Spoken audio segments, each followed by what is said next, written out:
At first, I thought this story was about really, really bad luck. I thought it was just an unfortunate tragedy. By the end of the story, I felt nothing other than just rage. This story pisses me off.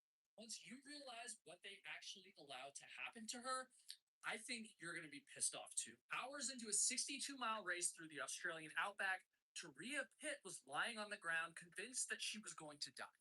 But when a rescue team finally reached her, she actually recognized one of the paramedics as her friend Bonnie. In the most painful moment of her life, seeing a familiar face meant everything. However, Bonnie didn't recognize her back. And not because it had been a while since they'd last seen each other, but rather for a far more disturbing reason. In this moment, Taria realized that what had happened to her while running through the brutal Australian outback had left her without a face. So, how the hell does a healthy 24-year-old go from peak physical fitness to being unrecognizable in just the span of a few hours? And more importantly, who the hell allowed this to happen? Before the ultramarathon, that would run right there. If she had done that, then she could have saved herself. It would be if I was drinking Element electrolytes. Element is the sponsor. Convince herself that the heat was just getting to her head or whatever. I can imagine her telling herself that the conditions were making this already incredibly long run feel even longer. She, of course, had no idea that there was actually something else at play here. Eventually, Taria looked up, and that was when she saw it. She finally saw the second aid station. Thank God. She could get some brief shade and restock her water and then continue on with the rolling race. But if only she hadn't left this aid station and had just stopped her run right there. If she had done that, then she could have saved herself. But of course, I mean, that's super easy to say in hindsight. How could she have known that this quick pit stop would be the last normal moment before life would change forever? Taria was incredibly strong and determined, and so she kept pushing forward right into a danger that she never saw coming. The afternoon sun was now at its absolute peak, and so Taria was looking down as she ran in an attempt to escape some of the brightness of the day. And after a while, she began to get that same feeling that she had earlier, that she should have reached the next aid station by now. But before that thought could even sink in, she heard a sound. There was this loud rumbling just up ahead on the course. It sounded exactly like what's called a road train, which for my non Australian viewers is massive like semi truck towing a convoy of Yeah. trailers. It's something that's super common on remote highways in Australia. And so this led her to assume that she was near a highway, which led her to assume that she was close to the next checkpoint. Michael might even be there waiting for her to say a quick hello and to give her a very sweaty hug. And this thought gave her a boost of energy, so she started running faster. Her path began to narrow and it funneled Taria into a deep, rocky gorge with no clear exit. And this made for a more dramatic and scenic run, but it was also the kind of place where you really hope that nothing goes wrong. I mean, you're kind of trapped in a sense. At the time, of course, there was no reason for Taria to think that she was in any danger. I mean, experienced organizers had planned the route through this gorge. They had been very intentional about where the trail goes, and so she trusted that it was safe. The ground at the bottom of the gorge was incredibly uneven, and so Taria continued to look down while running in order to avoid tripping. And this is when she started to notice that the air around her had gotten thicker. And it wasn't just all of the dust she had been kicking up, by the way. It was getting so bad that she began coughing and couldn't even see that far in front of her. And it was also getting way hotter, way faster. Like it was already a hot day, but the heat started increasing dramatically. And so Taria finally looked up, and that's when she saw it. At first, her brain couldn't make sense of what she was seeing, but very quickly she understood. Directly in front of her, thick, dark smoke billowed out from an entire wall of flames. The sound that she had been hearing wasn't a truck, it was a bushfire, and it was growing incredibly fast. The hot winds and the dry vegetation meant that the fire was exploding in size by the second, and pretty soon it was all around her. She couldn't just turn back the way she came now. It was much too late for that. The gorge that she was running through had essentially become a cage, and she couldn't see any way to escape it. And so, almost instantly, Taria found herself in a life or death situation. And to be blunt, It was looking like death was the more likely outcome here. She only saw two potential options to keep herself alive. She could either stay where she was and just hope that the fire died down before the tall grass around her caught on fire, but it didn't really seem likely that the fire was going to go out anytime soon. And so her other option was to run up the side of the gorge and continue uphill until she was out of the fire's path. But the issue with that plan is that fire travels much faster uphill, and so it would be difficult, if not impossible, to outrun it. Essentially, she could either stay where she was and die, or she could try to fight her way out for a very small chance of survival. And keep in mind, she had only seconds to make this decision, the most important decision of her life. However, in this moment, all she could think about was Michael.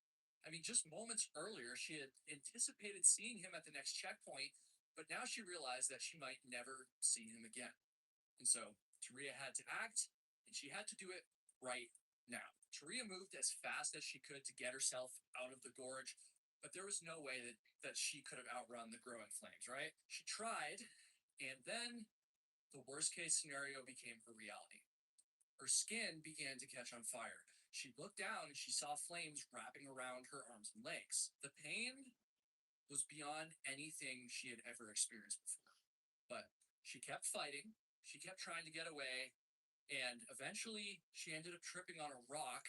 And at this point, you can probably imagine what happened. I mean, she was just engulfed by the fire, making an already excruciating nightmare even worse somehow. Taria was screaming in pain and terror. She was thinking, this is it. I'm never going to see Michael again. Never again would she get to embrace the love of her life. And there was nothing she could do about it. I mean, all she could do was just sit there in agony until she took her last breath. However, that last breath never came. As Taria laid on the ground, waiting for the inevitable, she suddenly realized that the flames had gone out. She was still alive, albeit barely, but alive nonetheless. However, just because she hadn't died yet didn't mean that she wasn't going to die soon. The nightmare was far from over. In fact, if anything, the real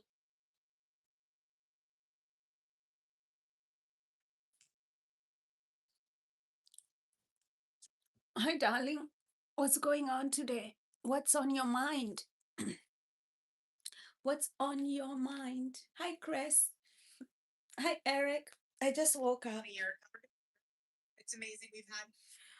What's on your mind?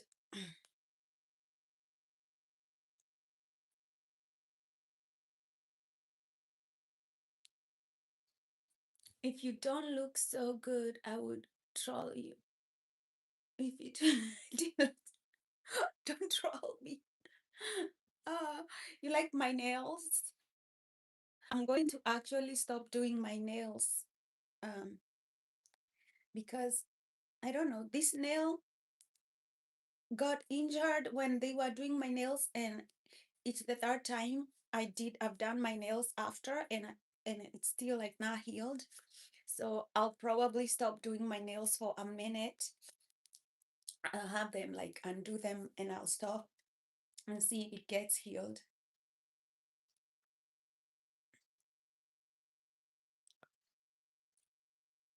He's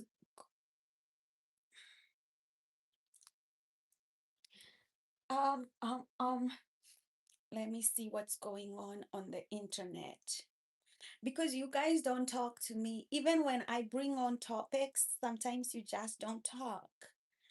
Let me know if you want to join me live. Just email me at Monica at Post-Traumatic Bliss.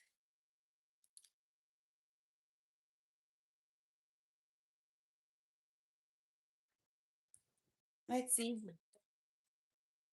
It's amazing we've had over it's I don't think I need to tell her. Why is everyone suddenly saying that there's an Erica Kirk, Andrew Colbert affair going down? Erica Kirk, welcome. This is getting wild fast.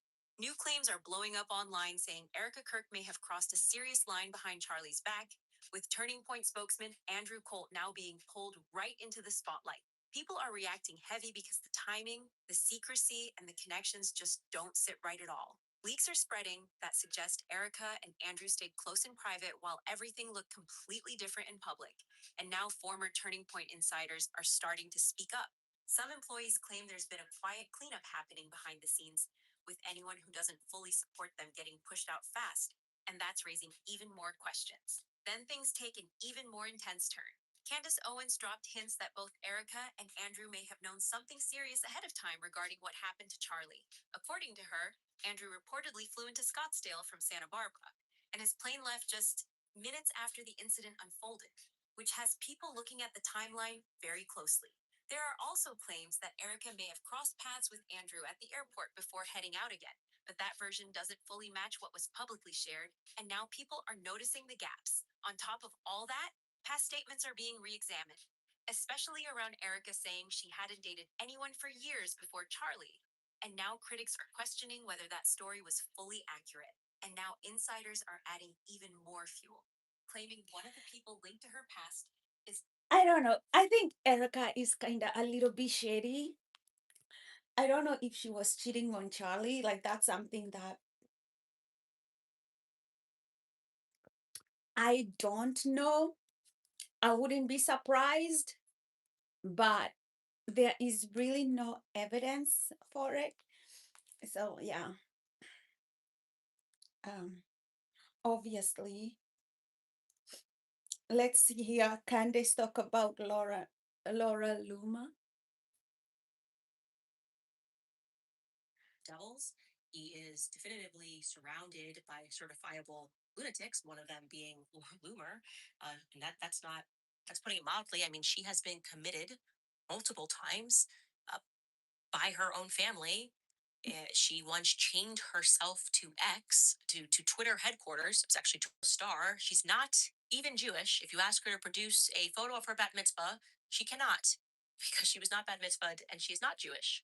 It's just something she's playing the part of. It's one of her many personalities. And she proudly promotes the fact that she is one of Trump's closest advisors. A certifiable lunatic is one of his closest advisors. And she yesterday. Okay, Candace can destroy you with words. Like, there is no mountain that can come down if Candace is talking. Yeah, she just called Laura Luma a lunatic. We all thought it. We all thought about that one. Everybody thought about it. You know, I don't think there's anybody who never thought like Laura Luma, even by looking at her face, that she looks a little bit cuckoo. But um,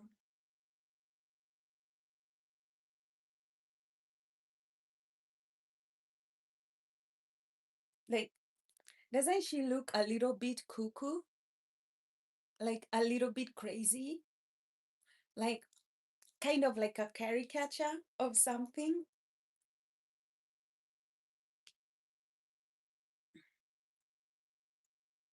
You know, she has that look like the knives are about to come out.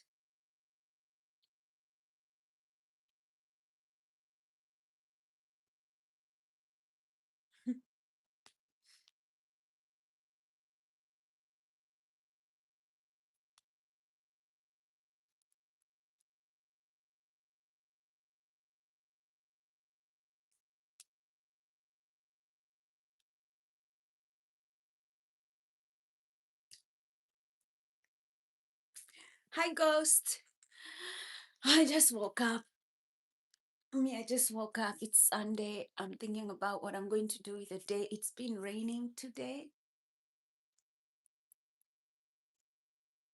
It was raining yesterday.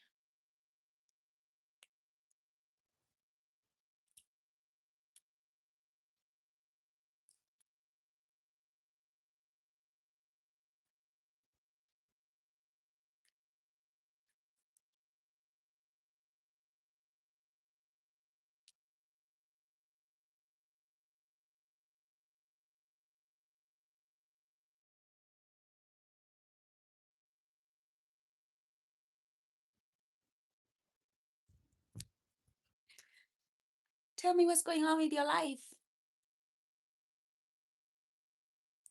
He's attracted to my nails. I know men are attracted to things that they don't have in their life, like nails and hair. Um, because the world tells men to shave their hair, not to look beautiful. Um,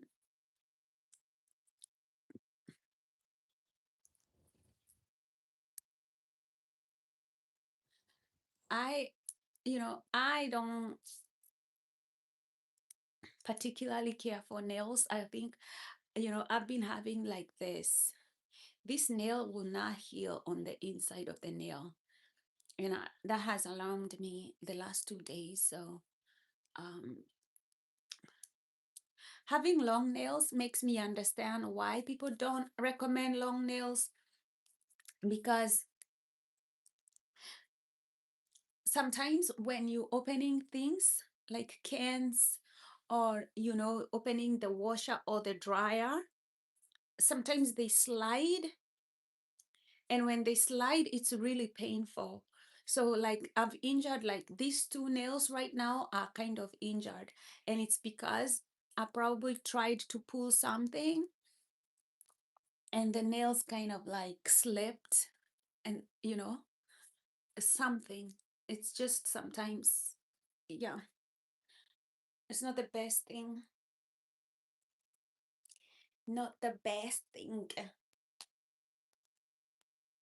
This is a photo of me and my sister. We went on a safari and all the dancers were there. That was in Safari Park in Kenya. The food was so good. That's us eating food with my nephew. You see the chef cutting some food for us. We were eating, we were having so much fun. That's my nephew and my sister.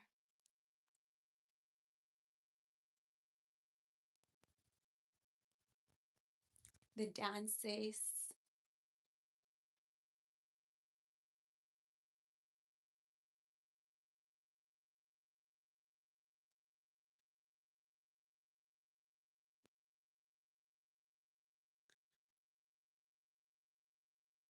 It's really beautiful African dances.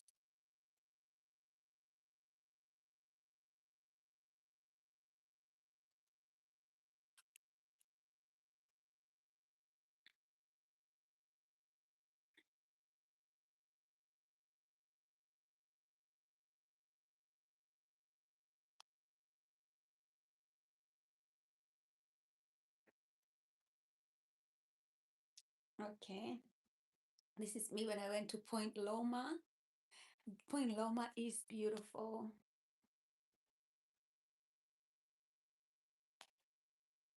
It has a lighthouse on top of the hill. Such a beautiful place, like just like the nature, beautiful. I was just sitting on that place, just soaking it in.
Whoever the head of PR is for feminism needs to be fired. They are doing a horrible job because almost all of their representatives who are outspoken, they just seem so miserable.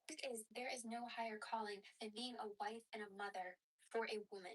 Like, have you seen these millennial and Gen Z girls? They just want to be at home with their kids. They want to have husbands and they want to take care of their husbands. They want to cook and they want to clean and they want to wear dresses. It's insane. When in reality, it's literally like the oldest lifestyle in the book. I embrace my role as a woman because like especially so I'm like submissive by nature because like it just works better that way. People in this like this is the worst thing in the world. Stay at home mom. My husband's at work providing for our family. I have some sourdough fermenting on the bench. Your calling is always going to be a mother, be a wife, and there's so many more greater things than living these superficial lives that are going to be unfulfilling. And at the end of the day, we are the side that is pro making babies. Child wife culture romanticizes a white domestic fantasy. For Black women, that is something that we have and continue to be written out of. The trad wife revival isn't just about gender. It's about which women were allowed to be protected, provided for, and domestic in the first place. The trad wife movement presents itself as an undeniable force for good in the lives of women, ignoring how some of it might be regressive. The issue with the trad wife culture isn't that these women have chosen to opt out of the traditional workforce or that they find personal fulfillment in the domestic sphere. The real issue is that the trad wife ideal is that it's mixed with stay-at-home motherhood, undoing some of the more nuanced, hard-earned understanding of domestic labor that has recently emerged. And I want to be very clear that trad wives are not all mothers and that there is a clear distinction between trad wives and stay-at-home moms. Yet our societal image of trad wives and stay-at-home moms is becoming muddled and taken away any nuance we might have recently gained about the work that is done within a home to make a home or to raise a family. Trad wives often promote a return to what they see as more natural gender roles, which can sometimes be viewed as regressive or contrary to modern feminist ideals. But stay-at-home moms is sometimes temporarily due to lack of childcare or even rising costs of childcare, while the trad wife lifestyle is often viewed as a more permanent commitment to these traditional gender roles. And so adding to that, the trad wife movement that we've seen online promotes normative gender roles historically rooted in white colonial and upper middle class understandings. The misogynistic message and white-centric ideals that some of these influences represent are an ongoing effort to functionally erase modern women from the public sphere. And so before I dig deeper, you might be thinking, why is this a big deal? Why can't people enjoy the simple things? The deal is that we live in an attention economy where our attention is currency. And so every video on social media, the algorithms will keep on pushing the same type of stories onto your feed. As Tal Shaka's 2024 book, Filter World, wrote in the New Yorker, algorithms would not have the power would have without the floods of data that we voluntarily produce on sites that exploit our identities and preferences for profit. When you continue to engage in trad wife videos, you're being trained to get used to the idea of something. Even if you don't subscribe to the far right or racist ideologies, you'll be fed them so long as you keep on watching them. And so this falls into the romanticization of the past, where women are wearing outfits that look like they are from the 1950s or previous colonial era. But what and whose traditions are these fantasizers represented? Because it's not all women, including many racialized and poor women who have never nostalgic reimagining of a very complex past, whitewashes history, and ignores how women have had few legal or reproductive rights over their own bodies, finances, or domestic lives. Trad wife and being a housewife was not for everyone. And so in this video, I will discuss that the trad wife culture romanticizes a white domestic fantasy, a fantasy that was never universally accessible. Social media repackages it without acknowledging its racial foundations, and the platforms profit from nostalgia stripped off historical context. And for Black women, the trend can feel like watching history that has purposely disengaged you with. I'm Stream the Journalist. I hope you enjoy this video. Please do like, comment, and subscribe, and let's get into it. I'm gonna just be real. When people say traditional womanhood, they're usually pointing to a very specific image: stay-at-home wife, male breadwinner, suburban home, and motherhood as a primary identity. But that version of tradition is not ancient. It's mid 20th century, and more importantly, it was constructed. The housewife ideal didn't just happen, by the way. A lot of us seem to think that, oh, like, it was just always there. Nah, nah, nah. It was built. It was built after World War II. The ideal had already existed earlier in the century, but it was only during this relatively short period after the Second World War that it became a large scale and practical in the American South. By relationship under economic pressure. There is no option to opt out of labour. And so domestic life for black women is not soft, it's survival. Love, family, and work are all entangled with their economic reality. While Tribe Wife content presents the domestic life as peaceful, staying at home as feminine fulfillment, and dependence as safety, Claudine shows that work is constant and necessary as the state regulates black motherhood. There were also practices like redlining, and for those who don't know what redlining is, redlining can be defined as a discriminatory practice that consists of the systemic denial of services such as mortgages, insurance, loans, and other financial services to residents of certain areas based on their race or ethnicity. The term redlining finds its origins in the US government's home ownership program. Doing anything. They're getting paid. They're buying property either by themselves or with friends. They're traveling more frequently and internationally, investing in experiences in education and wellness. They're building diversified portfolios. And okay, I'm bringing to you a pretty wild story. We're just going to jump straight into it. I did a bit of digging on this one because I don't like to. This case, tapped out. Out. This case, tapped out. Yes, ma'am. First thing I want to initiate it, therefore it looked like I wanted sex all the time. But I feel like he had more sex with his phone than me. Mr. McDaniels, your response to that? She felt abandoned intimately. I did show her affection, but I didn't show her affection in the way that she wanted me to show her affection. Explain that to me. As far as like me and her being in the room together, I'm fine with that. We can be in the same room together. We don't have to talk all the time. And when she say, "Oh, I like to talk," we talk together. We could be in the room together for 2 hours saying nothing. That's why we fine. We in the room together. I'm around you every day. I see you every day. I'm in your face every day. I got you, Mr. McDaniels. Let me get, amen. I'm just going to give you a heads up, okay, about women. Ever since the beginning of our relationship, it's about what's on your mind. You a good person. He's so loud. I like what you do. Like we barely had sex, and then when we did, it was a couple minutes. Listen, Mr. McDaniels, I never make a man defend that one. So you want to speak to it, you can. But I'm going to.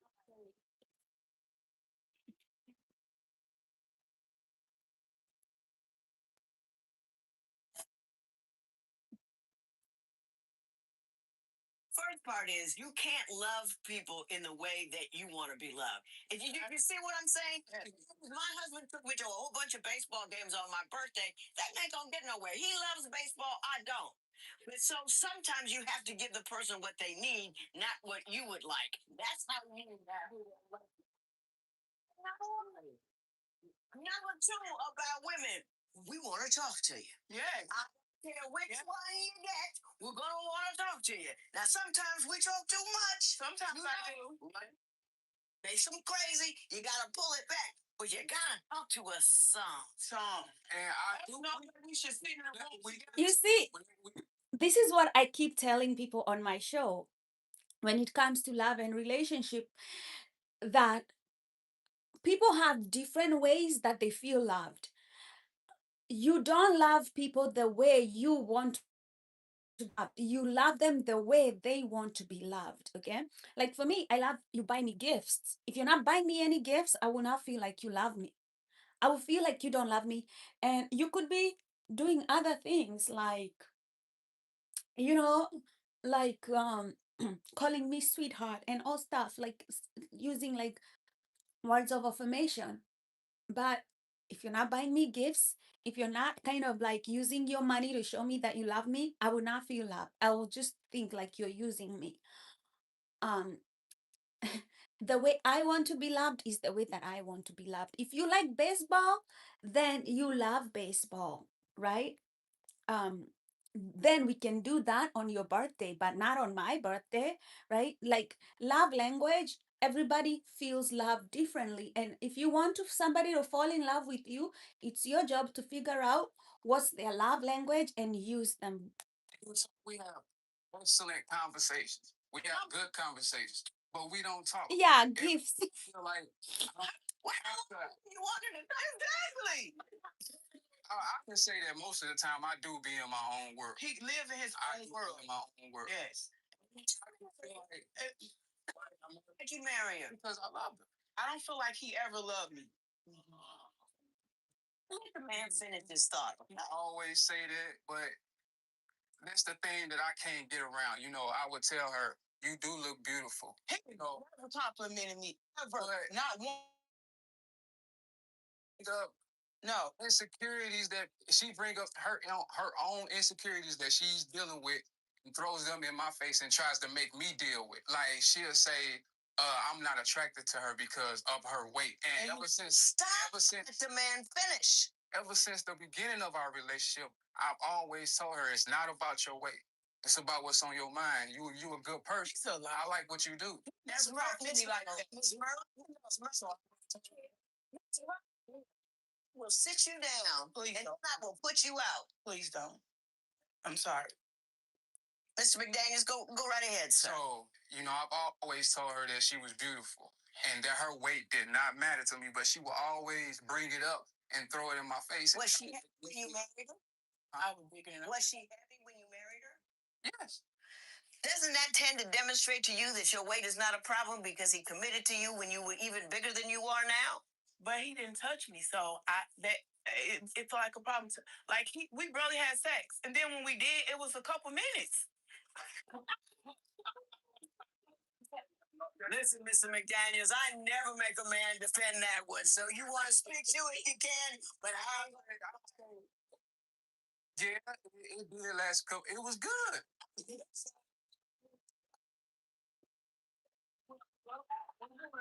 Somebody and be intimate with them. Okay, okay, okay. Is that something? Does that say something? Like, she says like, well, he didn't touch me because, because of my weight. And if he did, it's only like a couple minutes. And he's like, yeah, right?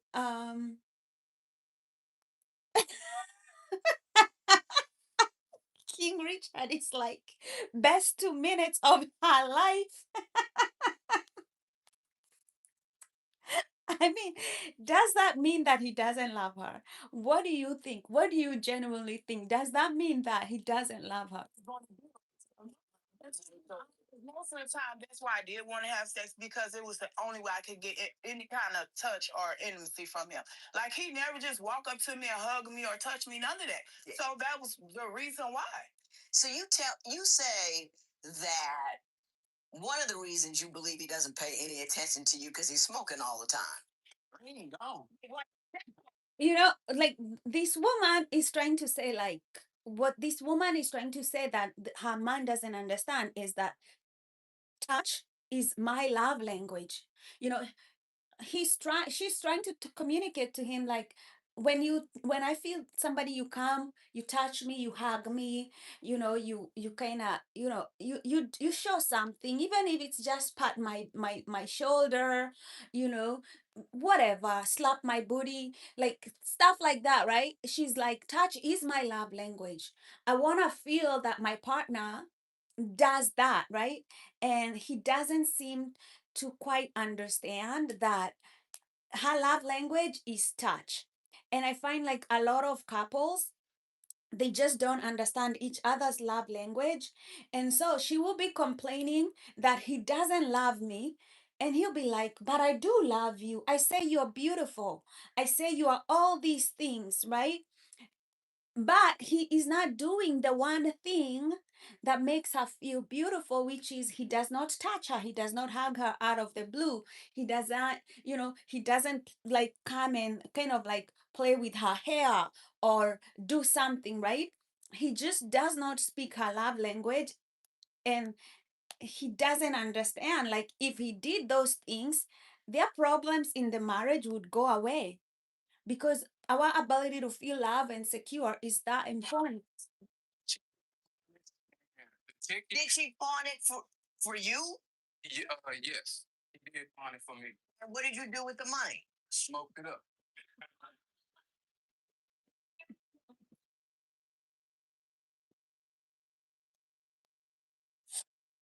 If you would like your case to be heard on divorce court, call us toll free. I'm thinking the whole time. Hi, I'm Alex. saying no. You can think through it if you want to do. And our rappers supposed to like have the lyrics in their head. You should be practicing and keeping your rhythm. I said with the holes in the feed.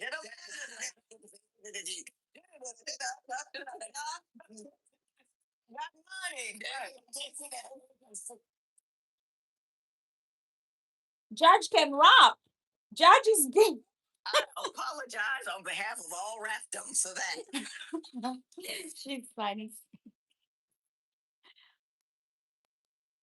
Okay, let's go. Look it up and then dance with another woman. You will be paying Ms. Murray $400.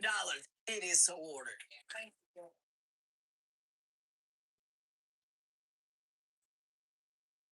What's going through your mind now after speaking with the judge today? I just still feel really confused about what happened. I still have feelings for Christopher, but I know that we don't belong together. So, judge kind of called you out and said that you really weren't I think I'll paint my hair red. for this marriage. So, do you agree with that? Yeah, I agree with that. That was 2 years ago. Things are different nowadays, and she got her. That girl, I like divorce court. Thank you, darling. Let's look at other problems that couples have. On divorce court. On divorce court today. In this relationship, she is so jealous of his female online friends that she writes down all of their names. Sharon says Jerry is both a social media bully and a real world flirt who won't introduce him as her man. Terrence Holloway and Charity Mara have brought their dispute for Judge Lynn Toller to resolve. Just off my page. I have over 3,000 people on my page. right. So one time when I actually seen it, I'm like, what are you doing? So she tells me, writing down these contact information and these names just in case. And I tell her, just in case of what? So she tells me, just in case I see with one of these women or you connect with one of these women. So I haven't never been caught cheating. I don't cheat. I love charity. You've been together five years, correct? Yes. Right. Now, Ms. Moore, are you on his social media page writing down the names? No, that's not how it happens. Actually, he has me assist him with a lot of his networking, and I do jot down the names. There was one girl, I wrote down her name because this woman in particular, her name kept popping up on his phone. So he caught me when I was just writing it down, but I don't go through it and chase women off of your page, your social. Do you have any fears of him cheating? Has he ever done anything that caused you to I trust him. mistrust it? No, I do trust him. He is trustworthy. No, I was also writing down the names. Mm-hmm. And then I asked her, and she said, this is just in case. She's also got to a point where some of my clients are word of mouth, and it's only through social media. So one lady, I post up pictures of haircuts and stuff like that. One lady asked, she says, hey, on one picture. Mm-hmm. I don't respond because I'm not responding to hey. So another picture, she says, will you be there on Friday? So my response is, yes, I'll be here all day. So she gets on the page and says, I'll be there all day with him. And there's going to be a problem when I see you there.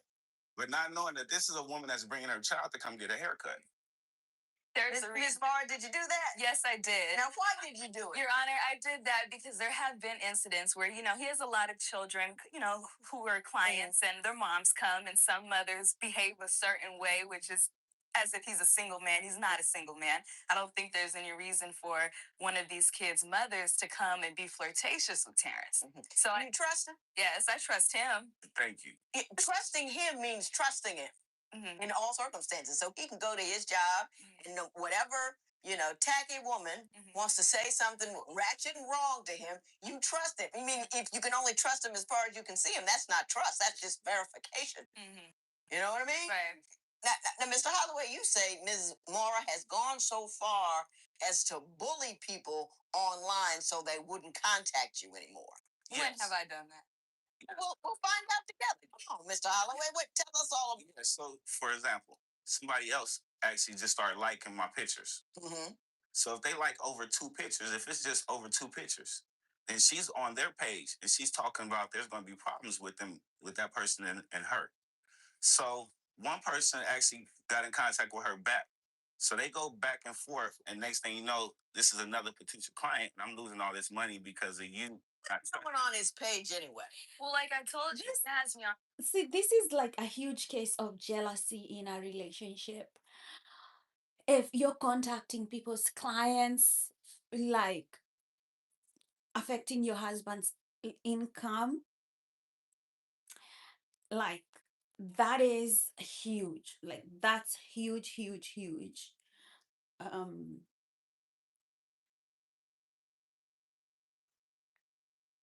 yeah, yeah, that's just classic jealousy.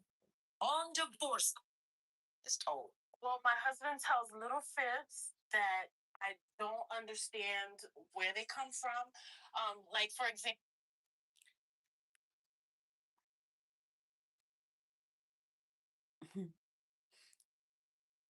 People on divorce court. On divorce court today. He kept their romance a dark secret hidden from his family. Before Dwight enters the military, Erica wants their 7-year relationship brought to the light. Erica Young and Dwight Harley have Definitely, we've been together for a while now, but he is just sometimes, in a lot of situations, way too passive.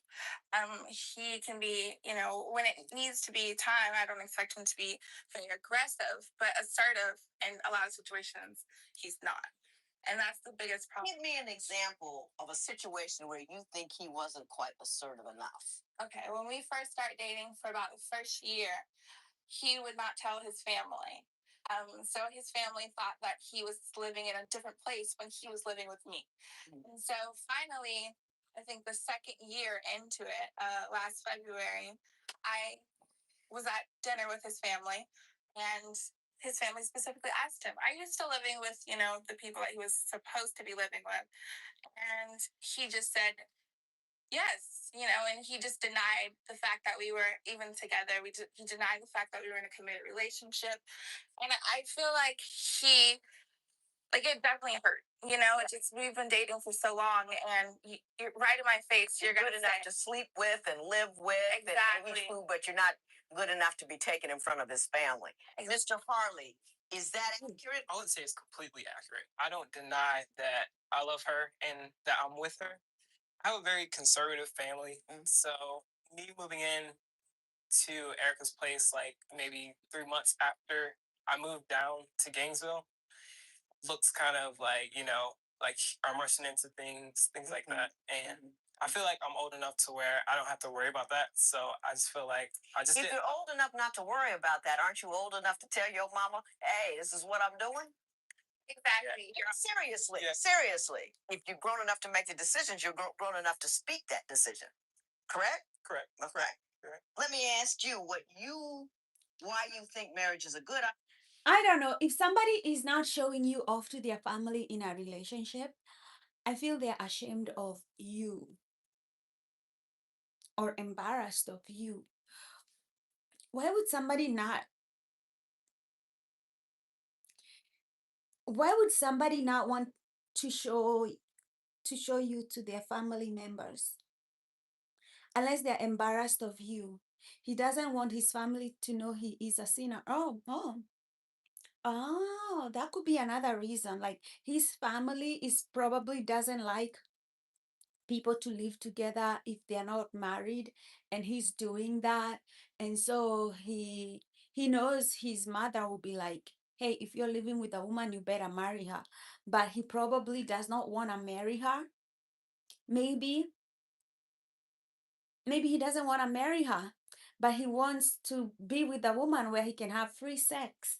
And but she is not the one. Yeah, but what your concerns are about Ms. Young? She's very. I'm not married. She represents things. Represents things. Yes. Give me an example. Simple stuff like the "I love you," and things like that came like within. Nothing 3 is months, free. You know. I love that. That though. And that's they'll in 90 days they'll tell you they love you. That's a woman thing. But I was right. I just want to say That's right. But I was right, and he loves me back. But what I want to say is, going back in the history, I knew him when we were in high school. I was in ninth grade, and he was 11th, and he was in 11th grade, and we were really close friends all throughout there. We're on the track team together, so it's not like I just met this man. Right. Listen, I have to explain the timing of your feelings to me. And I totally get it. You don't have to justify that, Mr. Harley. Why don't you give me something else you believe she's rushed into that gives you pause about marrying her?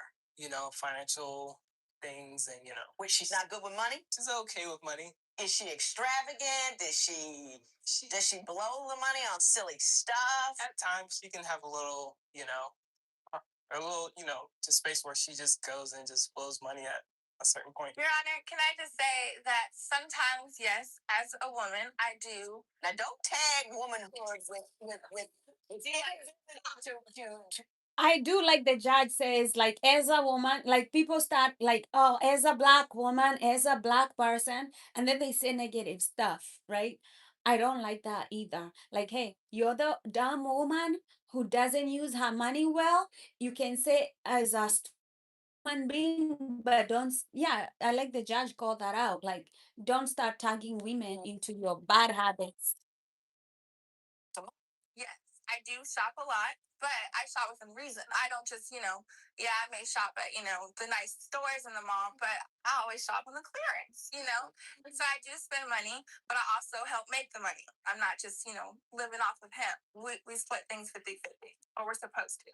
You say, Ms. Young, that he's not as assertive as you would like him to be. And there was a situation in a parking lot that you say illustrates your concern in that regard. Why don't you tell me about that?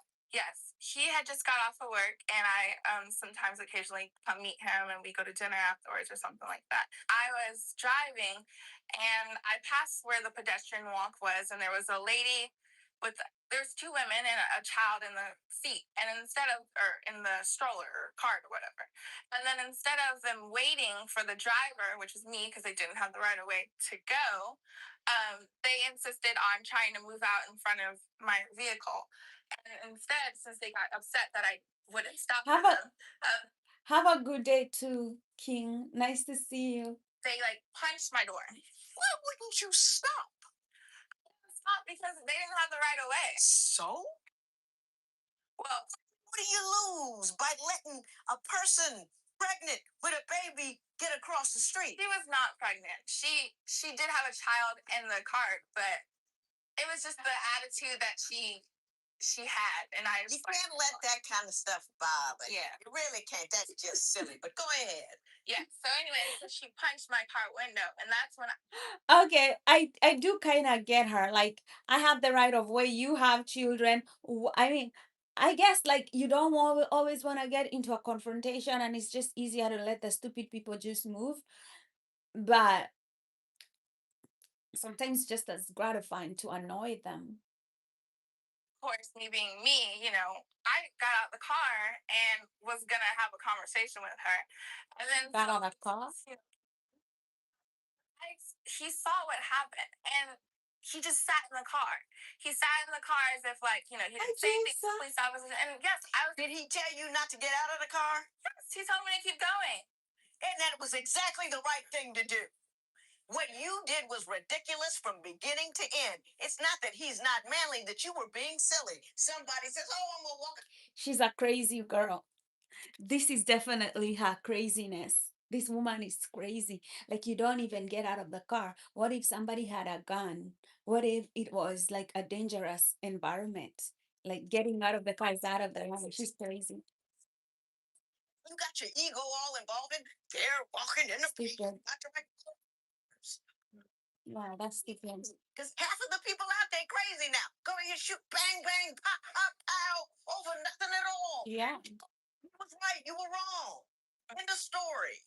Yeah. Next, they have joint and separate bank accounts. Like you never do that in real life. You never do that. If there's an altercation on the freeway, you're driving anywhere, you know, like let that idiot go, okay? Let the idiot go. No altercation. Some people have guns. You don't know. Some people, you never know. Some people are goons. They are just prepared to attack you or something, right?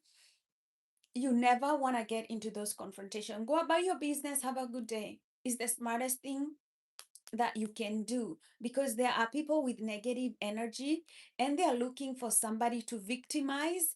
And you never know. Some people can have a gun. They've been frustrated that day by their wives. They're looking for somebody to take it out on, you know and they are looking to cause drama. You never get out of your car. But who is really paying the bills? Each month, well, each paycheck, I should say, twice a month, we were supposed to be putting some of the money into the account, our joint account. Right. I have my money from my job, and it goes straight into there. I have a direct deposit. However, he said whenever we first got the account, oh, I don't want to have a direct deposit. That's not necessary. I'll just transfer over the money into the other account. So maybe months go by, and I'm like, oh, well, our savings is good. The moment you are doing a direct deposit to your joint account and he doesn't have a direct deposit to the joint account, you should also stop doing a direct deposit to the joint account, because yours is coming automatically and he has to think about it. Why would you do that? It means that he's going to be using your money. The moment you don't even put a direct deposit account on your bank account before he puts a direct account on he puts a direct deposit on your both direct account. If he doesn't have a direct deposit, you also don't have a direct deposit. No. Building and my checking is building, but it's only for my money. Why haven't you put money in there? Oh, well, I have bills to pay, and I don't want to put the money over into the account until I pay those bills, his separate bills. And it was just Was it household bills that he was paying, or it was just his personal bills that he was It paying? was the car and the car insurance. But for our personal bills, pretty much every bill he was still, even the ones that was ours, he was still paying with his account. Why is that a problem? Because we made a joint account for him to put money in it so we can have a savings. But only I was putting all the money that's But you were still paying the household bills. He just was doing it out of his own account instead of taking the extra step to put it in the joint account. Correct, for savings. He has to. Okay, why is she complaining? This girl is not smart. Okay, he's paying the bills and he is not putting savings in the joint account. Stop putting savings in the joint account and shut up and let him pay the bills and put your own savings in your own account. If you don't want to save money, that's good, right? Let him keep paying the bills. I thought the joint account was actually to pay bills. This is what I thought, right? I thought the joint account was actually to pay bills, which that would make a lot of sense to me. Like, let's say you have a partner that does not want to pay bills and you have a joint account to pay bills. That makes sense, right? But he pays the bills. Why do you care if he saves money jointly with you?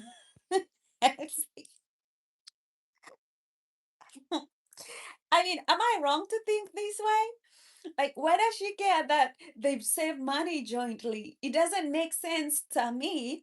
Like, if he's not gonna save for his future, why are you forcing him? Why don't you just go save your own money in your own separate account? Like, why we hear in divorce court that the bro doesn't want to save money in your joint account? He's paying the bills. That makes you have savings because he's paying the bills. If you don't want to put money in the why are we even talking about it?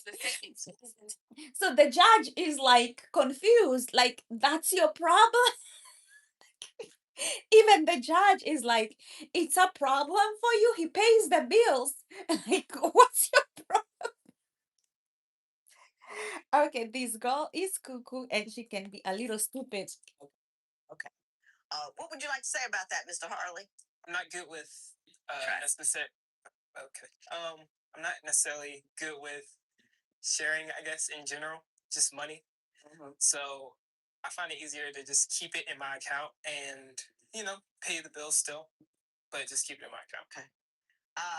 We've been talking about what concerns you. Now let's talk about what you like. I want you to give me 90-second sales job on why Mr. Harley is the man for you. Okay. Well, he's definitely my best friend. I feel like when I come home and have a stressful day or anything exciting that will happen to me, he's the first person that I think about. And I'm like, oh, I can't wait to go home and tell him. Hi, It's just really Overton. great to feel like I have someone that loves me unconditionally and I can be myself around. And he gets that. And I'm good enough for him. And I'm more than enough for him. And he just loves it. And I love him unconditionally. And I love that about him. Okay.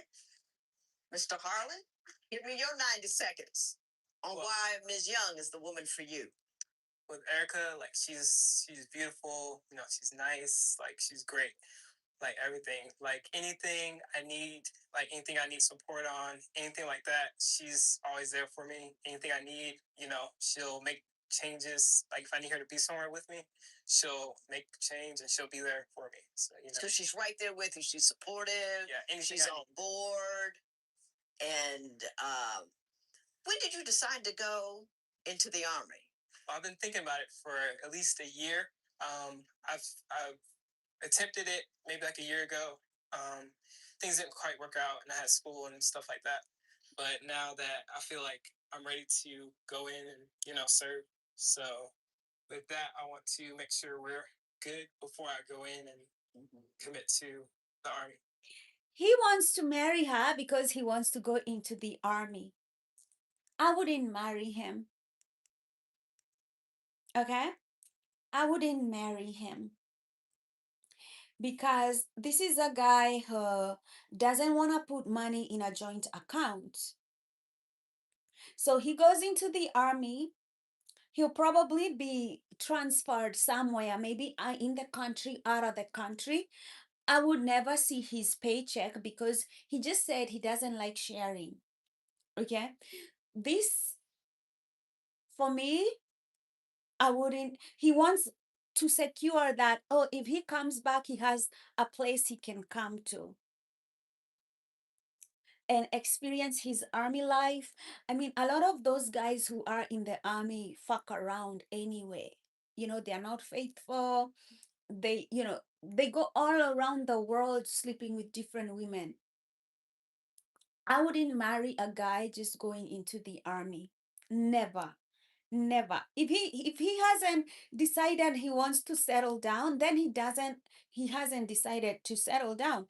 Going into the army doesn't exactly say you want to settle down into a relationship. You want to string somebody ship, because if you're away for like 2 years, 3 years, 4 years, and I'm alone, that's not a relationship. Like, why we even considering this? Just go into the army, but don't marry me. Like, I wouldn't take that relationship. But again, So are you cool with the decision for him to go in? Not that you have any right to be cool or not cool, but if you're in it together, are you supportive of it? Or definitely. At first, a year ago when he brought it up, I felt like I was being so selfish, and I was just like, oh no, baby, I don't want you to go. But now, like, we talked about it, and I just support him 100%. I know his reasonings for going, and I know that he wants to be, he wants to do better for himself, and he wants to serve his country. And he's been working. This isn't like something he just thought of. He's been wanting this for a while, Exactly. and years later, you're going to support him. Yeah. That's wonderful. That's wonderful. When divorce court before your vows continues, you tell me what it is you believe you need for him to do in order to fill those shoes you're asking him to fill? Little things like, just making the initiative to defend us. I know a lot of times in the beginning of our relationship, I was attacked. I felt attacked by his family. And he just sat there and, let it happen. And there's a lot of things I just feel I was raised, with my mother and my father. And, they were one as a team. And sometimes I feel like Dwight, don't do this, with the whole car situation, making poor, bad decisions. Tell me about the car situation. We had discussed prior that we were going to wait until February. It was around July when he purchased the car, but we said, "Oh, I know you need a car. We'll wait until February and we'll buy a nice used car because that's what we could afford." However, around August, he purchased a fairly new car, and he didn't have any, background prior knowledge to, purchasing vehicles, and he just went and he got a vehicle that was way overpriced, and the payments for it are entirely too high. We've been back several times to different dealerships now, trying to basically lower the payments or trade it in for a cheaper car. And so now that adds on to our bills. Right. Instead of him coming to me, I work at a car dealership, Mhm. and those are things that, little things like that. He says, I'm poor with finances, but sometimes he just is poor with decisions. Okay. Mr. Hahn, you want to respond to her accusations that you made an ill-advised purchase of an overpriced car? Okay, as far as the car goes, it was more about my family. They wanted me to have a car before I went to Gainesville, before I moved down there. So basically, they kind of, I would say, almost like a ambush, like a setup, almost. I would say. So they pretty much brought me in the dealership and sat me down with the one of the dealers and pretty much like talked me into a car. It was like, they wanted you to have a car so badly. Did they offer to pay for it? No, no. But it was my first car, and I knew I couldn't have I knew I couldn't have gotten a car without a cosigner. So that was the only way they were going to cosign for me. Okay. At that point. So. Okay. I got you. Here's what you said about him. He's not assertive. He makes poor decisions and he procrastinates. He's not doing his job. You said she needs to let me take charge. She's always complaining. She should clean more. You guys don't communicate well, and that she needs to do better with money. Now, you don't want to. Okay, this is so funny. He said she needs to clean more, be better with money, and help and have him lead more. See, a lot of men want to lead even when they are making bad decisions for you, right? Um, like he goes and buys an expensive car. Like this is what happened with one of my friends, right? Her boyfriend, they had car problems for 6 years because her boyfriend kept buying all the wrong cars instead of having her make the decision. He would go, get another car and then another car. And all these cars, they're just breaking down, breaking down, breaking down. And she was in this nightmare of he keeps buying the stupid cars that keep breaking down. Like this kind of guy is a classic guy who is not assertive, insecure, and he doesn't know how to make decision, but he thinks somehow that women can help him become more manly by submitting to him or letting him lead. Like you either are a leader or you're not. And it has nothing to do with the women that you're with, right? If you want to make good decisions like buying a car, go do research before you buy the car. But if you keep not doing your homework, going just buying things, then it's a wrong decision. No one is going to trust you to lead if you don't have any leadership skills in you, right? Good decision making, for example. Any man who says like, oh, it's my woman's fault that I'm not a good leader, no. No. Stop blaming other people. Take 100% responsibility for your life and become a good leader. So let me see your comments. Gonna take a lot to drag me away from you. There's nothing that 100 men or more could ever do. I bless the rains down in Africa. You guys make me happy.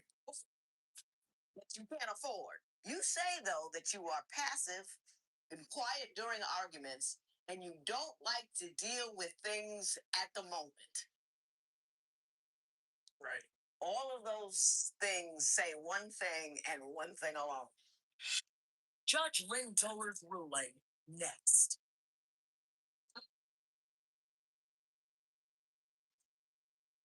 Divorce court. Judge Lynn Toller. Jump out the car and be silly. You should have followed his lead on that one. Mr. Harley, no one can bestow manhood upon you. You have to attain it for yourself. You said that you were passive, quiet during arguments, don't like to deal with things at a moment. Those are not the qualities of the leader you say you want to be. You say you want her to let you be the man, but you don't do manly things. If she makes herself small and meek enough, it's still not going to make you make better decisions. See, It's not going to make. let me tell you, she's saying exactly what I just said, right? I never watched this episode before, right? Um, I didn't have any prior background to this story, but she is saying exactly what I just said like 2 minutes ago. That this guy is passive. He's not a leader. He doesn't make good decisions. And somehow he thinks that if she is meek enough, that somehow, you know, like he's going to be a leader. And I think he understands like he's a meek man. And that's why he wants to go into the army, because I think subconsciously he knows that maybe being in the army, it's going to teach him how to be a man, how to be more assertive, more disciplined, like all these things that he knows. This is one thing that you ought to know about the human nervous system, right? It knows, your nervous system knows your weaknesses, right? And subconsciously, you know your weaknesses. When I started studying the human brain, is because my nervous system knew that I had an anxiety problem. I could see other people who are more calm, and I could feel there's a gap between them and me, right? And he must know, right, that he is not assertive. Like he feels like he's not man enough. Now, that comes with age. Sometimes you might feel like, oh, I'm not there yet as a man. I'm not there yet as a woman. But some of these things, if you didn't have the family or the environment in your childhood that taught you how to be calm, your nervous system will tell you something is wrong with your nervous system. You just don't know it. Like for him, his nervous system is telling him, like, you're not man enough. On his subconscious, he has that. That is why he's trying to tell his woman, you need to make me feel more like a man. And the judge is telling him, nobody can bestow manhood upon you. I know you guys are getting how deep this is. I don't know if you're getting how subconsciously how deep this goes. The judge is telling him, like, nobody can bestow that manhood upon you. You gotta figure it out for yourself, right? Um, what I have learned as a coach, some of these things, like you becoming a man or becoming a woman, it's something that happens over time. Like you seen Michelle Obama said, becoming Michelle Obama.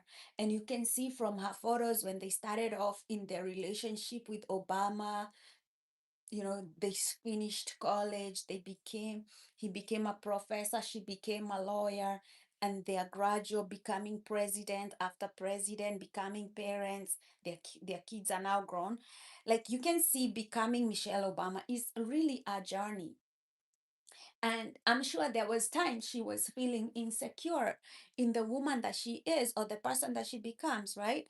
And you grow into that role, right? You have a goal about the person you want to become, right? It starts here. You create that person in your mind and you grow into that person.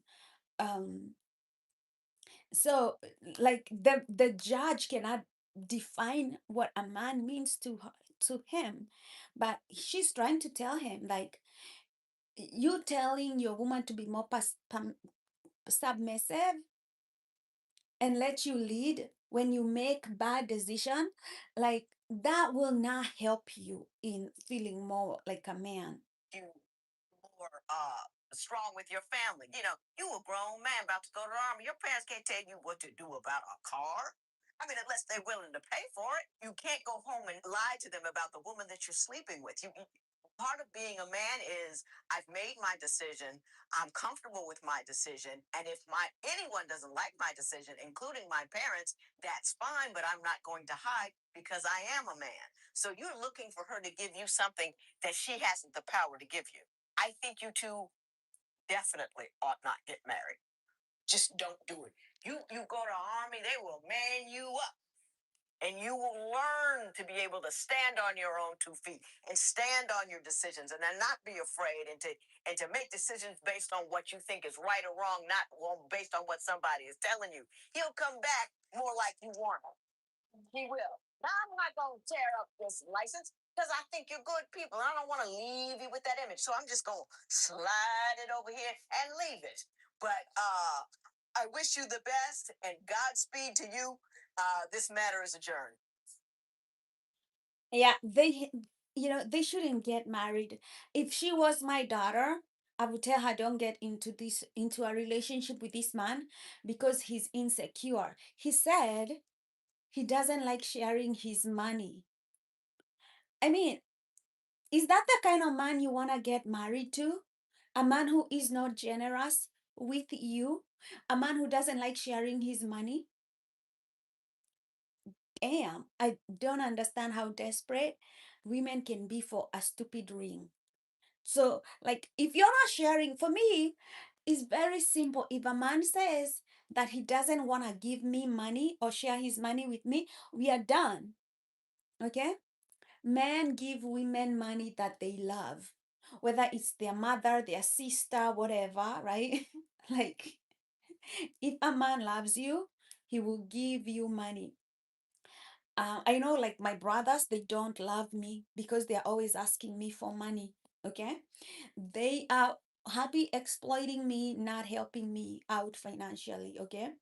I know they don't love me. They don't gotta tell me twice. Okay?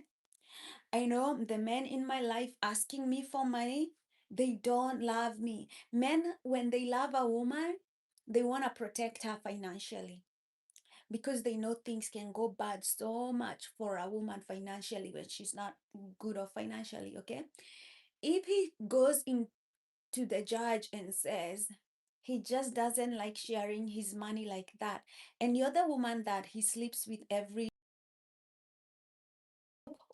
money over there, and you're here, you have kids, maybe you have all these things going.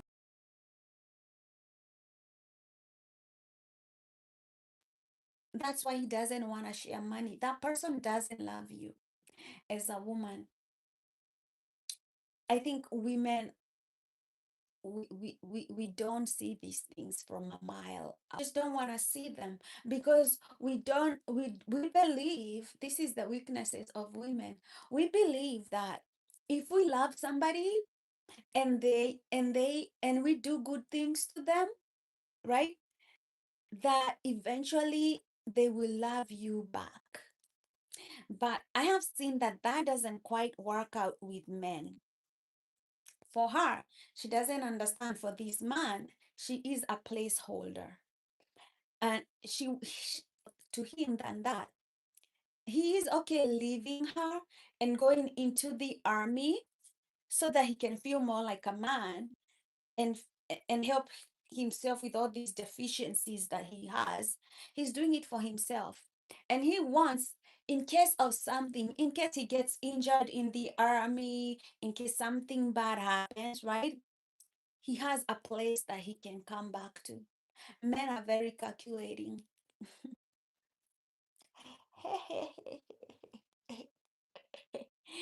Women just don't want to see this shit. And like of the car payments, but it's his car that he's going to be driving. Like the small things that tells you this man doesn't love you, but you don't want to see it.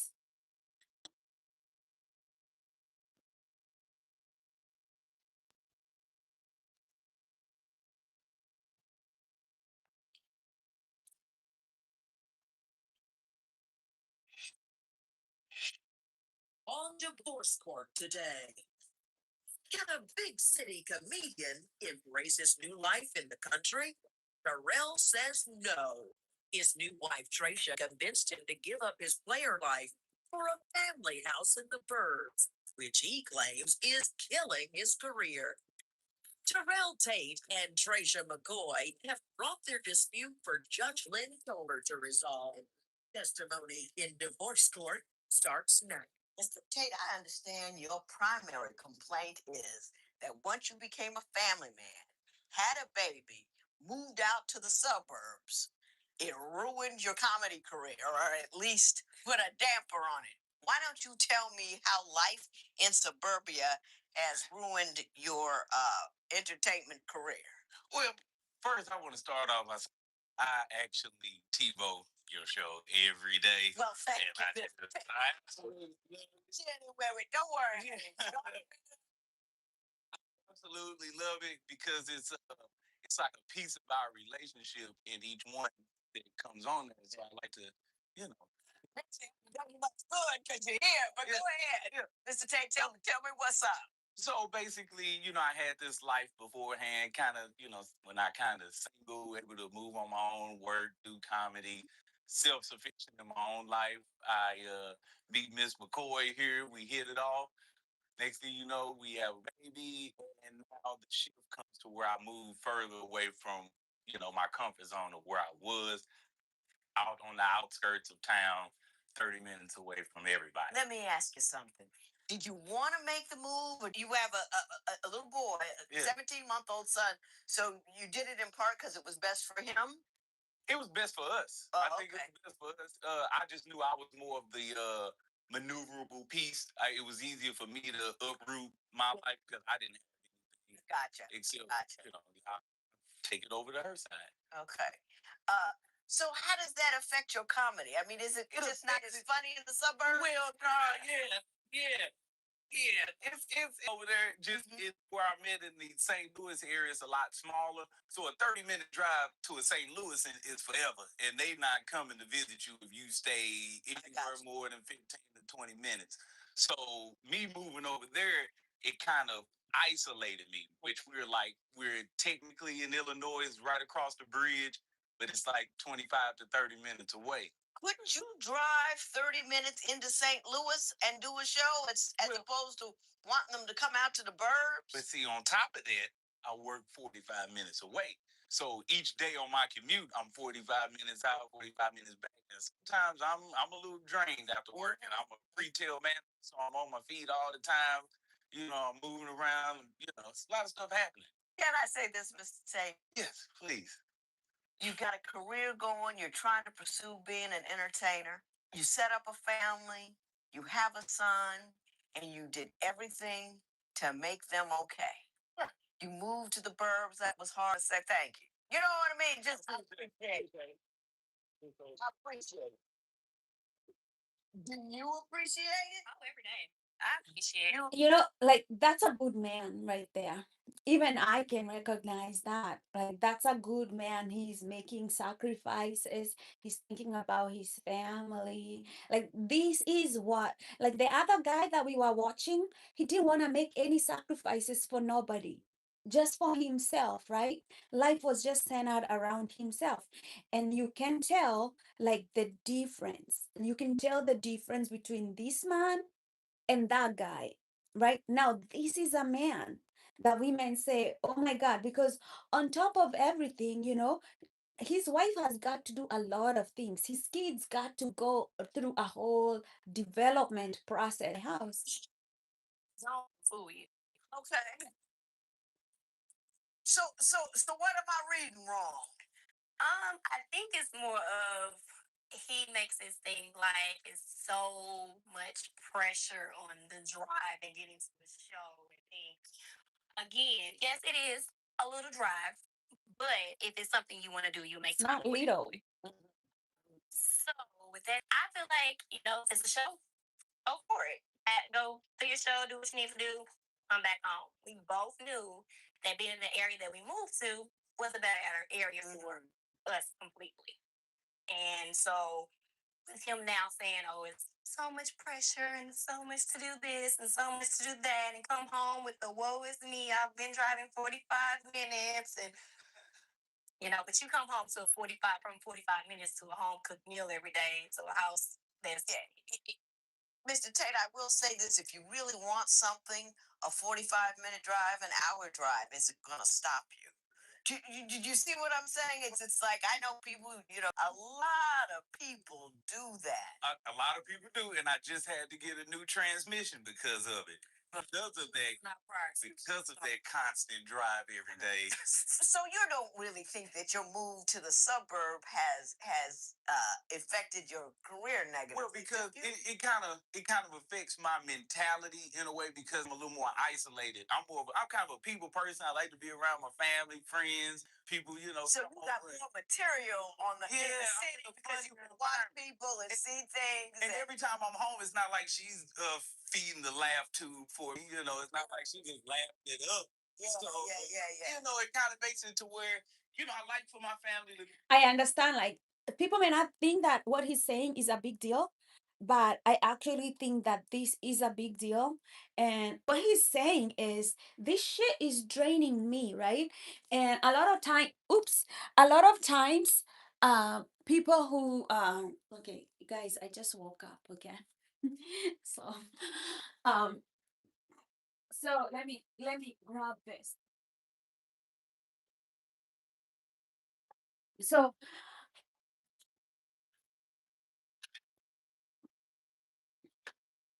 like, a lot of times, people who who are not working, they don't understand what people are working, like,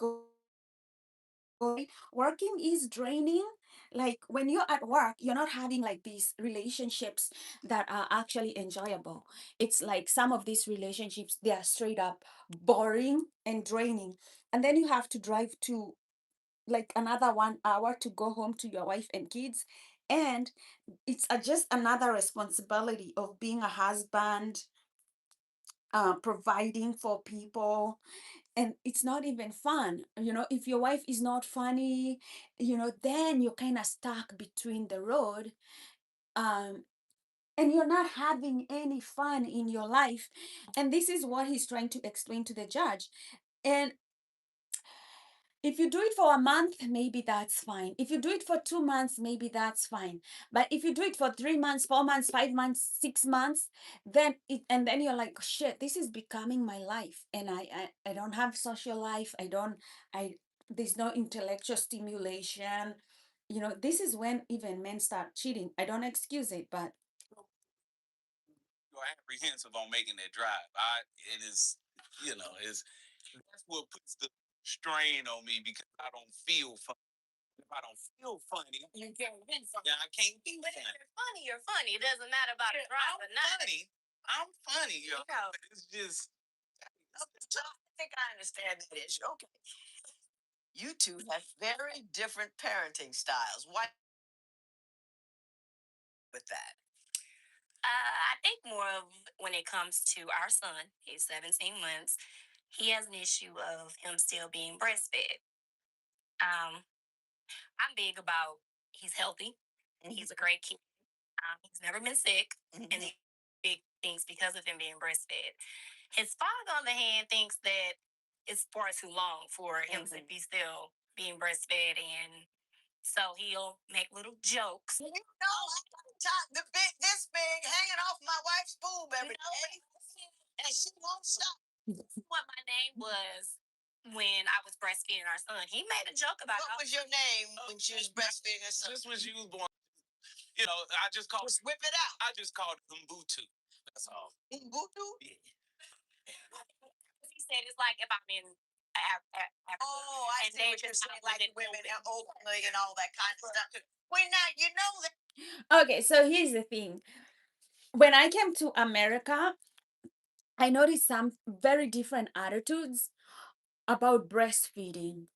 For me, that was a culture shock because in Africa, we really don't have this shame around breastfeeding. Okay, there is no shame.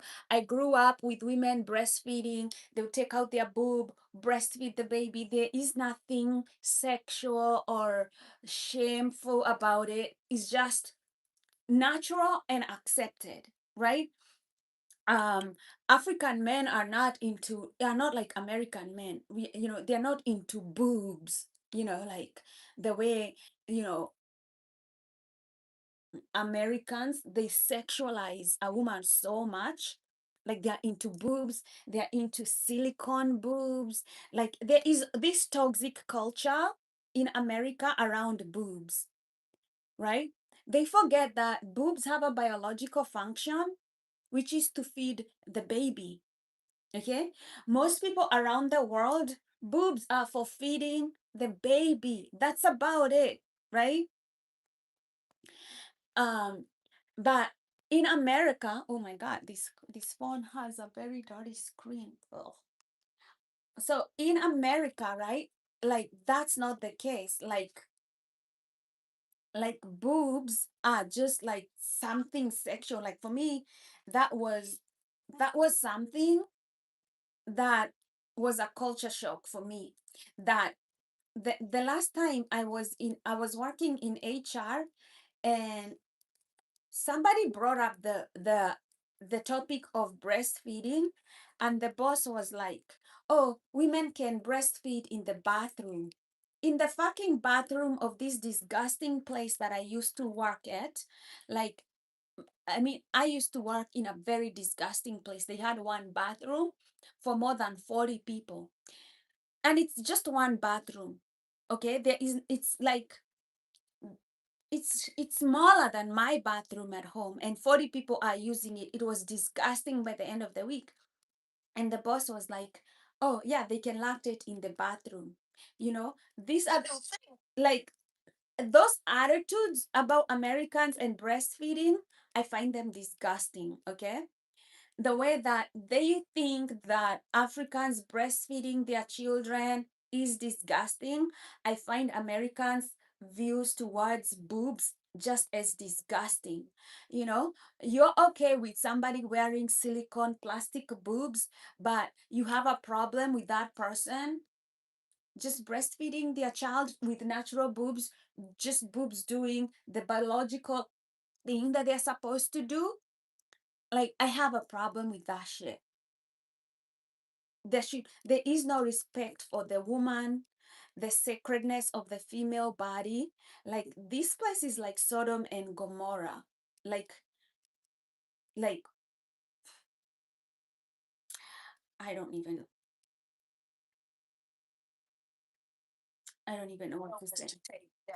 That we are going back to the breastfeeding because we find that the colostrum that comes out first is very good for the baby and that it's a healthy thing, and we're trying to support that, and it's also cheaper than formula. I understand that, but she's not telling you how much of a strain that is to breastfeed. Because what happens because of that, my son needs to be with her, where she can't really leave overnight, or we can't go to his grandparents' house and stay. That's what I would like a little bit more of, which is my parents being able to see him or stay the night with his, stay the weekend with his grandparents. He should be able to do that. Next, was Tracia's pregnancy Like, really a trap to force Terrell like I don't relationship? that for me does not make sense at all. Like, if you want to go on a trip to go see your grandparents, you can go with your wife and the child, and she can still breastfeed. Like, what is stopping you from doing anything because the child is breastfeeding? There should be nothing that stops the child from feeding. In fact, it should be more convenient, because breastfeeding is more convenient than going to the store, right?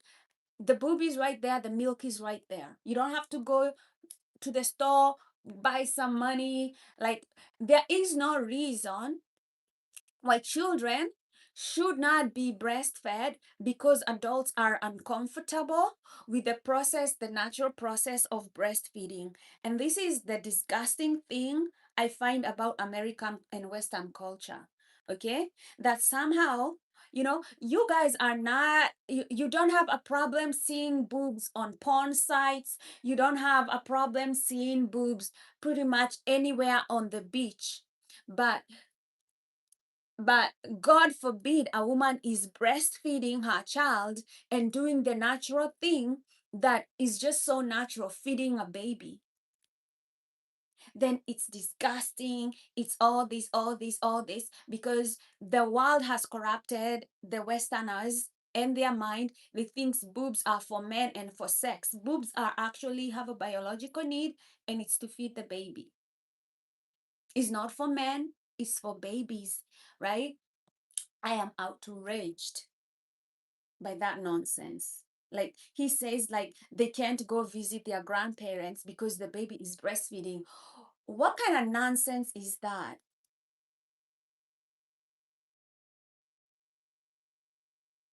Divorce isn't easy. If you need help with your breakup, call toll free 1-877-3.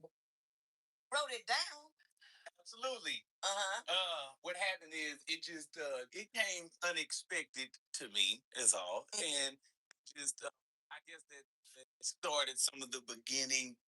I won't even say turmoil. You can't even get there.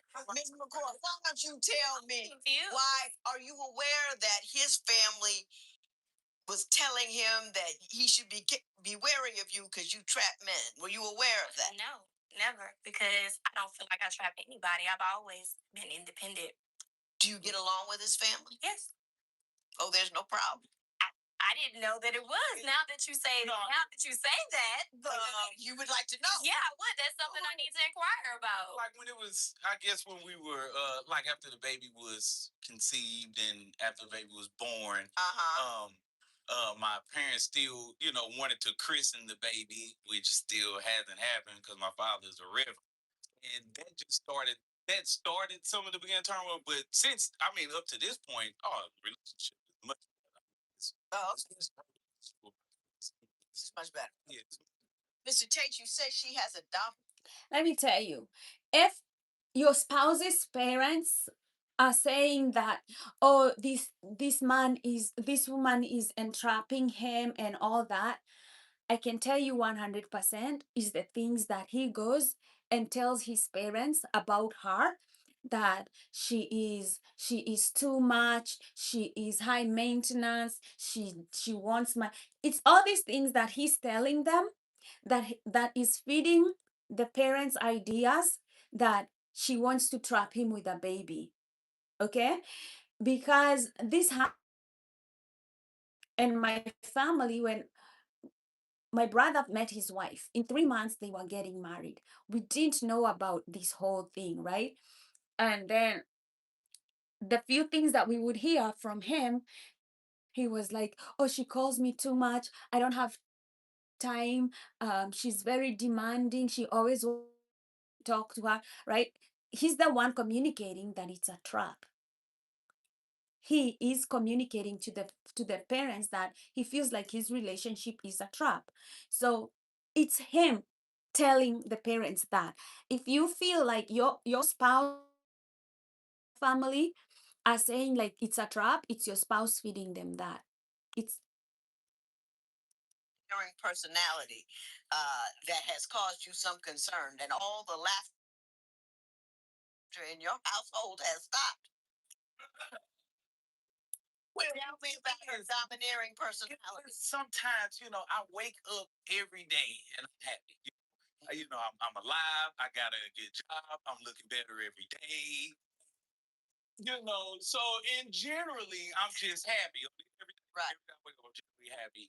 And sometimes her personality can come across a lot stronger if she's not happy. So let's say if she's in a bad mood, it drains me. What's she doing? I mean, is she loud? Is she angry all the time? Is she walking around depressed? What is? Sometimes it can be a mix. We can be in a normal setting, and everybody we're laughing, having a good time, enjoying ourselves. She could be laughing, and then all of a sudden, it just changes. And then now it's like, oh my goodness, what was the triggering event that set her off now? And I won't know. I don't understand what he's talking about, so maybe you can help me. Are you moody? Yeah. out because it doesn't have to be a certain thing that triggers me. It can. This is the thing, right? Is any woman moody? 100%. I am moody. Okay. Yesterday, somebody wanted to take me out, and I told them I don't want to go out. I just don't feel like it. Okay. I don't want to wake up. I don't want to do makeup. I'm doing my hair and I don't want to go out. Did I have any good reason why I was feeling depressed? No. I mean, I wish I could have more money, but my health is fine. Nothing is bad. I don't live with a toxic. Like, I just didn't feel like doing shit. Like, I just, today I'm feeling much better, right? In fact, I might ask them, hey, do you still want to go out today? And guess what? Yesterday was sunny and today is raining. Okay. Yesterday was a sunny, beautiful day, and my moods were like, right?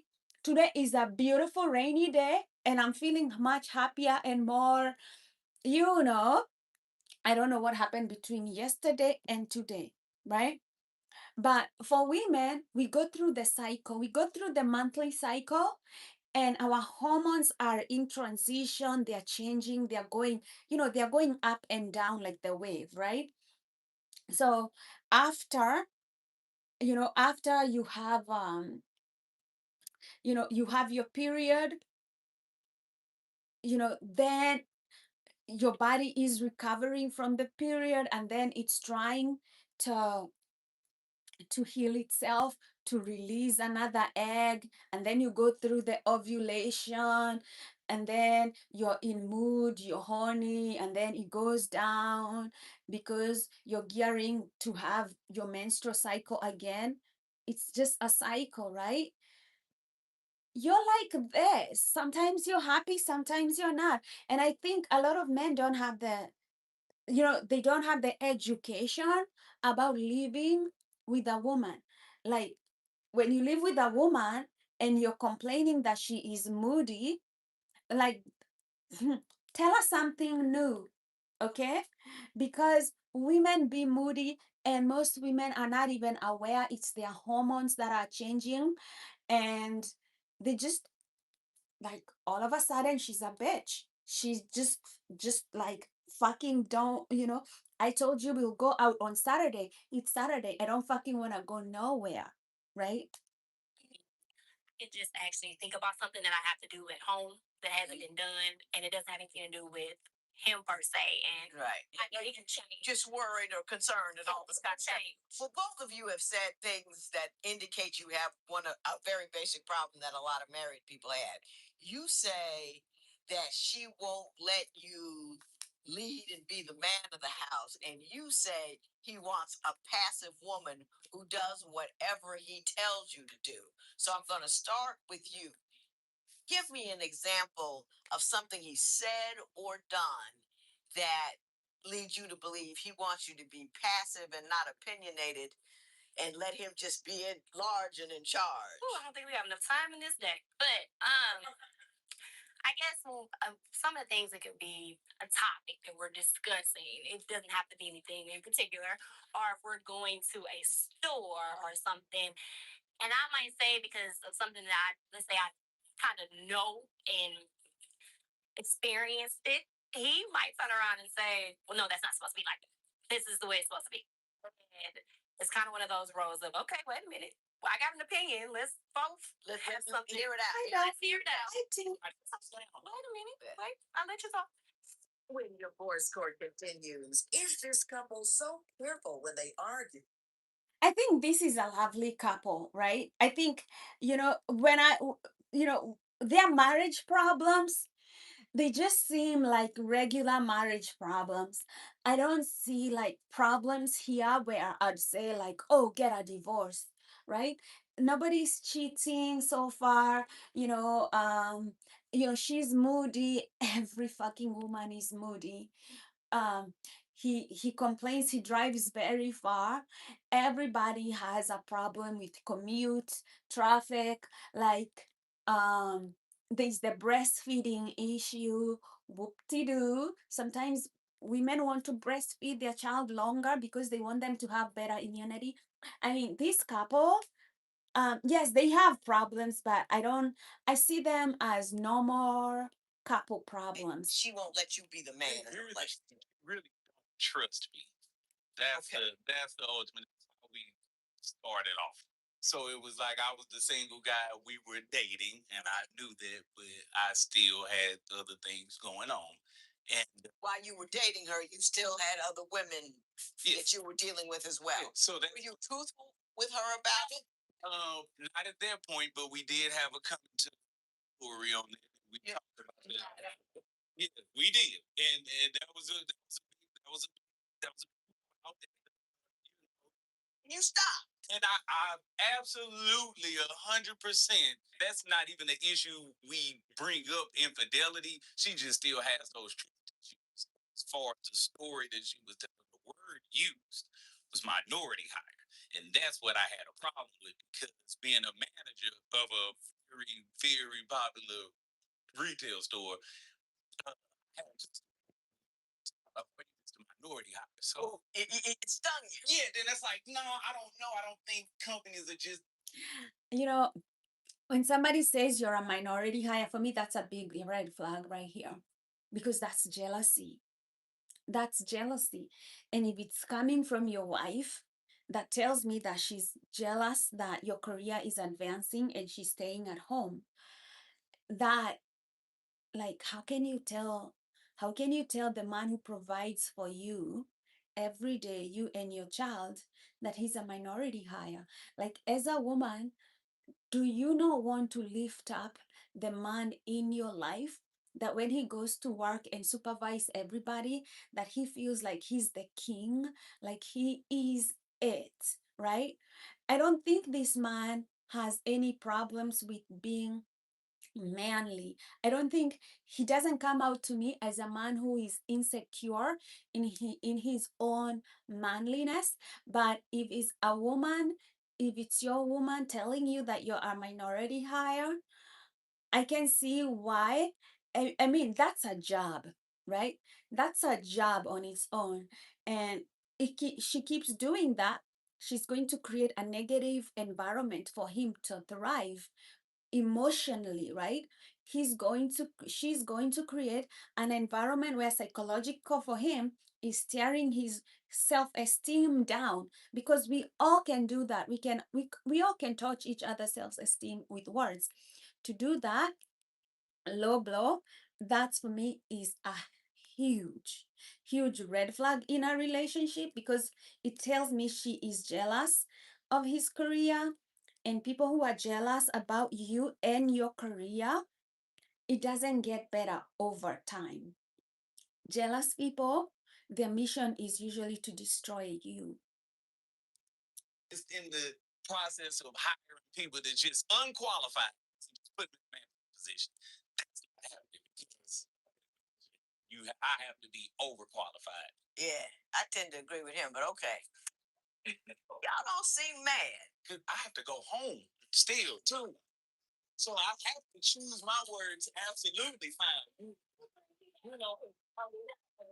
You know, I really want. We came on here to get some help, and I want to choose my words wisely because I know this is gonna have an effect. I love this man. I honestly love this guy. If I was to get married, I want to get married to somebody like that. That even when he's arguing, even when we're trying to solve an issue, he is very mindful about my emotions and how I'm going to receive it, right? Women want this kind of a man. I mean, like that, for me, when women say that there are no good men left, okay, is because, I mean, this kind of good men are married. That's a good man right there. Right there. Like, that's a really good man. I don't know what else to say, but somebody who is mindful that when you're having a discussion and an argument, they're mindful that, hey, I still want to be in a thriving relationship with this woman. I still wants something to come out of this relationship, right? Um, then that is somebody you can have a relationship with, right? They seem to mind your emotions, okay?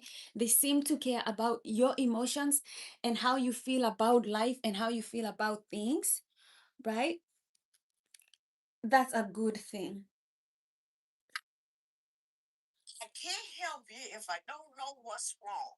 So far, I mean, I don't hear he's domineering and wants you to be passive. I don't hear that she won't let you lead. I don't hear any of that.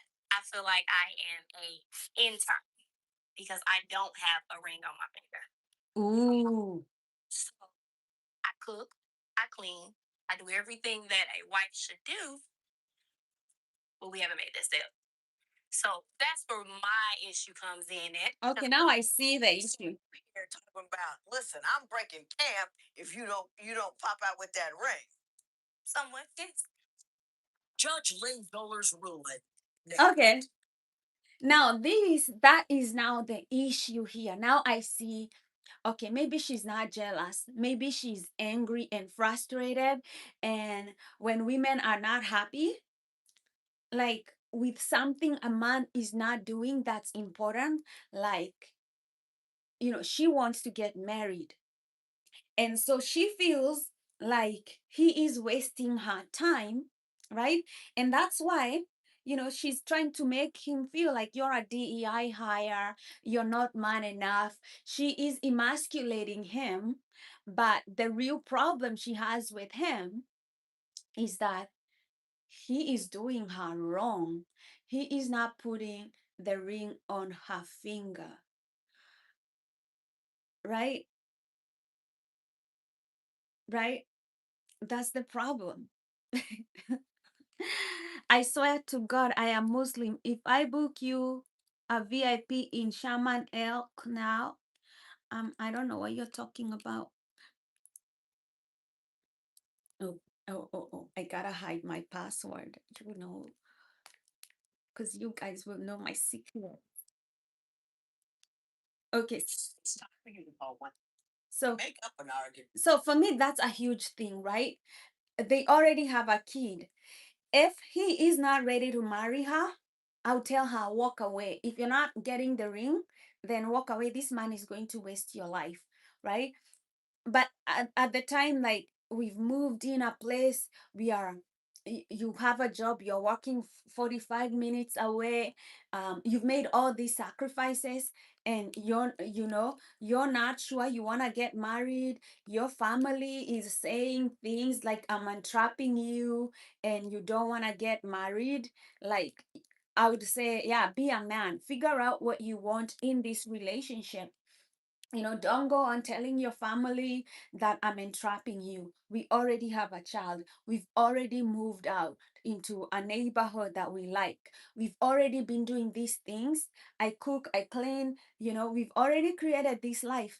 If you're not happy with this life, if you don't want to commit to this life, then I'll walk away with my child. Like that, for me, that is where we'd be at. Some money, but one could come in here and talk to me. And I get that. Y'all never wanted to break up. You don't want to leave. You just want me to get him to give you a ring. Right. Yeah. He needs to value what he has. Evaluate. Now, but let me ask him a question and then we'll get back to that. Now, let me ask him a question.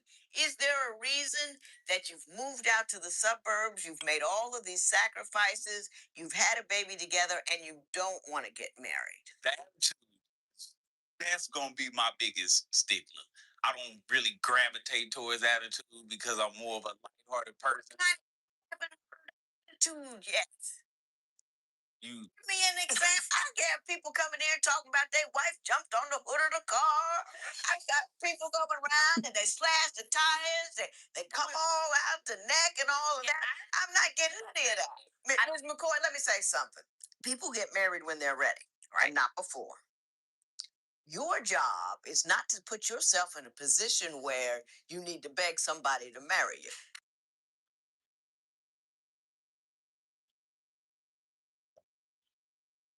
Your power, in part, is in your independence. Your power, in part, is in the ability to say, you can't have, you can't touch, I most certainly won't procreate with you. So I would like you to exercise your power.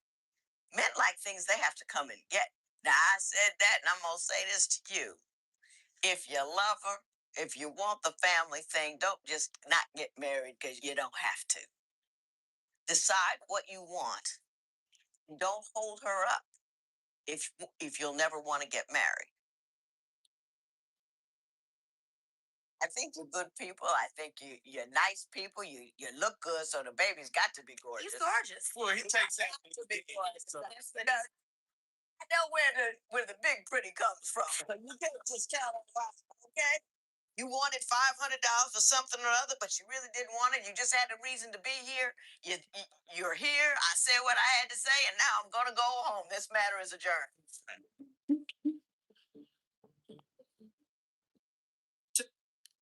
Rel and Tracia agree with the judge's ruling and are working to honestly resolve their issues. Post a comment or submit your case at divorcecourt.com. He doesn't want to get married because he wants to have his options still. Okay, he doesn't want to get married. He still wants to have his options, and I think she realizes at the end she's in a bad position, right? Maybe she wanted the judge to tell the husband, this is a good woman, marry her. If he cannot see that, that's a beautiful woman. If she walks out, another man will grab her and put a ring on her finger if the ring on her finger is what she really wants. And I think that's when he realizes, oh shoot, I lost. It's going to be hard for him to get a good woman. She says she has attitude. Women have attitude. I don't understand what I can tell to a guy who says your woman. Yeah, if your woman is not running and jumping in the hood of a car, well, you have a good woman. Your woman doesn't have attitude. You know, women, we are moody. We'll never stop being moody. Okay? Is the female thing, right? We are moody. Men go on their cycle, a daily cycle, right? Men don't have hormones that keep changing over and over and over. Women, we have hormones that change over, every cycle, right? A man's cycle is 24 hours. A woman's cycle is, 28 to 30 days, right? We are not the same for 30 days, okay? Our cycle goes back after 30 days. That's when we go back to where we were, right? We are very cyclical. A man's cycle is one day. The same person to yesterday is the same guy today. They don't understand why, like we are like that. We are like that. It's our hormones. There's nothing you can do about it. It's just the way life goes, right? If you want to understand the female kind, if you want to live with the women, you got to understand we have hormones and they are cyclical, and we cannot do anything about it, right? I tell you, this is why I live single and I don't have sex with any man. Divorce court today.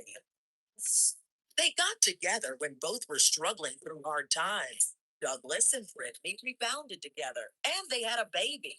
But then their circumstances and their relationship started to unravel. Douglas Brown and Brittany Johnson have brought their dispute for Judge Lynn Miller to resolve. Testimony in divorce court before your vows starts now. I have here in front of me Mr. Douglas Brown and Brittany Johnson. The two of you have been dating for some time. You two have went and got a marriage license on the condition you complete your GED, which I thought was a little deep, but we'll talk about that momentarily. You want to get married. You have a child together. Yes. Have that marriage license here. You've given me permission to either tear it up or return it to you based on my decision. I've given you a compatibility test. But before I get into all that, I want to talk a little bit about why you would like to get married but are not so sure this is the thing to do. Mr. Brown, I'm going to start with you. Why don't you tell me a little bit about your relationship? Well, we, like you said, we've been together for over 5 years. Well, 5 years. Uh huh. And at beginning, everything seemed fine. But as time went on, as it, things progressed, it just started seeming like she wanted to do less work and more just staying home, sleeping, watching television. She lazy. So you're saying she got lazy on you? Oh, yes. I was getting unemployment at that time, so neither one of us was really working. Okay, we met in transition home. Right. So me being there for like 2 months or so, I was out looking for work every day. There was no stopping me. I was out there. I almost had a heat stroke, and I was out there for 8 straight hours looking for a job. I was Right. not stopping. Okay. But I was like, she's not even trying to look for work. She got to sit at home and watch TV, but the bills is piling up and getting paid on. She won't even get out there and try to bring some money into the household. Ms. Johnson, your response to that contention? Well, we had gotten into a program. So at that time, we weren't even paying our own rent. Mm-hmm. Once we got out of the transitional housing, yes, we were in air conditioning. You know what I mean. It was comfortable. We were able to enjoy each other a little bit more, I guess, than before. So I guess in a way, yeah, I got a little lazy. I still cook. Do you work now? I am. I work part-time. You work part-time? Okay, well, that's better than nothing. Mr. Brown? No, I haven't worked in the last 6 to 8 months. I went for a disability claim. Well, Social Security. I had that. They got sit-down jobs where they don't involve the knees. I know. I've always been a person. I've been like construction and warehouse work my whole life. But sometimes you just got to switch up just No. because of what your body does. I know. Now, it bothers you that she doesn't do more cleaning. Explain that to me. Well, the thing is, when I was working, because I used to work in the construction, like I said, construction and warehousing. Right. All I've ever done, and the jobs that I've had, all of them is consist of like 16-hour shifts. Okay, he is not working. She's working part-time. So I'm like, you're saying she's lazy, but you have all this time also to clean. So, I mean, when you're not working, cleaning is not such a big deal.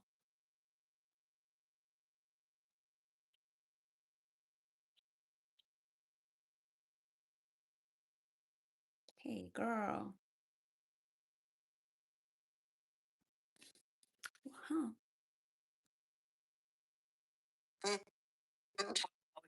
Right. And it's hard for a person to come home after that and still have to clean the house. Because she want to sit down and watch television all day. Now, is there any validity in his argument? When he was working 12 and 16-hour shifts, would he come home to a dirty house? Yes. Yes. And how come? Because You don't like to clean, or it's not that I don't like to. I just didn't. I'm not disputing that he feels the laziness part. What I suffered from. I suffer from depression. There were some days where some days I just can't. And some days I just don't want to. So and Okay, now you see, this is what I was telling you guys. Women, we are moody, we have hormones, right? And I have been trying to, even when I'm living by myself, okay? I don't know. I have friends who are motivated. I have girlfriends who can clean and do these things without a problem. But me sometimes, especially if I'm battling like depression or sadness or whatever, there are days where I'm like looking at the dishes, looking at the bathroom, looking at my clothes, and I'm like, I just don't want to fucking do nothing, right? It's depression. And that's the honest truth. So yes, that is true. he's complaining that you don't cook and clean enough.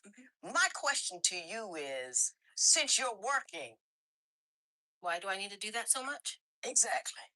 I work when I do go to work, it's usually later in the evenings, 5 o'clock, till 10, 11, sometimes midnight. So I think he feels that during the day when I am home waiting to go to work, that I should be cleaning the house. I should be tending to the baby. Well, what is he doing during the day? Same thing. Usually I am. I mean, sometimes he'll get up before me and he'll go out and he'll play his video game. Does he cook? Does he clean? Does he do anything like that? Yes, he does. He does clean more than I do. I think I do more of the cooking. And I think he does more of the cleaning. Does it bother you that you do more of the cleaning than she does? Yes. I'm not somewhat at my wit's end, but trying to get her to understand what I need from a woman. Because Well, why are you at your wit's end? Because I've been doing it for almost 5 years. Dealing with what? Learn to be more of an adult. As in, when your job calls you, go to the job. Don't ignore the phone call, and then we get kicked out of our house because we don't have the rent money. When you can go to work, all because they give you these hours, they give you part-time hours, but they'll call here and there and be like, "Yeah, you want to pick up more?" And she won't say yes. She won't do it. She does not do that. Is She'll that sit true? home. Yes, I have done that. And we've been getting evicted out of places because of that. Next, have heated arguments, fighting dirty, and depression conspired to destroy this relationship.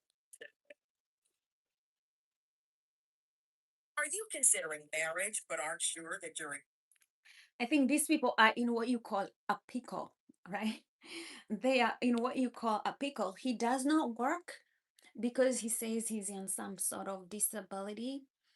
They are both lazy. Um, and they're both lazy and they're depressed. So I think I came home from work one day and the baby's diaper was wet and soiled and I got upset. If I had done that, if he had came and to the house and the baby's diaper was soaked and soiled, he would have gotten upset with me. And so I was ranting and raving and he got mad, went in the kitchen and was slamming things around and throwing stuff. And it just escalated from there. He told me that I'm basically incompetent, that I don't clean, I don't cook, that I'm not a good housekeeper. He made me feel like I was a bad mom, you know. But you were just coming home from work. Is that not the case? That day, yeah.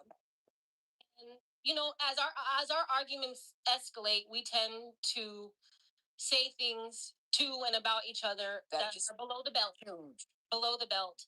And that was one of his moments. That's how I took it. Of course, I got to. okay, she said something here that I don't want to let it slide. She said that I came home, the baby wasn't clean, and I got mad because this is something he would do too. If she didn't get mad because the baby was because the baby was not clean, she got mad because if it was her who had been at home and the baby wasn't clean, he would get mad. You get the difference? This is why she got mad, because if he came home and he found out that the baby was not clean, he would, and she was home all day, he'd get mad. So she's getting mad because he would get mad in that situation.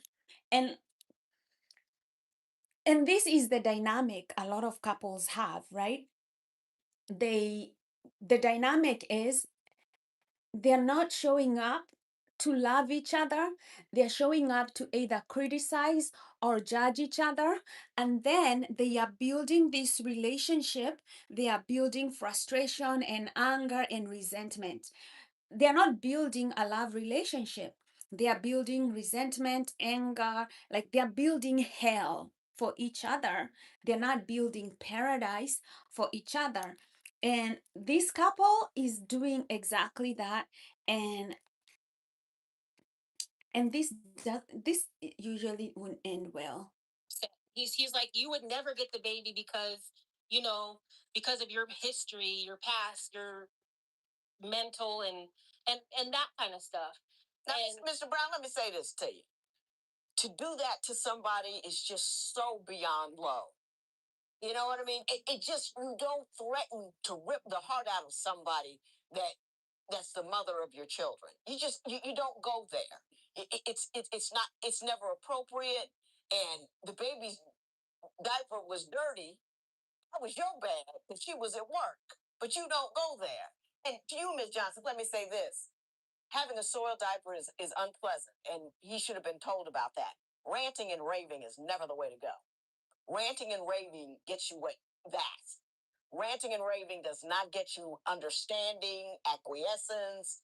It's not communicating. It's just expounding on your frustration. Right. So can we just leave that there for a second? Because I was worried about that. Yeah. You believe that was just said in anger and it's not really real. Yes. Yes. When divorce court before your vows continues. So, people think that people in relationships feel that if I say something that's very, very hurtful and I said it in anger, that somehow this person will understand that, hey, we were fighting and fighting is not fair. We were fighting, so I took this time to win and say all these mean things because, well, it was a fight. You're going to understand, like, hey, we were in a fight and we were saying mean things to each other. That is part of building resentment in a relationship. And you're either building love or you're building resentment in a relationship. Eventually, the house you build is going to be the house that you live in. And, like I hear people say, oh, when we argue, we tear each other up. And they think that that's kind of like an enviable thing. That's the thing that tears down the relationship. Of his feelings. And think about the feeling before her own. She's always been a good friend to me and to other people. And I just, to be honest, I don't see really a future without her. In my eyes, she's a great woman. Yeah. But it just little things. No buts in the love part. All I want is love. All I want is positivity. Positivity. She's a great person. That's one of the things. She's a great person. Ms. Johnson, I'm going to give you 90 seconds for you to tell me why this man, above all others, is the guy for you. Go. Doug is also a great person. He's an amazing father. He is my best friend. Mm-hmm. He going good. Makes me laugh. I'm in love with him. I love him. And I also don't see myself with anyone else. We've been through an awful lot, loss of babies, friends, we've been through that together, we've been through thick and thin. There's nobody else who I can think of that would have stayed during my lowest lows. These people have trauma bonded. And I don't think trauma bonding is the best environment to start off, like the best foundation for a relationship. Like, oh, so we've been through a lot and we just, like we've been through a lot of misery together, so let's just stay together because I don't see anybody else who could have gone through this misery with me and stayed with me. Trauma bonding, but you're still tearing each other apart, you're still saying mean things to each other. That's not gonna be a foundation for a strong, healthy relationship, because a strong, healthy relationship starts with respectful language, validating each other, touching each other, communicating. I mean, I commend them, they're in divorce court to save their relationship, but like if they don't change these things, no amount of trauma bonding is going to save their relationship. Yes. Okay. That was heartfelt, and he felt that. And what I see on your face doesn't look anything like the guy I saw on your compatibility test. Because I got to tell you, you were reading half a jerk. You really were. And it worried me. And I was worried for her. Doesn't worry me. Well, it should worry. It does. It should worry. Talking. But let me tell you what he said. I always ask my couples, will you give your spouse, and what do you want your spouse to give you as far as, and you said lovely things like you said, I will give him love, respect, and trust. You know what he said? No. I already gave her everything, a car, a house. She wrecked a car and made us lose a house. I can't give her anymore. Then that's that. That's the jerkiest response I've ever received. You said in your paperwork at one point that you're also annoyed because she won't get her GED so she can get a better job. A better job, a better life. Because I'm like, how can you try to raise a child and tell a child to go to school when you don't want to go to school? You don't want.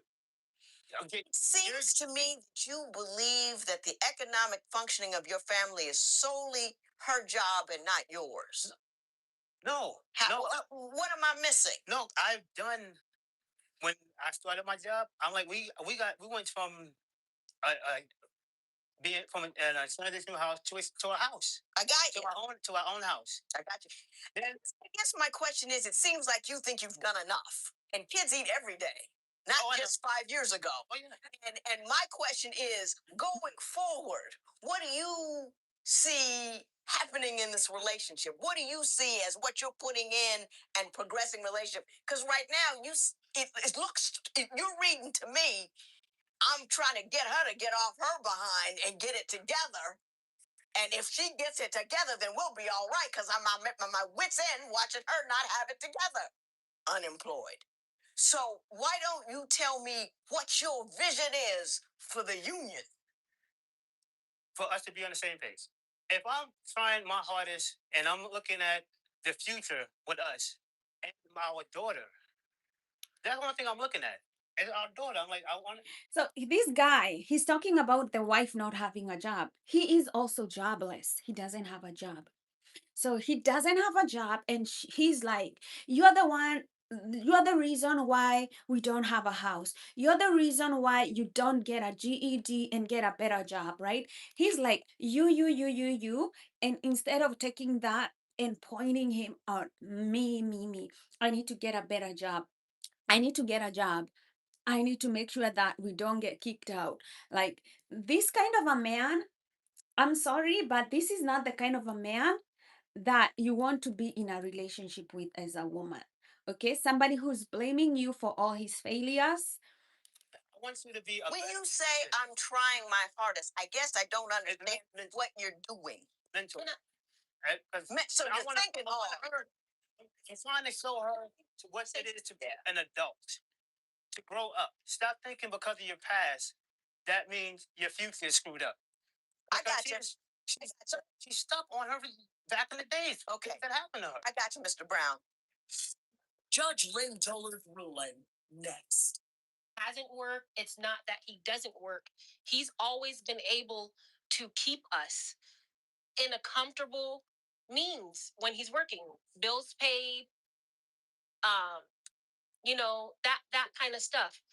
Now it's fallen on my shoulders in a sense, and I've not lived up to what he's been able to do, and I feel really bad for that. And what I mean by that is, because in the beginning when I started working and they would call me, I wouldn't go in. I was in bed, sleeping or whichever. That's kind of what he's talking about. So when it's time for me to step up and take care of the house and to be because being the only income, that's what he's talking about. you know um he doesn't like to have to depend on people, and he's having to depend on me, and I feel like I should have been able to do that, and instead, we had to go into transitional housing again. Ms. Johnson, let me tell you something. You gotta quit apologizing for him.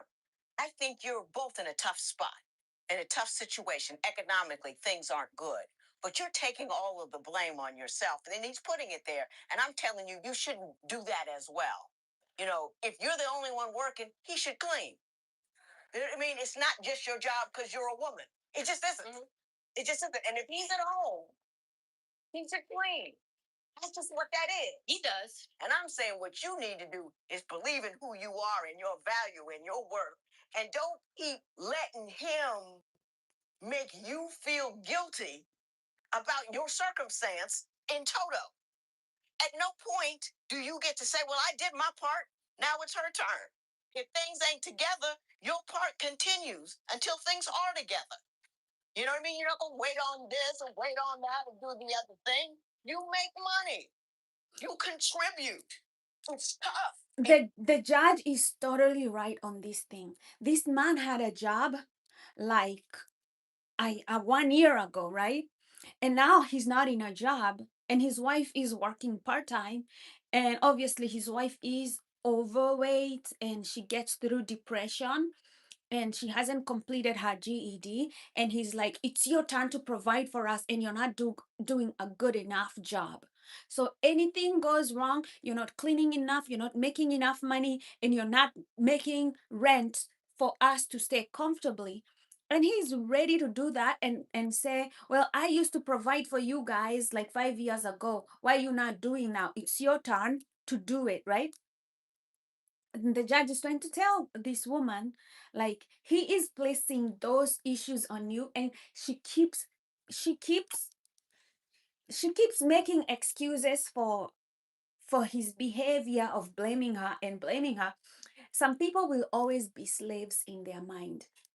There is no liberation for a woman like this because she's stupid, right? She's living with a man that's blaming her for everything and his circumstances and everything. And the judge is trying to open her eyes, and she keeps making excuses for his behavior. These kind of women, they are doomed. Okay? She is doomed. She is going to live this pathetic life, and nobody's going to come save her. You know, it is what it is. You're trying to blame her. She is not to blame. She's not perfect, but you must continue to engage and to support. You see what I'm saying? You're looking just to blame her. Listen, you guys got a kid together. I think you're in tough circumstances. I don't think you have thought out this union at all. You don't know where you're going as a team. You don't know where you're looking to head up. You kind of live day to day. And I think what you need to do is get a game plan going about where, what you're going to do educationally, what you're going to do economically, what you're going to do until you get your disability or whatever. There's got to be something that you can do to further your circumstances of family. And you have to do it all day, every day until your circumstances improve. And so, what are you going to do differently when you leave here today? I'll try to go back to school. I'll look into it again. I tried before, and there's so many different Get a fucking job. goals and stuff. I just gave up on the school thing. Oh my God. I'm concerned and I'm worried. You don't get it. I think you get it, but I'm think you're afraid to stand up. I'm not giving you anything other than my best hope and wishes. Really, this matter is adjourned. They don't get it. They don't get it. And Douglas respect the judge's ruling and have postponed their wedding. I hope they don't ever get married. They are looking to get married. None of them has a job. They have a kid. Nobody, not, she works part-time. Nobody wants to work full-time in that relationship. The man is okay, not having a job and blaming the wife who works part-time, not having a job. And she's okay saying, well, I'm depressed and that's why I don't do anything. And it's my fault that he used to provide for us 9 years ago and now he's not working anymore and it's my turn to provide for the family. Like, this shit never gonna work out. The judge gave up, and he's like, what are you going to do after this? The judge is expecting that he's going to say, I'm going to go get a job and support my family because we are in a housing crisis, our bills are not getting paid. No, he's lazy, he doesn't want to go work. He's like, I guess I'm going to start looking for school. Why is you, a grown man, looking to go back to school right now when you got bills to pay and you have a child to feed and bathe, right? The thing that he should have been telling the judge is like, I'm going to clean more when I get home. I'm going to start looking for a job. I'm going to start making calls, right? And he's like, I guess I'm going to go to school. To do what? And the judge is worried, but the judge gives up at that point because he knows this woman is stupid. She doesn't want to take responsibility for her life. You can see how she looks, right? She doesn't want to work out. She doesn't want to exercise. She doesn't want to eat healthy. She just don't want to take any kind of responsibility for her life, right? Even making better decisions about the guy she wants to marry, she doesn't want to do that. What do you call those people? It's pathetic, but it is what it is.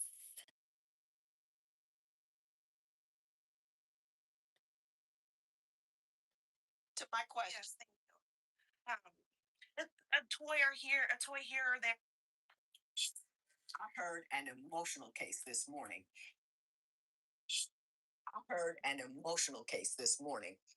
Living apart is often a huge stress on a marriage, particularly when a couple starts off young. Growing apart was an issue for the couple who came to see me in court today. Divorce court is now in session. I have Jennifer Jacobs and Dennis Alsop here. They have been together for 10 years. You have 2 children together, but you, especially Ms. Jacobs, do not want to be together anymore. Why don't you tell me a little bit about your relationship and why we're here today in divorce court? For the past 10 years, it's been a little rocky. We've been off and on for the last 10 years, and I just think Hi, he doesn't have Bentley. respect for me, and he doesn't appreciate me. And Tell me something that he does or says that leads you to believe he doesn't respect you. he'll tell me to get in the kitchen and cook some food, or go make him dinner, or just, Mr. Alsop, please. well, it doesn't matter if you pay all the bills. You still need to have respect. Is it the request itself or the manner in which he makes The it? manner he says it in. Like, in the kitchen, woman. Not in those words, but is that the He tenor of wants the to conversation? Is it like that? Yes. Are you a stay-at-home mom to the 2 kids? Just recently, Your Honor, I had left my job of 10 years to move with him at his request, so I can go back to school full time, finish my degree, and then take care of the children. Well, when you were both working, were you working full-time? I was. And was he speaking to you in that manner when you were pulling in an income as well? He would. That's just his demeanor. Or has it gotten worse since? I think it's gotten worse. Okay. Mr. Alsop, what do you have to say about that? Did she get that wrong? Oh yeah, she definitely got it wrong because for the simple fact we had an agreement. When she moved down with me, because she was at a dead end job.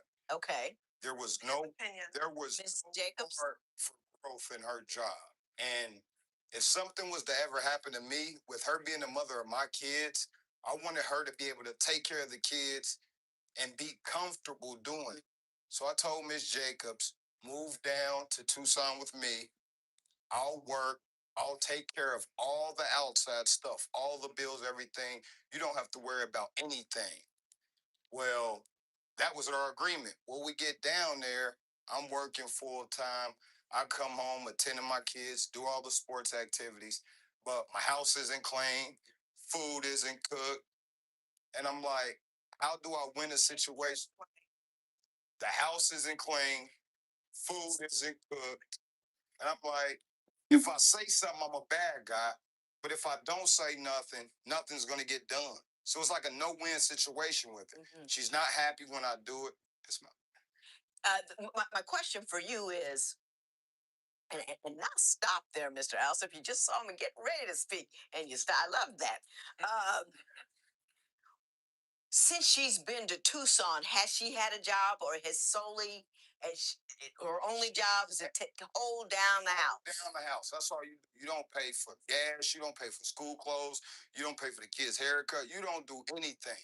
take care of the house. Now, Miss Jacobs, are you taking care of the house while he's gone? Running after children all day. Picking up after a 2-year-old. It's a lot. I do try to pick up the house, clean the house up. Now, listen, I've had children. And they were 5 and 2 at some point. I get it. And I know everybody got fed, and I was working full time. Everybody got fed, and the house was clean. Well, we won't go that far, but it was cool. Right. You know what I mean? Children aren't an excuse not to hold the house down. Excuse. There could be All the kids. Hang on, Mr. Alsop. Let her respond to my question. Yes, thank you. If a toy here or there would be on the ground. Why isn't my house cleaned up? What do you do all day? Now, let me ask you this. Is it basically taken care of and simply not perfect? Are there a lot of things done, but you're only focusing on the things that aren't done? Sometimes that happens. I come home, Your Honor, and I'll see clothes in the washer that was in the washer from 2 days ago. And I'm like, you don't smell these clothes getting mildew? All right, I just fixed it last week. Okay. Fast. I woke up in the morning to go to work. I had no socks in my drawer. So I go to the dryer. I look in the dryer, I grab some socks. Come back home that day, the same stuff that was in the dryer is still there. Next day, it's still in there. So eventually, I just took it out and did a load of clothes right before I went to work. And then that made her want to get up and do something. If I don't do something, she won't do it, period. Miss Jacobs, is that an accurate story? He's given me certain hours to where I can wash clothes. So I'm not getting up at 4 in the morning. Hang on. So certain hours during the day. It's all peak hours. Certain hours, it costs a lot more. And when you running a house and you're taking care of everything, you're going to find every way to be cost effective. Every way you can. Yeah. You know what I think is happening here? Just off the top of my head. We're going to examine this a little more, but off the top of my head. What I'm saying is I think you are a little lazy and you don't quite have it together. And I think you are as intimidating as all get out. I think that when you come home and you hone in on something that hasn't been done or gone correctly, you are livid and loud and aggressive and intimidating. And you know what happens when you do that? The person to whom all of that anger is directed becomes, a little passive aggressive with it. You know what I mean? Yelling, hooping, and hollering and screaming. You could step up a little bit. You know that. He's yelling. I not want to do it when he comes home and talks to me like He's yelling. It makes me not want to pay the bills when you 2 months. Yeah, I can't live with a man like this. Hear you since day one. I cannot live with a man like this. Definitely did. What I say? You said when I come home, I pinpoint things and I get real angry and I get aggressive if they're not done how I want them done. Yeah, why would I want to live with an idiot like that? I acknowledge that she's probably not pulling her full weight, but I'm just saying the manner by which you're pursuing That's goal that's is everything. probably hindering it. That's all I'm trying to say. You leave me while I'm pregnant. And she That's where you left. Because if I wouldn't have left, I explain why. Mr. Alsop. I wouldn't live with a man like this. Divorce isn't easy. I would not. With your breakup. Call Some of these women are too desperate. 311-2022 Desperate to live with Visit our anything. website, divorcecourt.com. Follow us on Facebook. I would not live with a man like that. Divorce Court.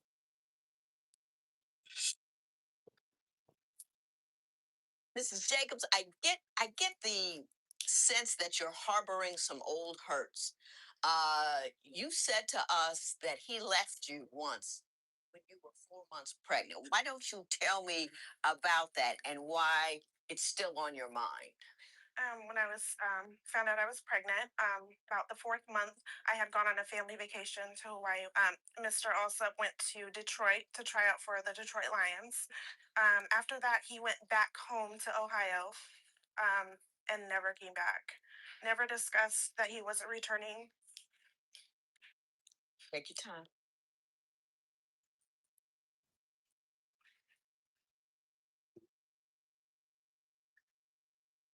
hold a lot of resentment for that. This is an emotionally abusive man. This man is emotionally abusive. Till he was born. Mr. Alsop, what happened then? Well, in the first 6 years of me and Mrs. Jacobs' relationship, she made me feel like I didn't even deserve to be with somebody. Like she pushed me away. I got no emotion from her whatsoever. And yes, I did leave because Miss Jacobs pushed me to that point where there was I felt no love. I had no family out in Arizona at the time. The only reason I was there was because I was with her. She pushed me away far, like beyond the You left when she was pregnant. Give me some examples of what she was not doing, or was she not talking? How can you leave a woman when she's pregnant? We wouldn't do anything like that. She's pregnant. To the point so bad one time when she was pregnant with my son, like we're sitting there having a conversation. She goes, locks herself in the car for 6 hours, yelling, kicking at the door. And I'm like, what do you want me to do? Like, I do everything you asked me to do. It's a no-win situation with her. Do you recall the incidents where you locked yourself in the car? I do, but it wasn't 6 hours. Well, We were arguing. Let's not argue about the Right. time spent in the car. This man is not the kind of man. Why He's not the kind of man that repents. did you do that? You know what? He is not the kind of man that repents. Stop. Oh my God. That's funny. Talking and gonna get into an argument. I just don't want to deal with it. Sorry. So you lock yourself in a car while you're pregnant? How smart is that? You leave me while I'm pregnant, and she. You leave a woman when she's pregnant. Explain why. Mr. Alsop. I'll explain what. I'm getting a lot of heat from over this side of the room. Yes, ma'am. And even when you get on anywhere near a topic that upset you from before, you get just as upset again. And if I were to back up and leave you alone, you would turn into a tornado. Right now, I'm telling you exactly why I did it. Because I'd rather leave a situation like that when I know she has my child in her. And for her to keep stressing out, that's not good for my child. Who was going to come back for my child? Oh, he's a loser. He did not want to take responsibility. To be pregnant. Men like this, when they leave you with when you're pregnant, this is a typical abusive man, okay? He's leaving you because, first of all, he's a coward, okay? He doesn't want the responsibility that comes with taking care of you when you're pregnant. This is an abusive man. He thinks of himself. This man, okay? This man is abusive, okay? He is abusive. He never meant to take care of you. He is emotionally abusive. Even like you can see, they're in court with the judge, and he is like that. The judge can even see this, right? The judge doesn't know this couple, right? It's the first time they're here, and he is this abrasive, emotionally abusive. Can you imagine living with this kind of a person? You don't know which pain. Yes, ma'am. Just dips, and you don't have that support. You don't know where he is. You don't know if he's coming back. That is extraordinarily stressful on the mother of your baby. Exactly. Respond She to that. didn't know that, but she knew my whereabouts. I would call Miss Jacobs while I was back home. She would ignore me, text me, "Oh, you don't need to be in your child. You're never going to see your child. You don't need to be in your child's life." What was the underlying issues you two had that made it so contentious that you felt you needed to leave? She wasn't happy. She was never happy. And how can you want to be around somebody that's never happy? She's It's pregnant. like she made me, like I said, she made me feel like I was nothing to her. So therefore, Well, let me ask you. Let me back up. When you first met, I mean, why did you had 2 children with her, so you had to kind of like her at a moment. yeah, I like it so much. So even when you met her, when you were first dating, was she just a perpetually dissatisfied and unhappy person? Ms. Jacob, was that a little bit of it? That you thought this cat might be in the NFL and you got on that ride? Oh, it wasn't that. It happens. Exactly what happened, Your Honor. If this was my man, I'd cheat on him. you would like your case to be heard on divorce court, Okay, call us toll I free would cheat on him. I 1-877. can't be with a man that doesn't make me feel good. Log on to our website at divorcecourt.com. Follow us on Facebook and Instagram at Divorce. Found it appealing. Yeah, she was a little older, had all her own stuff. Well, Miss J. That's usually not a good criteria for a relationship. I'm just saying, she got all her own stuff. How old my age that I was young. Yeah, I understand that, but even when you're young, that's not good criteria. You don't know where I'm from. If you don't never see too many people with something. So when you do see somebody with something, it's almost like you a deer in headlights, like, wow. And that's how I felt. At first, I was like, okay, but it wasn't that at all. So you're disappointed that you dug in a mine that didn't produce as much gold as you meant? Oh, you're like I got changed. Wow, let me see that. I think I missed something. I think we missed something.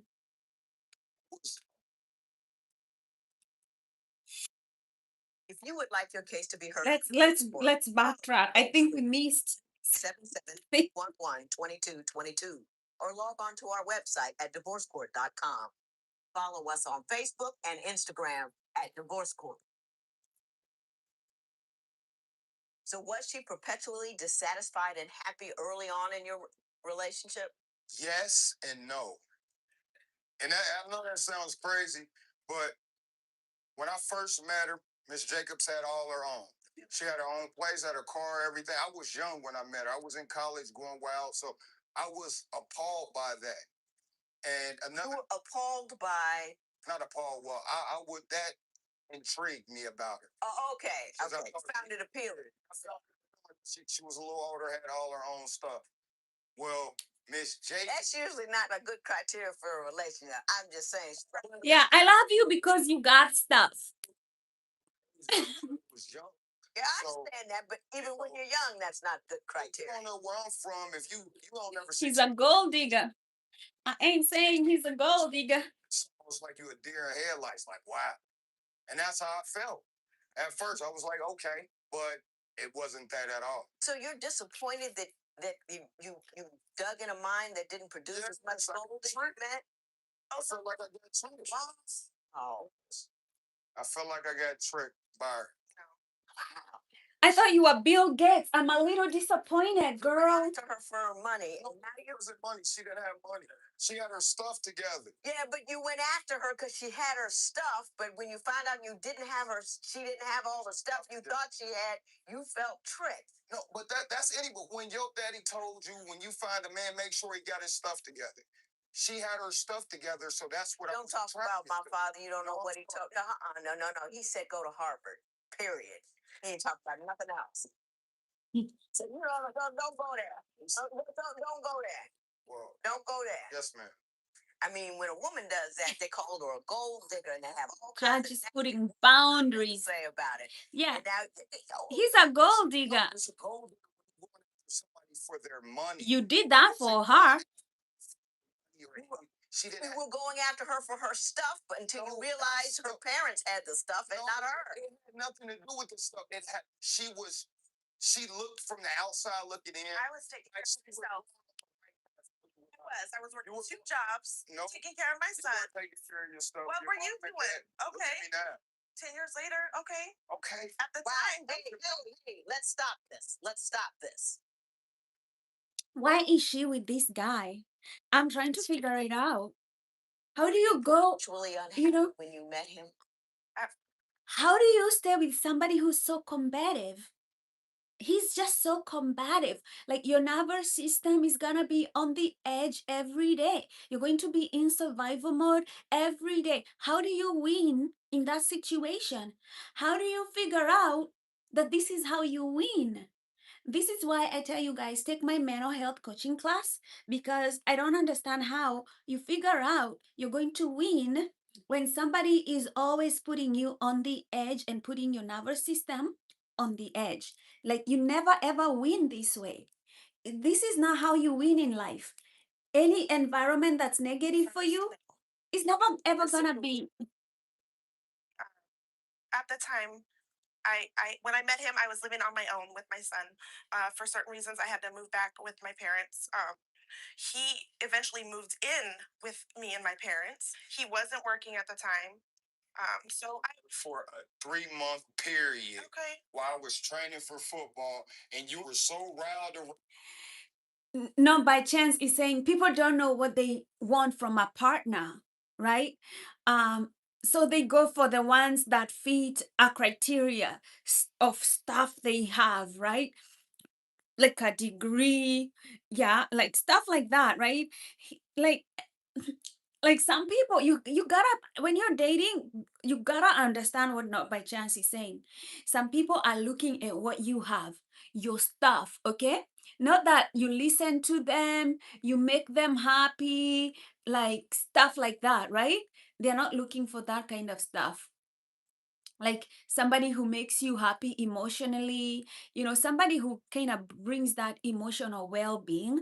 People are not looking for that. If that's not your criteria, like somebody genuinely cares about you, and they're responsible somewhat in life, like people are going to love you for what you have, and they're going to make you miserable. I don't know what's wrong with this woman. Like this guy looks like the classic toxic narcissist, and I don't even know how they are together. Like, how do you figure out like this is the guy that you want to have kids with? Like the way he talks to you, he's too dysregulated. Miss Jacob, was that a little bit of it? That you thought this cat might be in the NFL and you got on that ride? No, it wasn't even about that. It happens. What happened? It happens. In divorce court, couples tell me everything about their relationships. Want to share your experience? Join the conversation on our Twitter page at Divorce Court. On Facebook, check out other I don't know what, I didn't know anybody. I don't know what it is. But can I ask you this?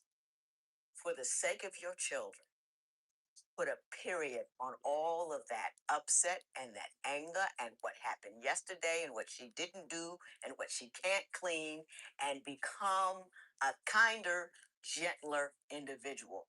Because whatever chaos you create under her feet will rock the foundation of your children. And you too much man to do that.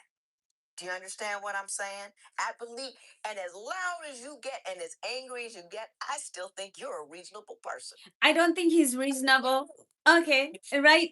For me, this kind of a guy is my worst kind of nightmare.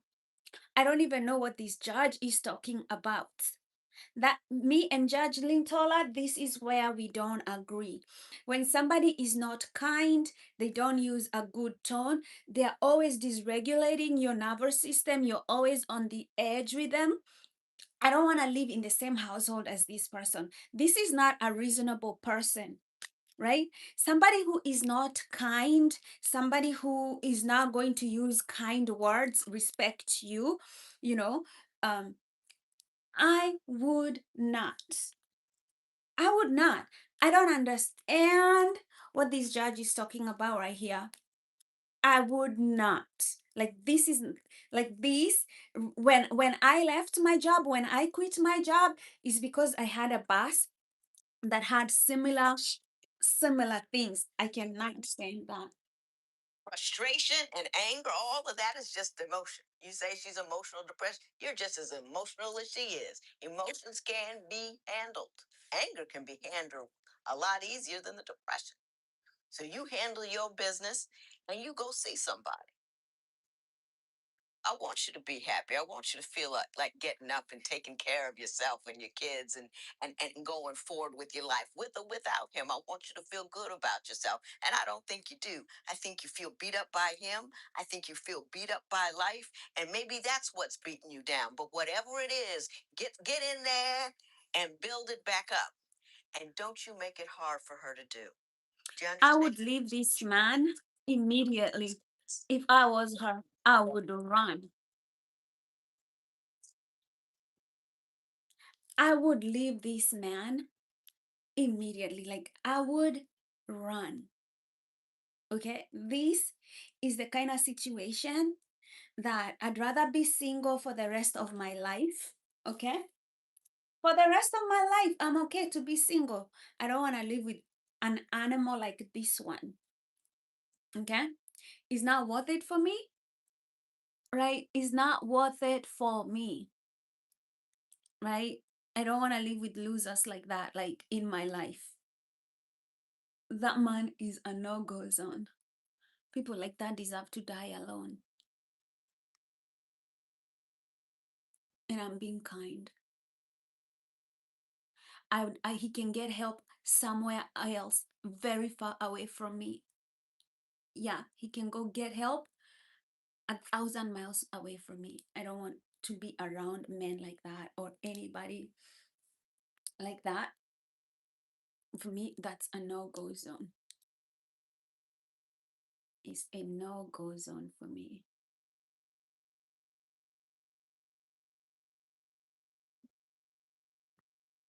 Oh, you think I'm kind? Why are you shocked? I would not.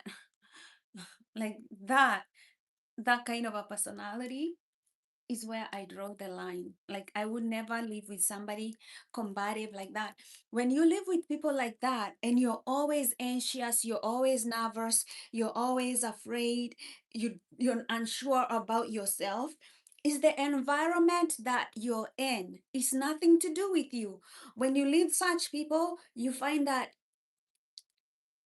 you're going to be good and you're going to feel good about yourself very, very quickly. People like that kind of environment, you're never going to heal in that kind of environment. Ever. You would never heal in that kind of environment.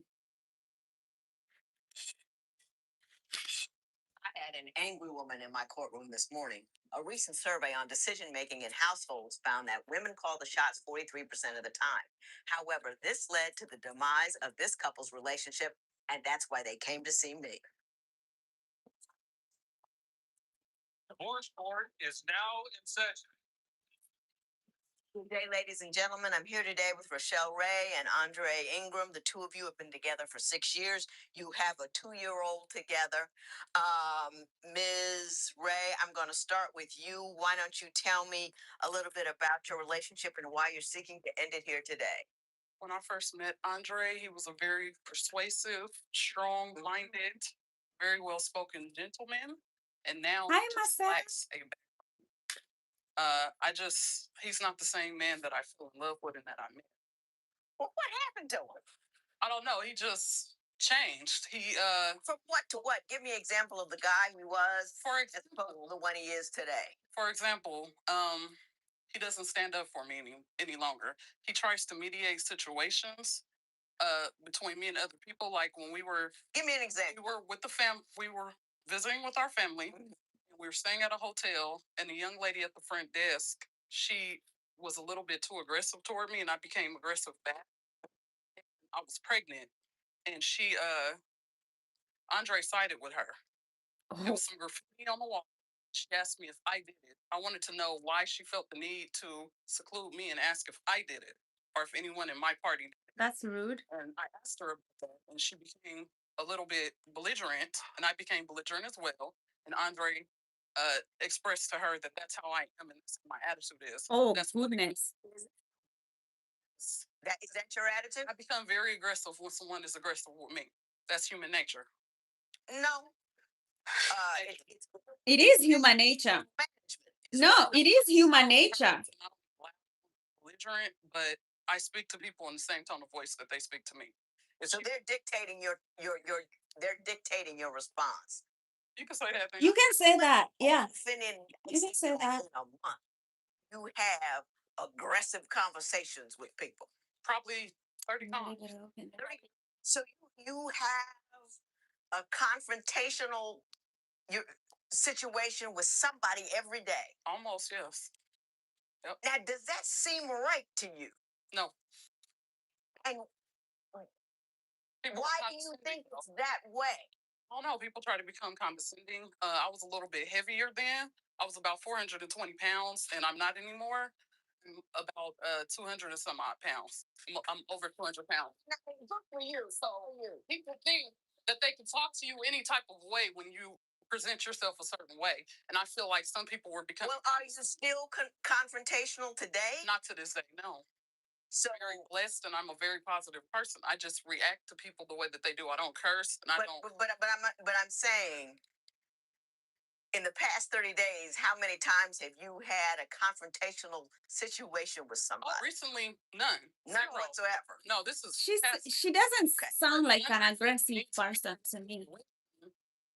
Always side with the other person, and then it came out that she was wrong, and the manager, I had to get the general manager involved because she already had it in her mindset that we did it, and he played the videotape, and he saw that was not so. So preconceived notions.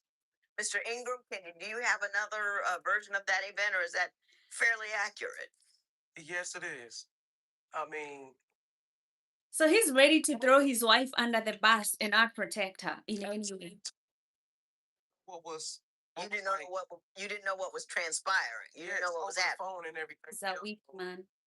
I didn't know what was happening. He's a weak man. It's the same always is. I have to take control of situations.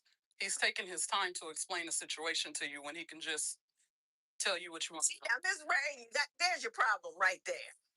He was trying to explain something to me, and you jumped in because he wasn't explaining it. Trying to help no. Now I'm trying to explain something to you, and you are interrupting me. You don't know what I'm gonna say. You act like you do, but you don't, because you're not up in here. And what I'm trying to tell you is, I see the source of your problem. I think the judge is attacking her. I think the judge is not listening to her. I think the judge is attacking her. What do you think? Speak. She You married say him. it. Yeah, okay. She married him. 100. He can't be a leader, which is what you're looking for, a man. He can't be upfront alpha dude if you don't let him do his thing. Don't look like an alpha dude. Explain to me fast enough for you. Your Honor, Interrupting me yes. again. You got an attitude problem over there, Ms. Ray. Okay. You got an attitude problem. I can't defend her no more. She's not a good listener. You usually don't have to yell at all, but you got a tune problem. Is that not right, Mr. Ingram? Yes, ma'am. That is right. Very bad. He don't look like alpha man though. A circumstance where you felt right? attitude. He doesn't look like an alpha guy though. You two into some difficulty. Home in Mississippi. I mean, She mugging the judge. Occurred and everything else, and it was because of her. And I seen the attitude. I mean, she was like a dog, just after people. And I'm like, She like a dog? No, like she was foaming at the mouth. No, that's not what she was using. Getting worse. You see, this is being an animal. Was like no. You see, this is why I don't agree with the judge, okay? Like he is the kind of person who doesn't defend his wife. Already I see that red flag.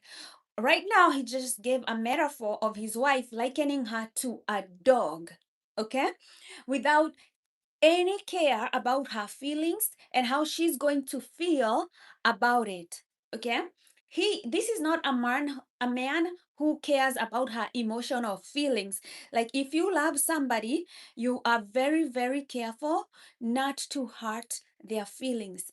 Already this kind of behavior, I don't even know why the judge is excusing it. This is abusive behavior. You guys let me know, okay? Okay? You guys let me know if you think anything about it. I know she's interrupting the judge. I know she's having all this like behavior, but there is a reason why she's behaving like that. And you can clearly see that the man in her life is a coward and he would not defend her, and he is not her rock. He doesn't make her feel safe. Like and this, like, if a man is not well emotionally like grounded, leadership comes from your emotions. If a man is not emotionally intelligent enough to know that there are things I cannot liken my wife to, because my wife is going to get mad, she's going to get pissed off, right? This is going to trigger her, because as a man you're supposed to learn how to take care of your wife emotionally. um he doesn't seem to be concerned about how she says things and how it makes Because her feel. you and I are not on opposing teams. You and I are on the same side. You and I both want you to be okay. Yes, ma'am. Both of us want that. But can I tell you what he did, though? Can I tell you what he did? You have to hear this. Have to do anything. That's number one. Number two, Ms. Ray, I'm trying to work for you, and you gotta let me. And See, the judge is saying that she wants to hear this woman out, but the judge is not hearing this woman out. Okay? The problem is this woman is feeling really, really frustrated in her relationship because of the things that this guy is saying, the things that this person is saying. But I have found that something with Judge Lynn Tola. Okay? She's usually very mad for women when they interrupt. She's not very mad with men when men interrupt. Okay? Men do interrupt her, they don't interrupt her as often as women interrupt her, and that is normal because most of the relationship issues that are happening is because of men anyway.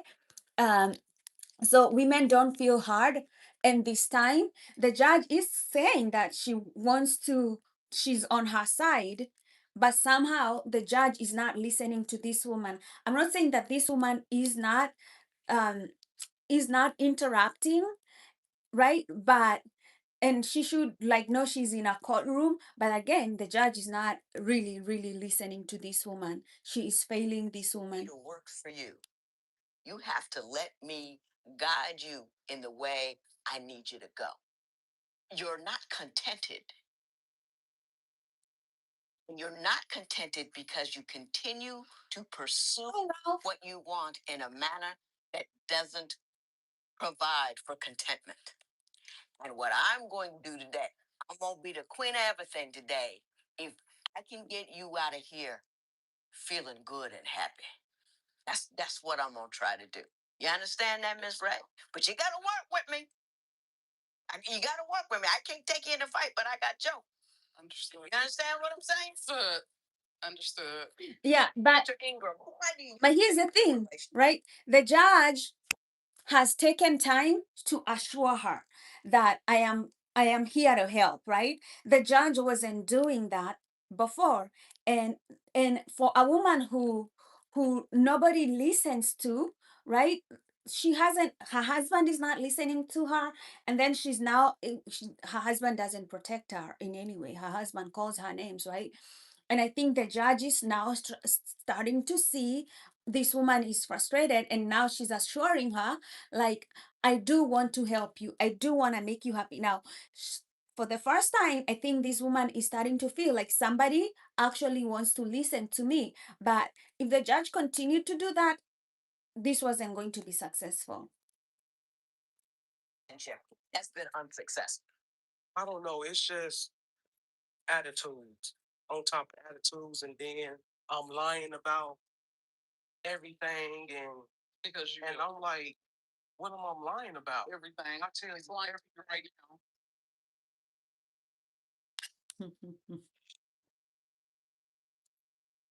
Now check this out. I'm about to ask you what it is you were dying to say. You know why I'm going to ask you Yes, what you ma'am. were trying to say? Yes. Because you complied. And having complied, you get what you want. So tell me what you had to say. I was trying to say that Andre, I tried to allow him to take the leadership role, but one situation, a man took photos of me and my son that we were doing a ride share with, Mhm. The man came and knocked on our door of our residence the next morning, and Andre did nothing. I'm the one that had to be the aggressor in that situation. What was going on? Why did he take the picture? I don't understand. Because Andre had told him that we were going to be taking a trip to Las Vegas, and we decided not to go with him when we realized his trunk was broke. And Andre decided not to go with him, and he came knocking on our door aggressively, trying to figure out why we didn't want to go. He wanted money. Because he came out to pick you up and you guys didn't want to go. Yes. So he wanted money to deal with the situation. Yes. For his time for coming all the way out there. Yes. Is that what you're telling me? Mr. Ingram wouldn't come to the door. He made you go. Yes. Man is a Mr. Ingram, coward. why don't you tell me about that? Is that true? It's not true. Well, you tell me what happened. I came there to the door, and this man just boom, boom, boom, boom, boom, and I opened the door, and I'm like, she just come in, and I'm like, she just, and I'm like, okay, all right, you want to handle it? Go ahead. So did he come to the time, did he come to the door first? I ran to the door. Do anything. You need I mean, to you have to if somebody banging, boom, boom, boom, boom, boom, I'm gonna run. But you don't take pictures of your son and walk away. Okay, good thing he opened the door. Mr. Ingram, why do you think your relationship has been I think unsuccessful? okay, it's a win for him. On top of tattoos, and then I'm lying about everything, and I'm like, what am I lying about? Everything. I tell Okay. He's not listening. Okay. Now I see this woman is annoying. Okay, she's annoying.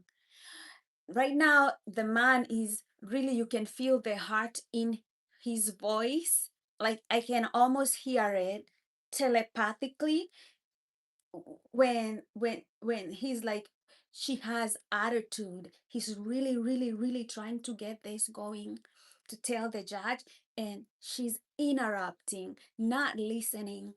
I don't see how I can be in a relationship with a woman like that if I was a man, right?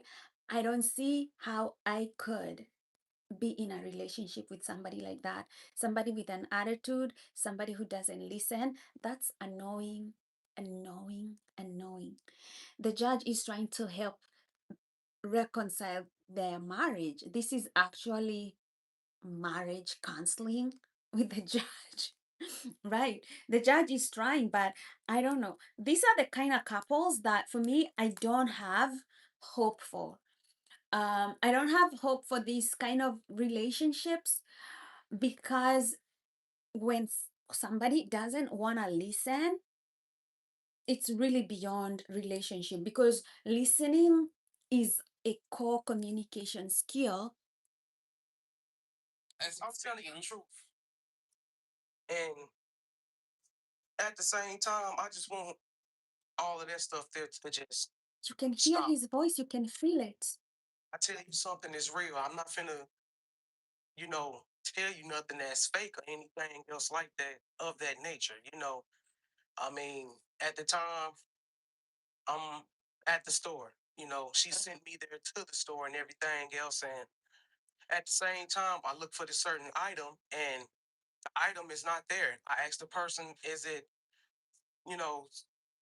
any of them In the back and stock and everything else in stock? And at the same time, he was like, well, no. So I come back, tell her, she like, I bet you, you know what I'm saying, you lying and everything else like that. So I'm like, no, I'm not lying. Call him and see. And then when I call him and see, it's a lie. It is on shelf. It's on shelf and everything else. So I'm like, wow. I mean, well, did you how that fast? You lied, dude. Did you lie? No, I did not lie on Yes, that. I I did. told the truth on that. I'm the one that put in the application. Did she have to put in an application for you in order That's for a you to lie. join the temp agency? That was the first application I took. That's a lie. That's a lie. Have you been living together for years? You but get caught finally- red-handed. It's a lie. Call toll free at 1-877-311-2222 or visit our website at Like that. When he lost his job, he kind of became a little less. What's the word I want to come up with? He was a lot less ambitious, and he was more content with sitting on the couch, watching sports, purchasing sports memorabilia. Doesn't have a job. I'll catch him on the phone and I'll ask him, are you looking for a job? And he'll say, oh yeah, I'm putting in an application right now. It's like living with a little boy. His search history, and I'll find out that he was looking up sports memorabilia or he was on social media. Is he still unemployed? How long has he been unemployed? He is working, doing like temporary right now. Doing temporary. But he is working. He's working. But he is working. Temporary is still work. Did she have to put in an application for you in order for you to get a job at a temp It's agency? like living with a child. First application I told her to, put in. She doesn't have to do that for you. So at the same time, I did lie about the school thing and everything else. And at the same time, He's a liar. I have to take care of my son. He cannot eat no degree or anything else like that. Boy, you look like you're eating debris. Making money, And you- bringing it. So I have to do what I have to do. He just needs a degree. Let me tell you, I'm feeding a few people off mine. At least what's memorable is the only thing he has in his search history. Microwavable meal, but it's a full one. And education. Spending money he doesn't have. So why don't you tell me about the lie and the $400? Well, this gentleman right here. Well, she's trying to see if he's looking for a job. And that he was taking 12 college. Spending money with sports memorabilia, and he doesn't have money. Classes he was in. He came back. He went out and bought textbooks. I gave him the money to buy textbooks. That's the $400 you're suing him for, yes, correct? And he went and got a backpack too. He is so delusional. Like, seriously. Mr. Ingram, did you have a whole construct in your head about how you were going to school and how many credits and a backpack? Yes, I did. Did all that happen? Yes, I did. For what purpose did you construct that less than real Lie. I mean, at the same time, I was out. He's a thief. With a backpack. We need money. Books. We got bills. We need money and everything else. And at the same time, I told her about it, and she just flipped out on me. I think I know what's happening. This guy's a loser.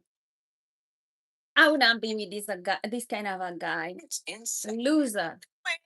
Take off your clothes and then say, I did, y'all. If you want to touch something, go touch these dishes in there, okay? I got some grease. He's keeping. We worried about the color of our skin and the texture of our hair. Then we live in a image obsessed society where a size 6 is cool, size 8 maybe. At 10 and up, you're not good anymore, and you've been faced with a world that keeps slapping with you. You're not good enough. You're not good enough. You're not good enough. So you become angry in response, and anything that anyone says to you that could possibly be taken negatively, that's the way you take it, because you're playing defense all the time. And what I want to say to you is, you a bad chick because you lost that 120 pounds. I don't know what it was. Extraordinary thing that you did. And I want you to believe in your beauty because you will be happier. She's beautiful. I think she's beautiful. Value in your worth. I want you to believe in your value and worth. And then the world becomes a less hostile place. And you have the right to have the peace and joy that accompanies not being angry all of the time and not seeing the need to fight all the time. And will be softer and more able and more accommodating and caring towards you, because you bring that towards you. Do you understand what I'm saying? Yes, ma'am. So stop fighting that fight. I'm gonna give you this $400. If I were you, I would take it and get some help. Just say what I mean. Go see somebody. Psychiatrist on speed. I talk to them all the time. I want to be the first one to know where my fears are, where my weaknesses are, what's wrong with me, what I'm not able to do, because I want to be peaceful and happy and content within myself. And I can't do that fighting with nobody. can only do it fighting the worst of me. You understand me? Yes, ma'am. $400 in favor of Ms. Ray. It is so.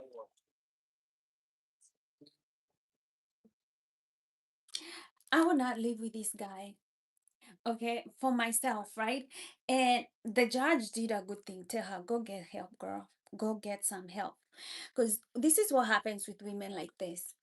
She's in an environment where, you know, her man is using her. You know, he will lie to her, take money from her. He's not going to defend her. He's going to call her names. And she's the kind of woman who has to constantly defend herself, be in this survival mode where she's constantly fighting and fighting and fighting to get heard, to get acknowledged, right? And she doesn't understand, like, that's a losing proposition for your health, for your mental well-being, for anything, right? She doesn't understand that. Men like this, they are already happy to be a parasite in your life. um this is why I coach mental health, but you know, there's no hope for that relationship. It's over, I can tell you that.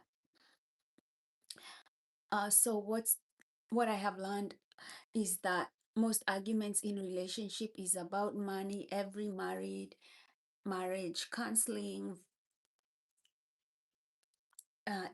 yeah, God has the cure. So beautiful, you perfect.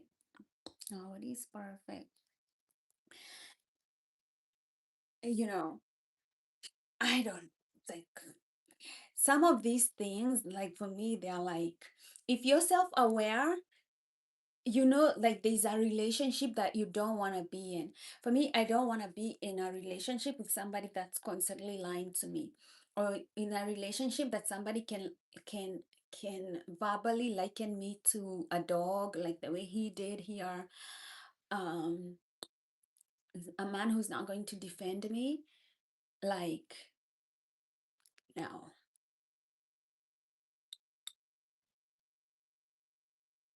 Mm, Wait, mm.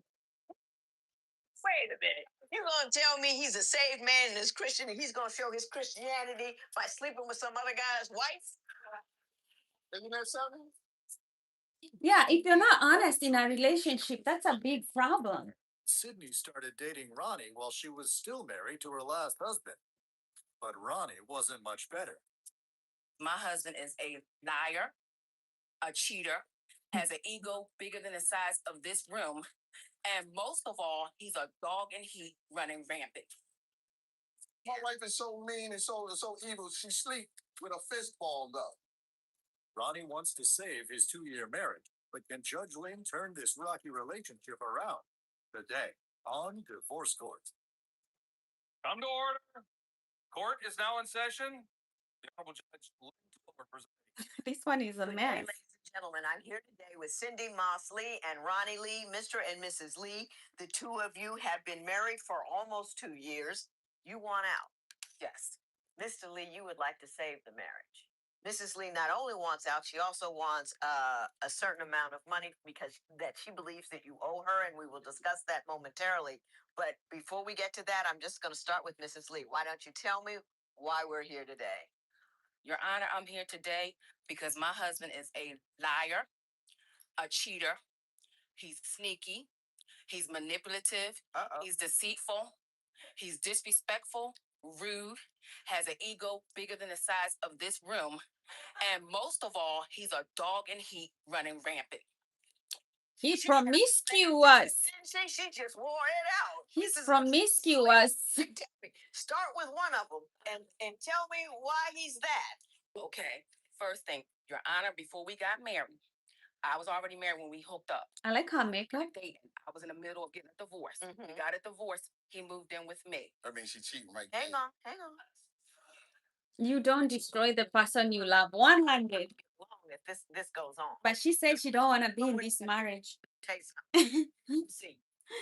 Oh, have a seat. Ego. She doesn't want. She wants a divorce.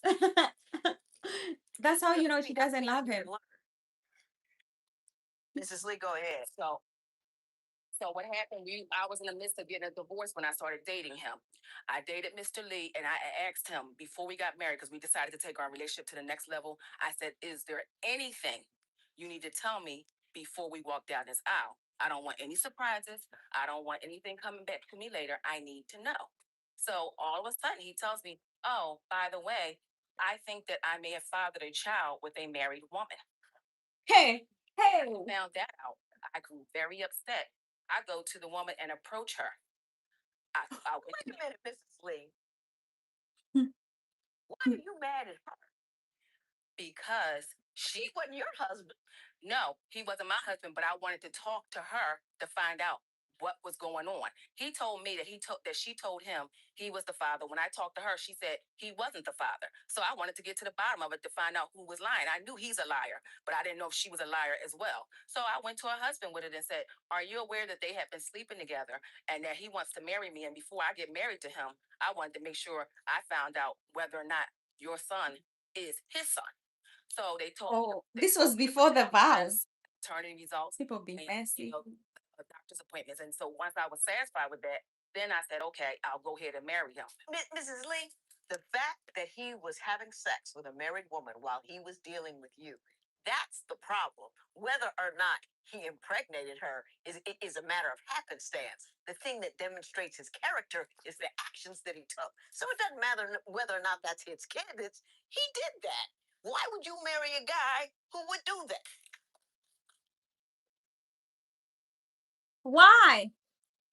You're right, Your Honor. I thought that because I was married when I met him at the time, that he would say, "Okay, I know that a lot of times men don't want to date a married woman." So I thought that he would change. I really did. I thought that once we hooked up and we got past this, that everything would be okay. You got But what you deserve. it Changes anything. Ever. You forget who you married. Now, Mr. Lee, we're gonna see how quickly you can learn. We're gonna see if you can come up here and act like you got some sense. Do you think you can? Yes. Well, come on up. All right. Thank you, Your Honor.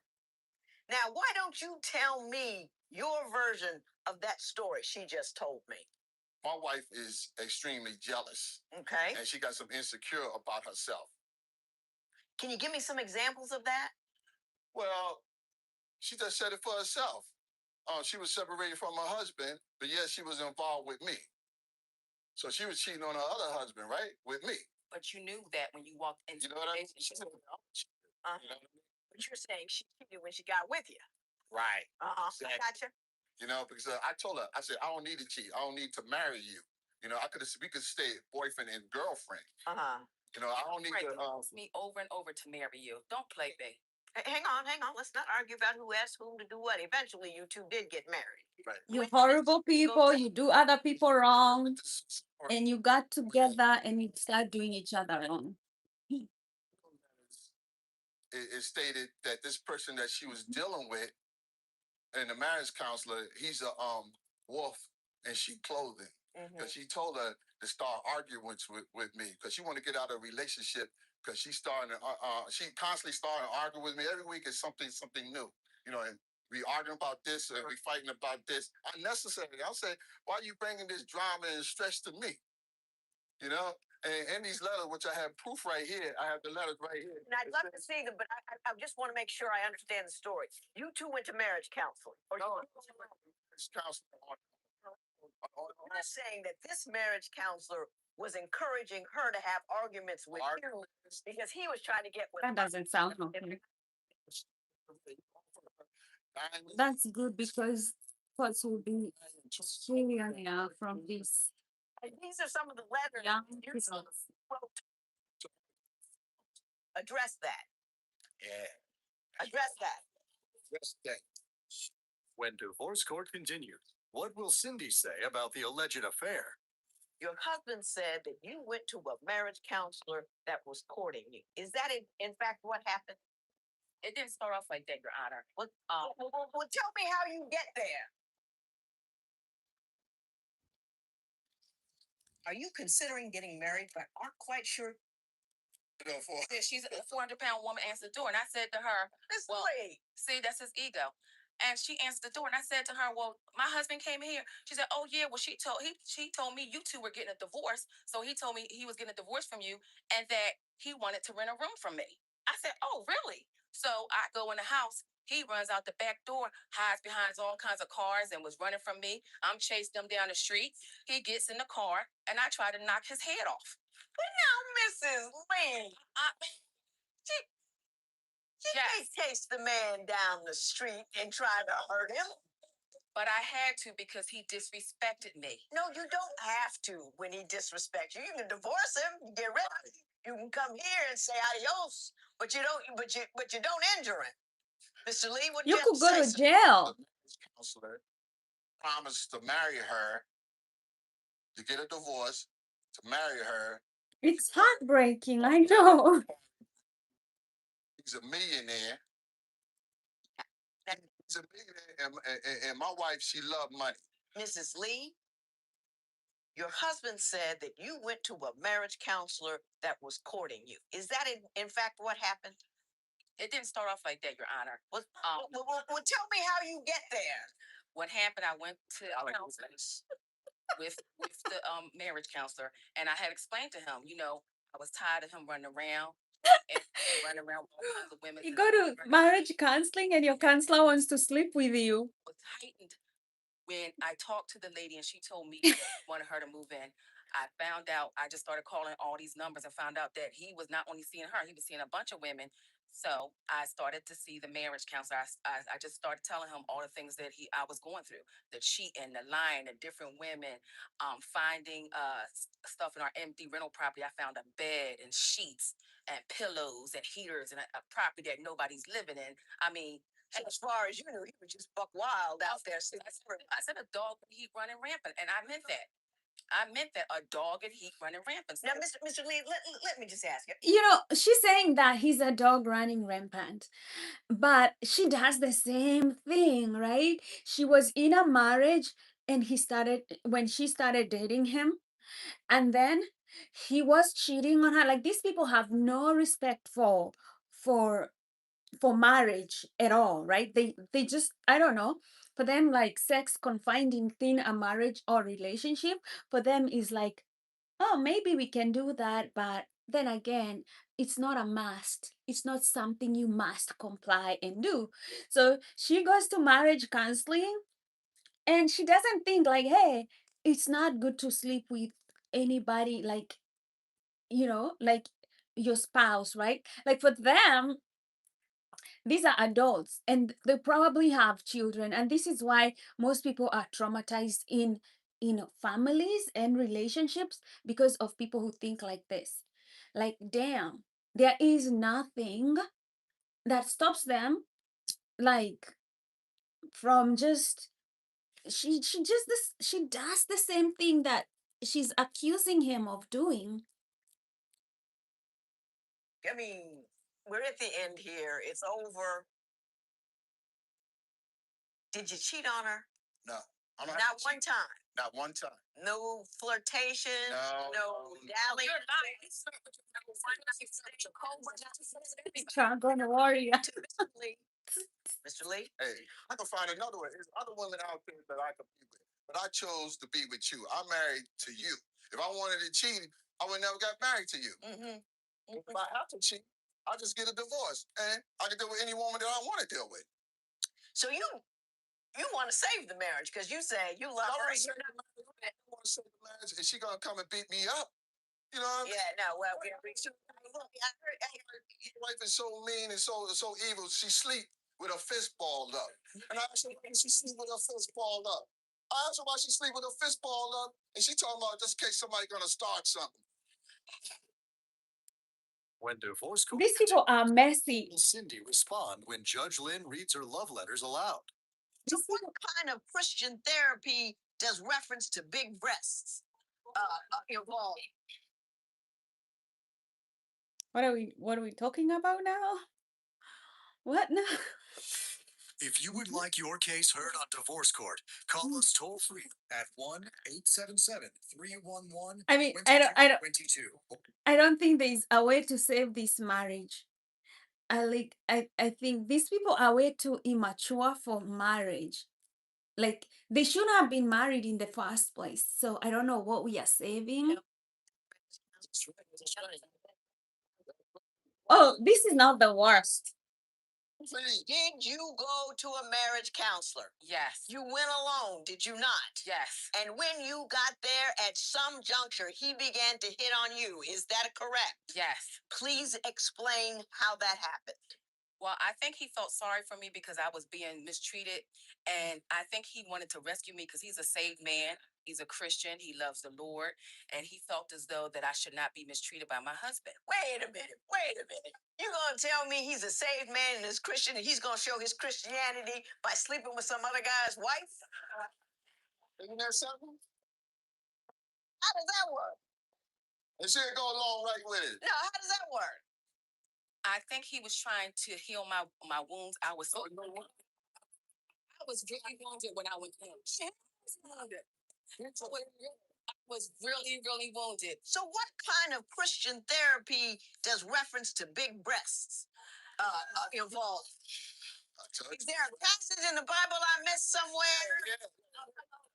No, I think at that moment he had started having feelings for me, and I think He crazy about that brown skin like India Ari? He talking about he gonna be a millionaire and take you with him?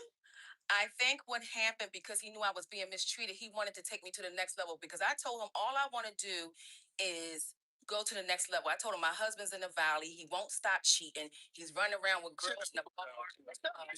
And his response to that is he's gonna give you all the sex he can all the time. Because that's what it says right there. But Your Honor, he wasn't performing. Mr. Lee wasn't performing. Mr. Lee wasn't performing, and the reason why he couldn't perform with me was because he was sleeping.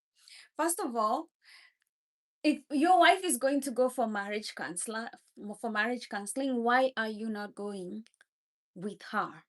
Right? Why are you not going with her for marriage counseling? I mean, like, then it's not marriage counseling if she's just going there alone.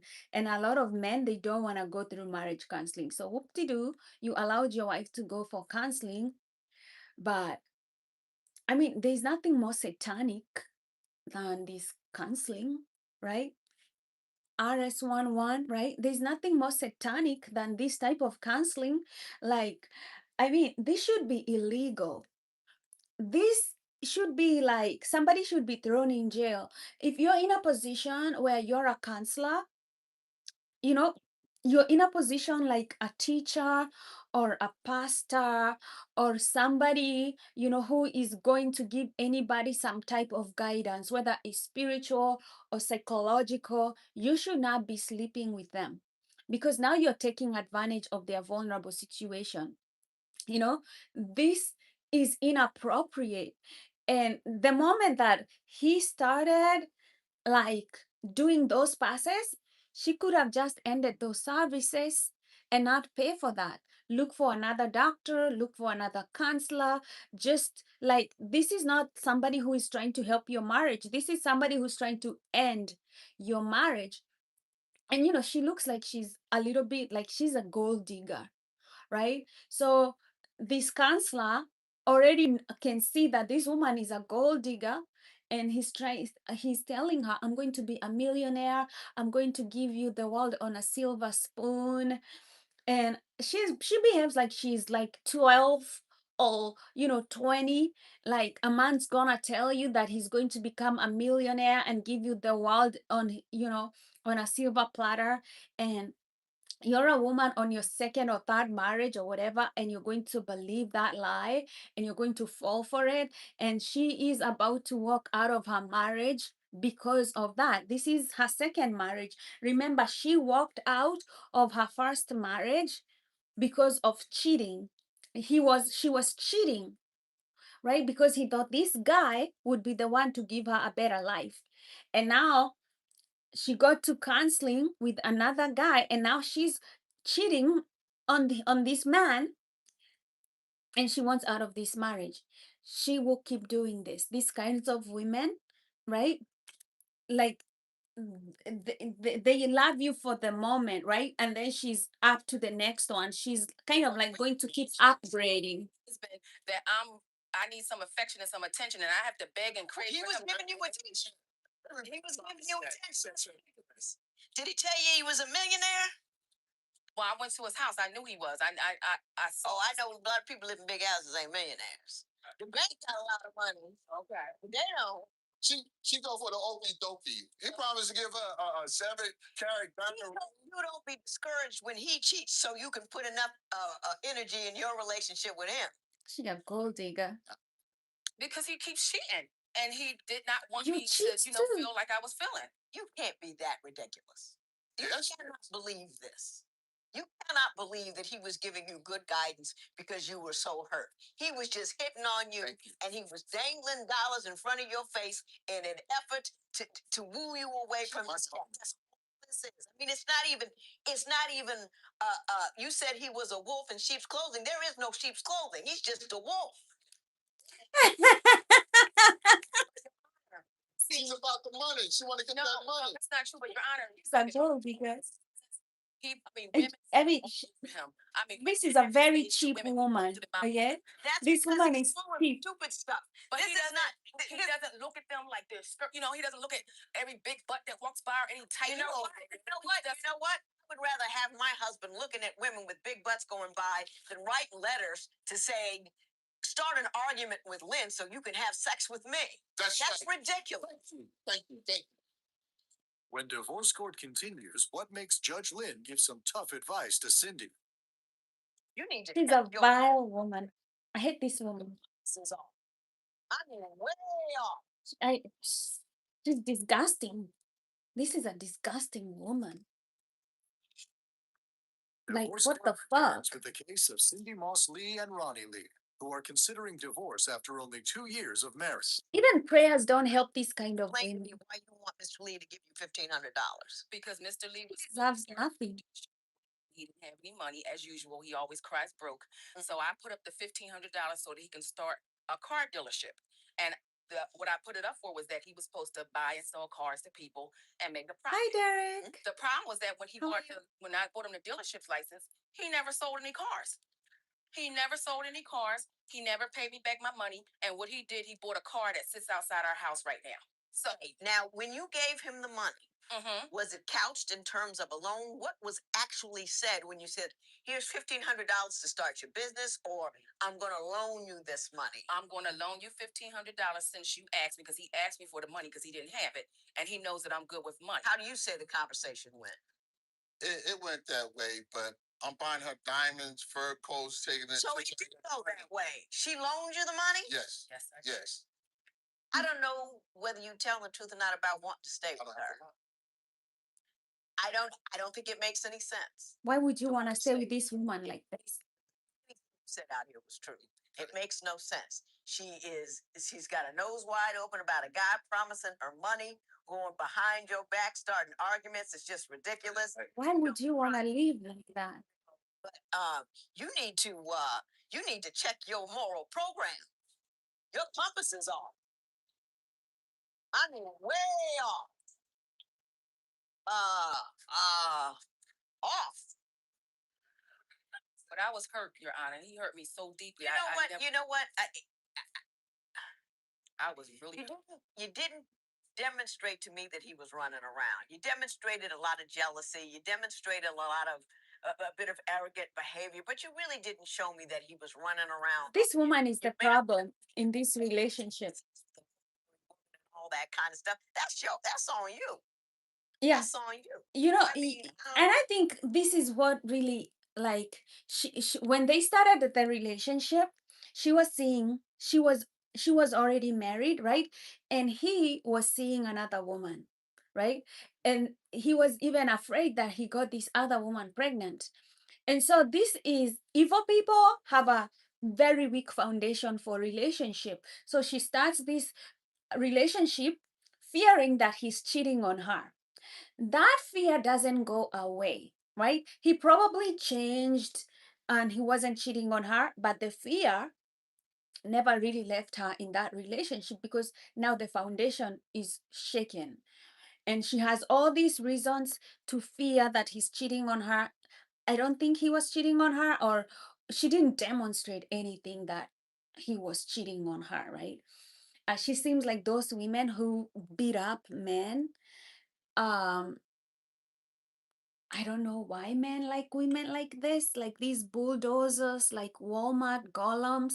Like she just looks like, like intimidating. I don't know why he's still in love with her. This woman is cheating openly. She's cheating with her counselor. She's not lying. She's a gold digger. She can be bought for a piece of bread, right? Um, why are you with this woman? Why do you want to stay married to this woman, right? He's never going to be happy with this woman. She's not going to create the emotional safety that everybody needs to be in a thriving relationship. um the next guy who likes her big boobs and has money, she's out the door with him. Am I lying? Have I assessed this right? No.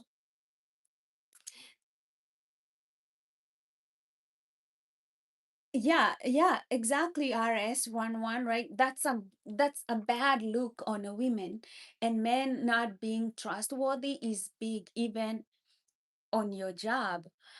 Right? Like you being a counselor and not being trustworthy, being somebody who takes advantage of your patients and people who come. um he's the counselor is basically tearing this marriage apart, whatever is left of it. He's like, go have an argument with your husband, and so you storm out and come have sex with me. He's manipulating her and helping her end this relationship. Like, what kind of evil is that? What kind of evil is that, right? But this is what happens when you go for counseling and you let your woman go for counseling alone, because you really genuinely don't want to work on your marriage too, right? He let her go for marriage counseling alone, like she was alone on that marriage by herself, you know? She had good intentions. She wanted to fix things, right? He wasn't ready, right? And now he wants to fix things when it's already so bad. Yeah, when it's already so bad. Okay, that's too harsh. Dang it, Monica. Oh yeah. Um, the body is there in the bed with you, but the mind and care, where else? Okay, I don't understand that. No, you're not lying. This is your friend Derek Palmer. That's why I'm still single, because I don't want anything I got to be worried about. I can't trust. You know what I'm saying? At my age, if it ain't trust. I mean, if you can't trust people, like, why marry them? Like, this is something I don't just I personally I don't get, right? If you don't trust somebody, why marry them? You know, they will know all of your secrets. They will know a lot about you. Um, like, it's a marriage, right? Like, there's a lot of things you can learn about marriages. Like, but one thing that will never fail you is how people make you feel, right? If somebody makes you feel insecure, if somebody makes you feel agitated, if somebody doesn't make you feel safe, don't marry them. Okay? If somebody does not feel trustworthy, don't marry them. Okay? um don't marry people for money because of their life situation. No, let your life bounce to the level that it can bounce, and don't worry, let it fix itself.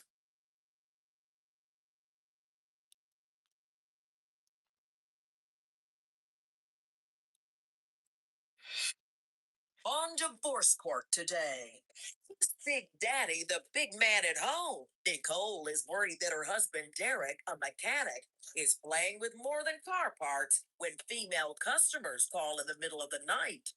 Nicole Evans and Derek Evans have brought their dispute for Judge Lynn Toller to resolve. Testimony in divorce court starts now. Mrs. Evans, you tell me that you don't trust your husband. Why is that? Well, let me tell you about Mr. Big Daddy. Big Daddy, Big Daddy. That's what you call him, Big Daddy. Oh, he big. Not in a good way. We was just finishing, a session, and his phone rings. I'm listening, and I just hear this hee hee ha ha. Somebody saying Big Daddy, he's just laughing it off. And I'm thinking to myself, Big Daddy, who is this? What's going on? What's so funny? I'm not on the other end. What's going Yeah, on? this is why you should keep God at the center. Session's like sex. Okay, that's what I thought, and I just want to clear that up. Yeah. So, go ahead. And he was like, "Oh, that's a customer." And I'm a customer. I'm like, "A customer calls you Big Daddy?" I'm thinking to myself, "This is unacceptable." Well, what are we selling? He's a mechanic. I'm thinking, wait, what are we selling? He's not even sexually attractive. Oh, well, I'm a dad, I'm big, and I'm thinking to myself, okay, that's true, but should Big Daddy be something someone saying to you? So it was just a bit strange. But who was calling you Big Daddy? Yeah, Big Daddy. Okay. Okay, I'm a big guy, but that's one of my customers, and on my voicemail, that's what it says when it comes up for the prompt. It says Big Daddy. Oh, So you call yourself Big Daddy? My customer was laughing about my voicemail. I was like, okay, Big Daddy. Yeah. So that's what happened, and she just went completely left field with it. Oh, you doing this and you doing that. Why you doing that to me? Why is she calling you? Why y'all laughing on the phone? Now, Ms. Evans, so far you're looking a little silly. So let's try again on the trust issues. He calls himself Big Daddy on the phone, and somebody else will say Big Daddy. It makes all the sense in the world. Oh, does it? Yes, it does. All right, okay, well, give me something else. Like, I'll say, well, you coming home, or what you doing? He'll be like, oh, I'm around the corner. Around the corner, I'll be there shortly. I'm thinking, okay, well, what corner you around? Because it don't never come. But like next day, you don't hear anything. I'm like, what happened? Oh, so and so, I had to do this, I had to do that. I'm like, hello. That's understandable. I don't see a big deal about that. Sure, it just goes off to the last. I'm thinking, that's unacceptable. Let me know what's happening. Mr. Evans, where are you when you say you're around the corner? Yeah. Around the corner is either at work, at the shop where I'm at, or at my mother's house where I've been, because I've never been able to be at the house with my wife since we was married. How come? Oh, well, I mean, you've been married for 8 years. and you've never lived with your wife? All together, total of probably a year we lived together on and off. Now, how does that happen? Well, let's say we had a very nice wedding and a very nice honeymoon. Ended up with a daughter behind that. And then when we get back out the honeymoon, I have to go to my mother's house, and she goes and says that her mom and her have to talk about me living with them. Oh, so you didn't have a home of your own? You were both going to go back to her mother's house, but her mother didn't want you in her house? I don't know what the living arrangement was with her at that time, but I was living by myself. I'm so confused. Why couldn't she move into your house with you if you were living by yourself? Because before the honeymoon, I got rid of my place, contingent on that me and her was going to be living together at her place. Her place where her mother is? Right. Did you talk to her mother before you? No. Why would you do that? With your mother-in-law. What kind of sense does that make? I thought everything was fine, really, to tell you the truth, because that's what she told me, that, once we get back, you'll be with me. Well, did your mother not allow your husband to come into the house with you? Okay, Judge Lynn, this is what happened. Now, that's not the whole story Big Daddy's revealing. What happened is prior to, my family wasn't too happy on us getting together, so it was kind of a surprise. So I hadn't told my mom yet that he was coming home with me. So I was going to try to, lay it, try to ease it in on her. So, she's going to ease a man that big anyway. And I need this. It's not easy. It's not easy. But you just gonna just like, oh, I know you don't like him, but I married him. He's gonna come live with us. That's it. You're right. See, you get it. Well, I don't know why she didn't get it. Yeah, that's all I'm talking about. Exactly. That's it. Perfect. She thinks the judge is getting it. I don't understand this kind of woman. She's like, oh, you get it. No, nobody is getting it. Are they strapped financially? Why don't they leave? Like, how would you move your man to your mama's house? Why? Like, you move your man to your mother's house and you want people to get it?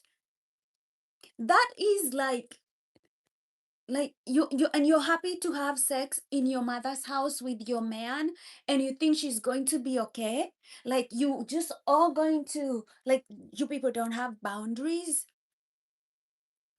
Like, she doesn't see a problem with this and he doesn't see a problem with that. Of course it was going to be a problem, like, because no mother is going to allow that shit. When you got married? Well, let's see. 32. You were 32 years old. And how old were you? I was 35. And they the want to decision live was with their to live mother's with your house. Long home. So he was going to come with us because he's right. He did sell his home, so he was right. I had a home in my. You had a home Mm-hmm. that your mother was living in. Right.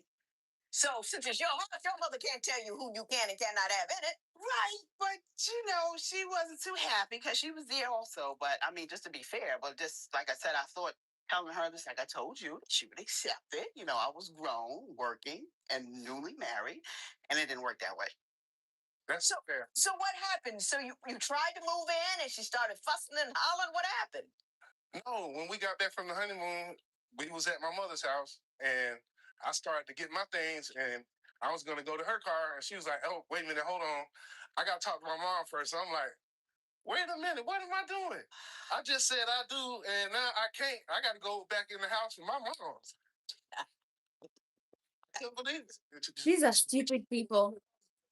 These are stupid people. Sold it, and now I got to go back home to mom. These are so stupid people. Okay, so they plan a wedding. He sells a house, and when he's selling his house, he hasn't figured out where he's going to live. And then he goes to get married. Like, these are stupid people. I mean, you could not make up this in the book of stupid people. Okay? Like, you're going to sell your house and then you're not going to rent a place for you and your wife, your newly married, your bride, your newly, like, I mean, you cannot. Doja Cat in the crowd learning how to get away with glanders. Like, you can't make up this stupidity. Like even the judge is like is mortified. These people are in their 30s. The wife is with her mother. Yeah. Living somewhere else. Now, Ms. X, that's two things in a row from you. You're not looking very good here. Wait a minute. Well, that situation was a bit, funky and stuff. So, but I did try to smooth it over, and then eventually it started changing. Throughout these 8 years, you never managed to reside in one place, or only been able to do it for a year. Well, Big Daddy failed to mention is that a big problem, like when my spidey senses go off and tell me like he's doing things he has no business doing, which is like other women, he leaves. And he wouldn't come home. He leaves where? Home when he is home. My home, our home. Is your mom in the house? Well, yeah, mom's there too, So she got used to it? Yeah, she accepted it. Right, we got past that. Yeah, we got past that. I don't know how you people manage. I really don't. Next, Big Daddy tries to do the laundry, but do rules get in the way? Plus, a roast chicken goes horribly wrong. Your mama warned you not to marry your mate. If she was right, and divorce is your best option, call toll free at 1-877-311-2222 or visit our website at divorcecourt.com. Become a fan at facebook.com/divorcecourt. Divorce court, real relationships, raw emotion. Testimony continues now. Now, Mrs. Evans, I like you. Good. That's a big thing. But you're a little woo. So I'm gonna go over here and talk to Mr. Evans and see if I can get the straight scoop. Yeah, let's hear from Big Daddy. Explain the living situation for the last 8 years. You went on a honeymoon, you came back, you sold your spot, you were supposed to move in with her and her mother. Mama didn't want you. What happened? Well, after we did finally come together, I found out she had some strange habits that she doesn't like. She was in the you finally moved in the house with her and her mother. Right. How long did that take? Oh, that was, like I said, it was on and off so long till I lost count, but it was probably like 8 months, something like that. So go ahead. Okay, this is what I'm gonna tell you. She doesn't like to clean up. She doesn't like to cook. And when she goes to wash clothes, it's so strange because she'll like to separate the heavy clothes and separate the like t-shirts and all that and dry them all together. From where I'm at, I just throw all the clothes in there. They're all gonna get dry anyway. So what's the problem? That's why he don't wash. Well, that's what I do, and it is a problem. So now my husband does the laundry. I mean, there are rules to it. I don't know what they are because, there are rules to it. I do know that. You say she can't cook. No. Explain that. How bad is it? It was some chicken one night. I swear, it was the color of your robe. I don't know what she cooked it in, and she stayed in the kitchen forever cooking it. When it came to me, I was like, "Big Daddy wants to eat this." Black chicken? It's not gonna work. No, it's not. No, I can't do that. You can't cook, Mrs. Evans? That is so not true. I do cook. Now, the cleaning he may have me on, and I have to admit, I don't like to clean. And that's one thing that I will delegate. I don't like it. Well, you're not working outside the home currently. Not correct? now. Right. Right. So don't you have a little time to do a little mopping and dusting and sweeping? I suppose. Yeah. You have the time. Well, what are you doing instead? What's going on at your house all day that you can't get that done? Well, I'm looking for a job. Looking for a job is a job. I'm an administrative professional, so I'm looking for a job. Constantly. Is she really looking for a job? She's looking for me a job. Huh? She's looking for me a job. She's looking for a job for you? I thought you had a job. Yeah, I do. Well, that's true. I am. She wants me to do something else. I like what you're doing. Yeah, I like what I do. It's a little slow, mechanic work sometimes is hit and miss. Right. But for the most part, it gets, it gets everything done. Yeah, everything is fine with that. But it's not happening. She doesn't see it that way. And I don't understand why. Mrs. Evans, you claim that Mr. Evans can't communicate effectively. Now, I just like to put this out there. I don't think either one of you can communicate effectively. Why don't you explain to me the communication difficulties you contend Mr. Evans has? Well, first of all, we'll have a coming to Jesus meeting, which means we'll have the meeting of the minds. We talk about come to Jesus meeting that somebody's getting hollered at.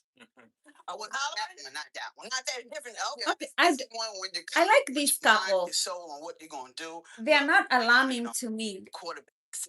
I kind of like them. Okay, I'm going to work this. I'm going to work this job. I'm going to do this. I come to Jesus meeting. And I agree to it. And we agree. And then before you know it, he's done flip-flop, wishy-washy, and changed it up.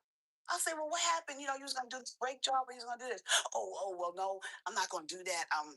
That's another day. That's another day. What happened to what we talked about? I like this couple. They're not the brightest nuts, but they're not that bad either. Mr. Evans, do you know what she's talking about? I have no idea. No idea. I'm not a big talker, but when I do talk, Yeah, they're reasonable people. I like they're peaceful people. It's a peaceful couple. They're not smart, but stepped outside the boundaries. But they can do better than this for each other. Like, cheated once. I cheated once. I did. Oh, we're gonna have to hear more about that, Mr. Evans. When divorce court continued, did living apart drive Derek into the arms of another woman? I mean, they're not living together either. Should Nicole accept Derek's big daddy reputation? Call 1-800-282-1991 to vote now and see Oh, if America he's cheated on her, so that's why she's insecure and does not want her. Doesn't want him. 1991. She doesn't want him to do that job because Like your case heard on divorce court. he's cheated on her before. So obviously she doesn't want him working there in a job that he probably cheated on her. Um, yeah. No, by chance say they are just unhappy, but they are reasonable people. I think they are dumb. Like I think they are dumb in a special kind of way. We got married and we got back, and I found out that I had to go home. So sometimes Big Daddy wanted a little something, and he couldn't go home and get it because home was with Mother. So that wasn't going to happen. So I went out. That's dumb shit. She knew about this before today, correct? Yeah. She Oh yeah, she knows all about it. Here's the picture that I'm getting, Mr. and Mrs. Evans. Let me see. That you two really don't stay in the same room very long. You know, you get together in a house, you're there for a while, something happens, you take off. Is that right? Right. You got it. Got it. That's it. That's it. Explain to me what Mr. Evans does when he is confronted with conflict. He'll leave. I mean, bring something to his attention, like That's a bad your story. red flag. Football time. So I said to him, let's have like a little get together. He's like, no, I don't think so. I don't think so. I was like, all right. His friend brings the same proposal to him. And he comes home one day when I picked him up. Hey, babe, you know what? So and so didn't want to come over and watch the game. I says, really? I said, that sounds so familiar. He says, no, why is it so doable now? I said, because I mentioned that to you. You was like, no, I spend too much money, have to get some wings and this and that. And I'm thinking to myself, now, why was the same idea? Why wasn't it brilliant when I suggested? He doesn't listen to you. But we had a falling out, and I took him to work that day, and he didn't come back. Mr. Evans, do you tend to break camp when things are unpleasant at home? Well, that's what I've been used to.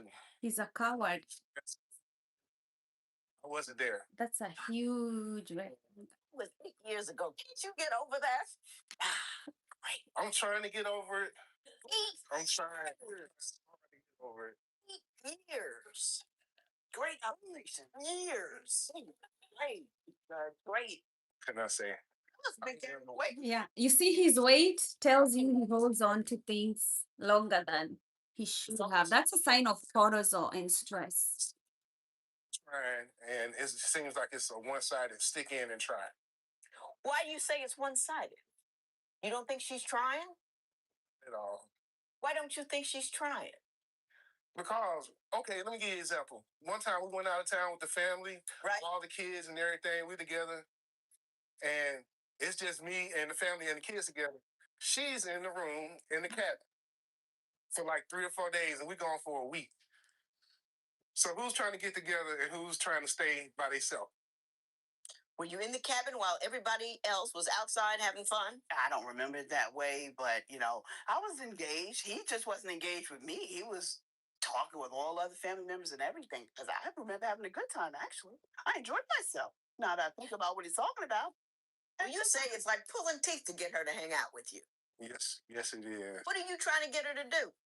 Anything.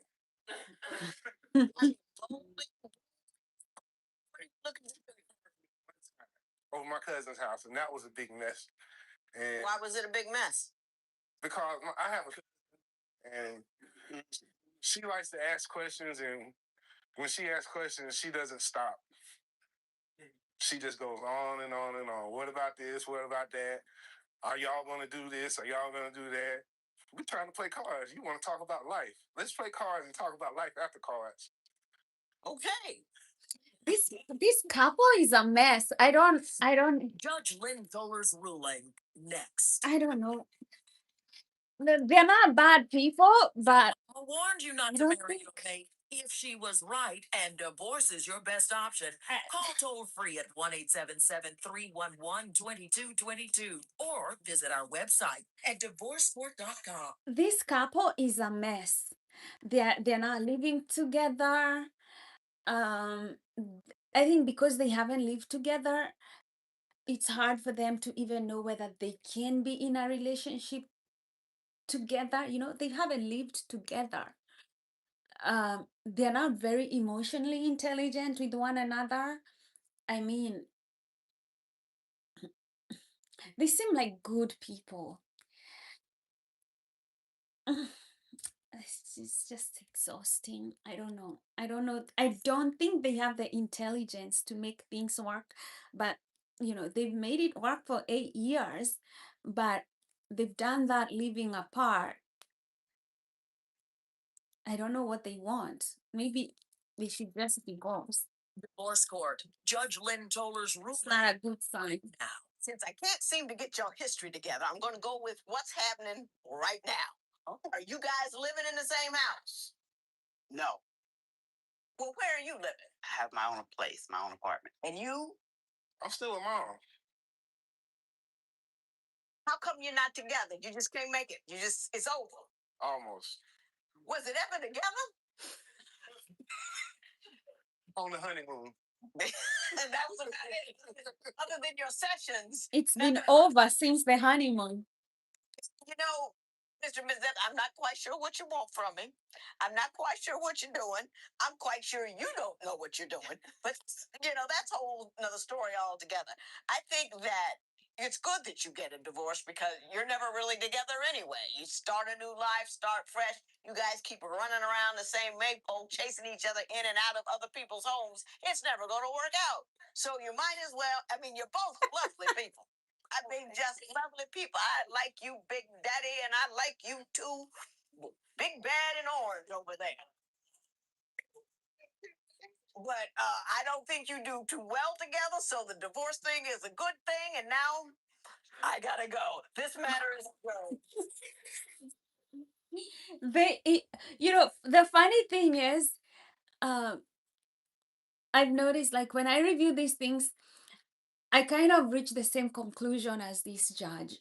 like, like, because I just say the next minute, like they don't live together. I don't know what they want. They are stupid. Like they're nice people. You know, they're nice people. They're respectful with each other. But you know what the judge said in the end is kind of funny. They meet each other at other people's homes. That's where they kind of converge in other people's spaces, other people's homes. Yeah, this couple, I don't even know why they call themselves a couple. They're just exhausting. Like I just felt exhausted by them. Like their dysfunction is just so scattering of energy. It's just kind of a scattering of energy. Like there's no harmonizing energy to bring together. Um, yeah, they call themselves a couple that never lives together for 8 years. I mean, some people live in a total level of delusion that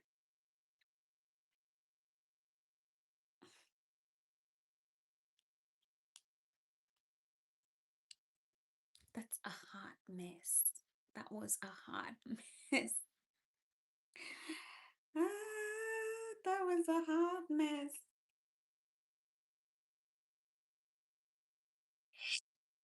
On divorce court today. Their romance led to a holiday proposal, but Margaret says that as soon as she was engaged to Damon, he started to cheat. She claims to have caught him red-handed 3 times, but James always has an excuse and explains that he's just a friendly guy. Margaret Wilson and Damon Cook have brought their dispute for Judge Lynn Toller to resolve. Testimony in divorce court starts now. Ms. Wilson, Mr. Cook, this is a bit of a hybrid proceeding here today. Ms. Wilson, you want this man, you've been living together for 2.5 years, you want him out of your house, and you want him to pay $2,665 in utility bills. You, however, still want her to marry you, and you're trying to decide whether you can get that together so you can stay in the house. So I'm gonna talk to you. I've given you a compatibility test. We're gonna talk about the nature of the relationship, whether or not there's a way to make it work, or if not, get her what she needs, and you find somewhere else to go. So, Ms. Wilson, I'm going to start with you. Why don't you say you're not sure that you can trust him because he's cheated on you so often? Yes. We've been together for 4 years, and once he proposed to me in 2013, that's when his cheating began. I have caught him 3 times cheating on me.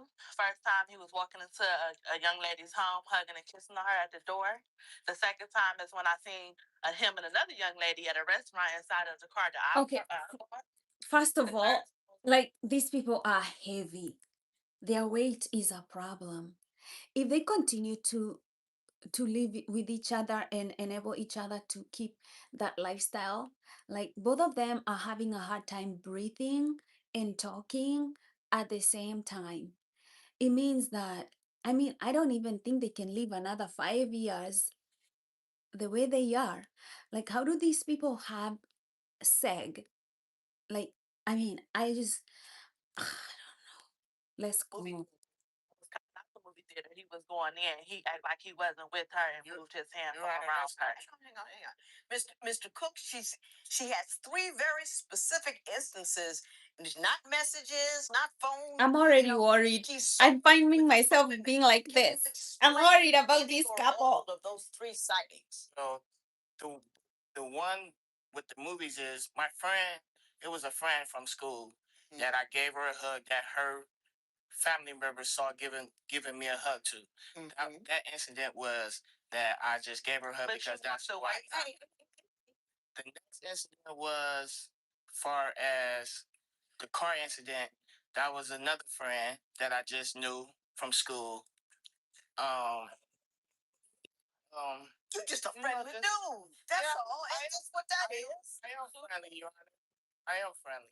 Her contention is, however, Mr. Cook, that when she saw you or when they see you, you kind of scamper off like there's some, not that you're scampering size, but you leave, you extricate yourself from the situation instead of saying, "Oh, hey, this is Barbara, my friend from school." No, that's not true, Your Honor. I don't run away because, like, if when she saw me, you introduced me to none of Mrs. Wilson, I got this handle. when she saw me, it's not like I ran or like tried to hide or anything. You know what I'm saying? I just didn't introduce her at the proper time. See, but there's something wrong with that. There's something very, very wrong with that. You with a woman. I mean, this is your lady. This is the woman you about to marry. You're with another woman doing whatever. She doesn't know this woman, and you don't introduce her. That's wrong. I understand, but when I first met her, she didn't introduce me to none of her male friends. So You never called. This is 2.5 years and an engagement in. You are in a situation where you're with another woman and you don't introduce. There is a problem there. Do we understand one another? yes. And I think Cheating. It's cheating. It's cheating. have you caught him doing anything else, or what other concerns do you have with respect to his cheating? Yeah, it's nude pictures on his cell phone. And when I found the nude pictures on his cell phone, I brought it to his attention.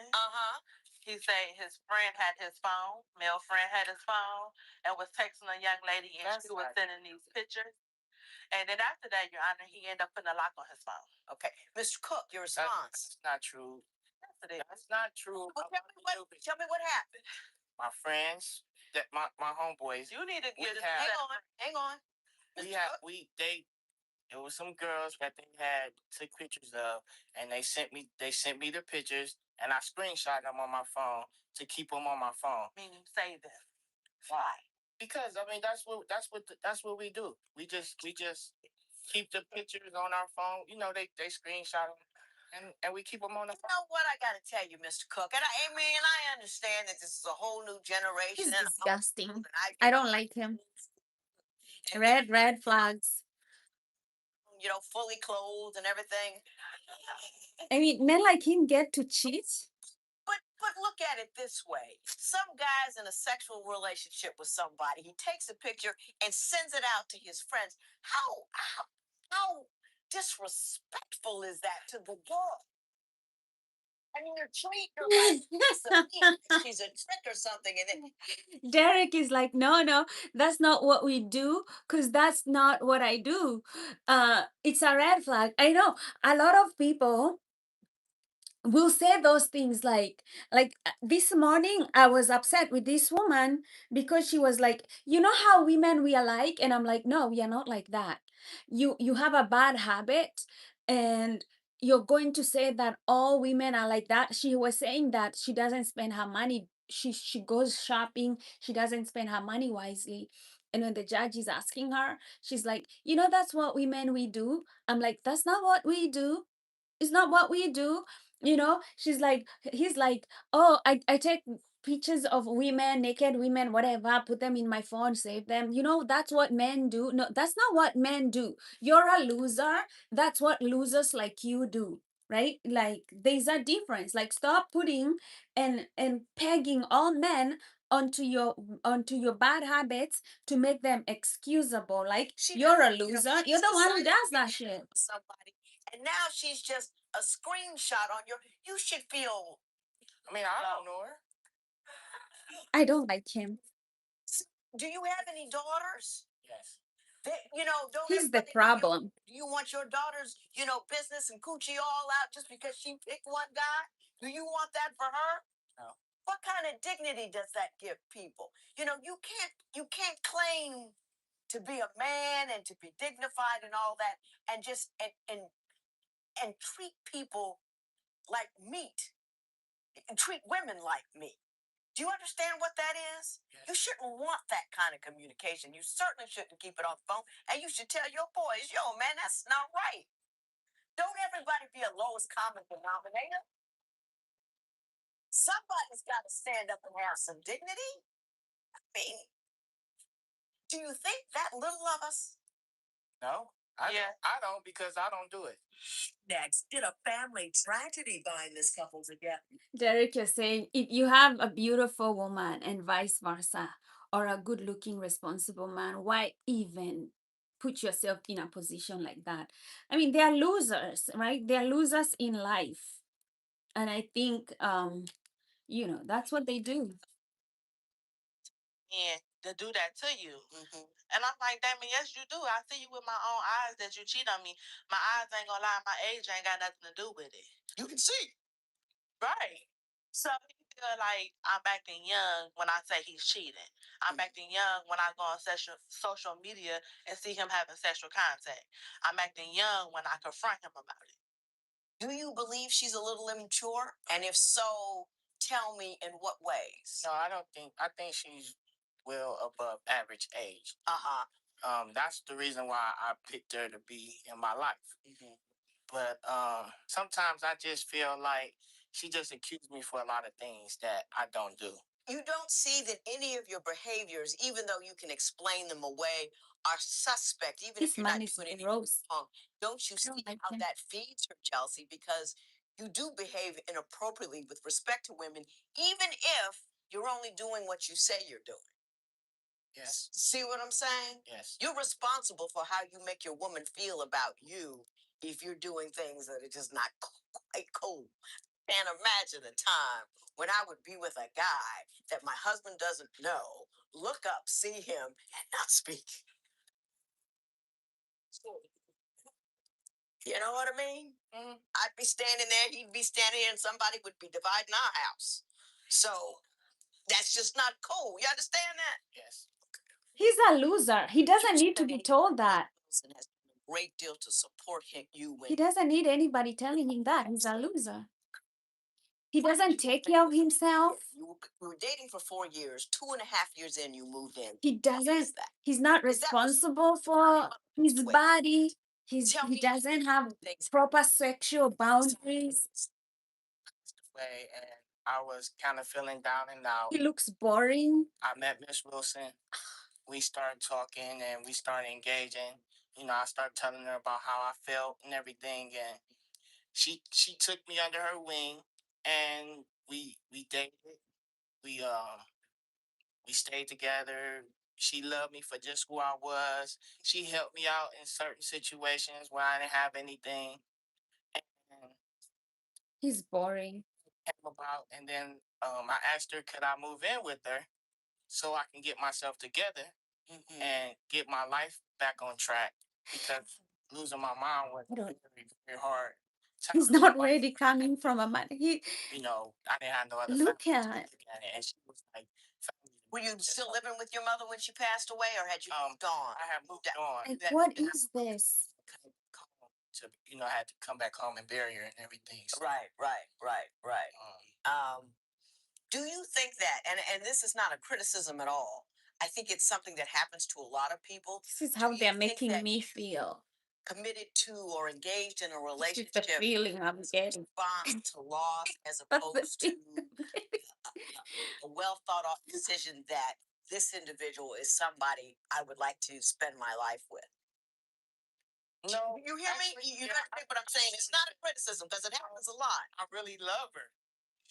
When divorce court continues, was an engagement ring the free pass Damon used to chase other women? Like, like, Do you think Damon can change his ways and win Margaret's trust back? Call 1-800. I don't understand women like this. Agrees with your opinion. He'll also. I don't understand women like this. Like, why would you choose this guy to be your man? Like, what did you see in him? Like, what did you see in him? Because I'm trying to look at something. He's not handsome. He doesn't take care of himself. Um, he looks boring. Like he cheats on you. I really want to spend my life with a man that I see with my own eyes cheating on me. Yeah. Why do you think that the engagement precipitated the cheating? It was like at free will. He was in my home. He felt like, okay, I got her. It's trust. She's sold out. She's locked down. So if I can go out, it's cool because I'm coming back home. And like I say, that's when it started. It started. I like his demeanor. First of all, was letting me know that he's cheating. What changed with respect to his demeanor? Like that used to open up the doors, hold me, kiss me, hold on to me, hold my hand. I don't want him to. Like, why would you want this man kissing you? Like, I don't understand. Like, she gross. Mr. Cook, were you somewhat less romantic? But like, look, I got her on lockdown. She's got a ring on her finger. I don't care what he like. Can be less romantic. Like, I don't care what he likes. Because I've got this situation handled. Like, no, I was very romantic, and I bought her things. I don't believe you can be romantic. You know, coming home, when she come home, she'll see the gift laying out on the bed. I did a lot of things. It wasn't that I wasn't romantic with her. I mean, like I said, I wasn't really a cheating type person. I just had a lot of friends that seems to think, however, that things changed between you after the engagement. Did you perceive any change in your relationship, either caused by her or you? No, I didn't change. I believe she changed though. How did she change?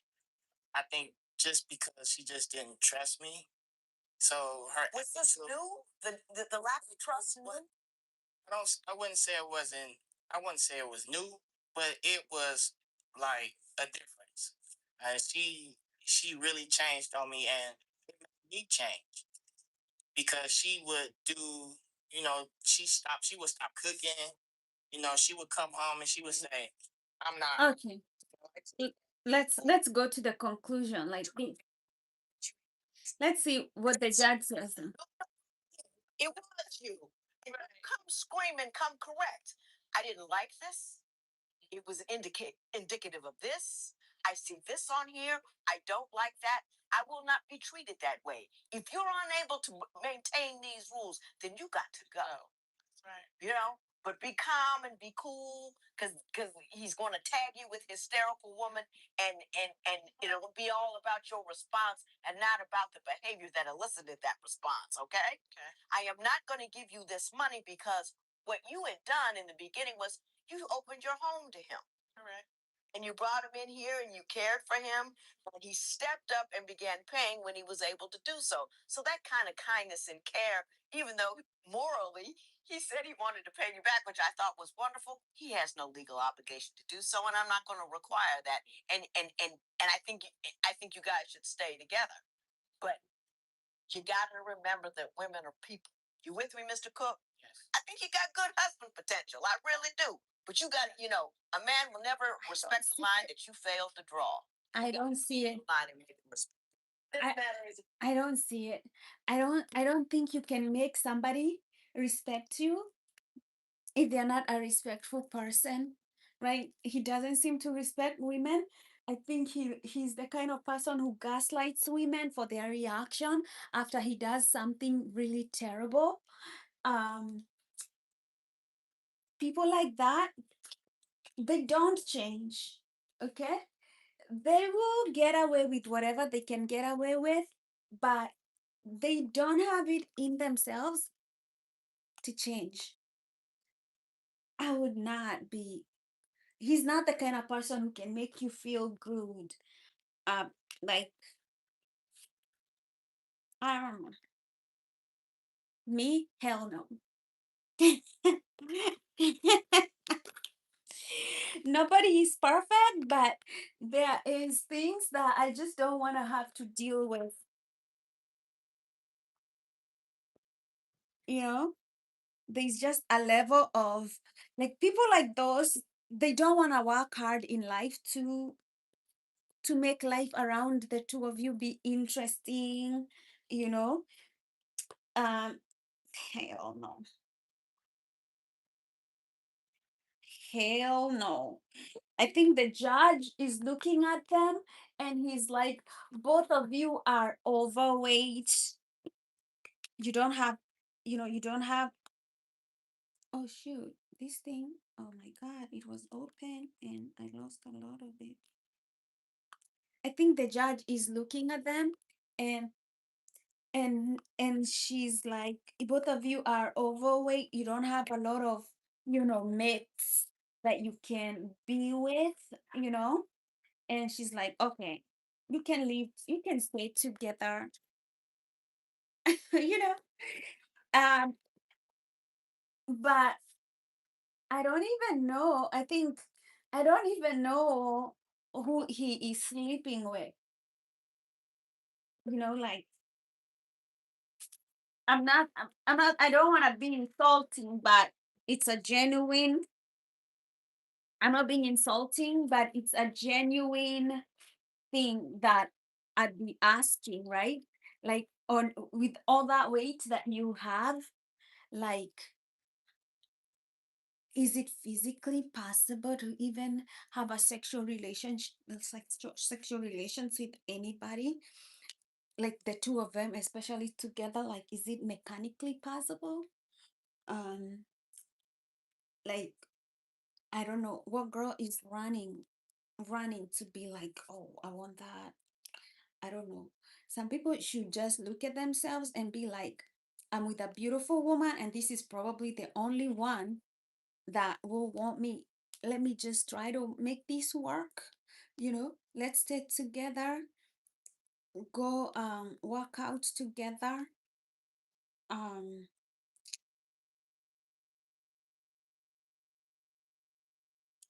yeah.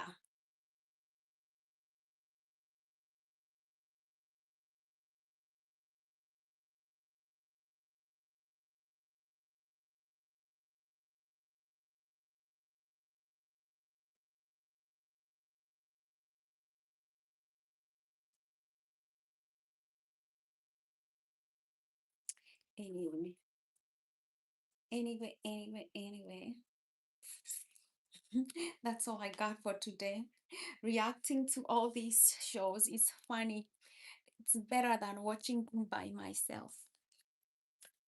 I think it makes it better to watch with somebody when you're living alone. It's better to have somebody. This is why sometimes you see all these relationships and you're like, okay, it's better to be single than to be in this mess and drama. I love you, and God bless you. May you be happy and live with a joyful heart. May you be strong and live with a body that gives you energy. And may you be safe and protected from all sorts of inner and outer harm. And may you live with the ease that comes with well being. I love you. God loves you. You're one of a kind. Let's connect later. Bye.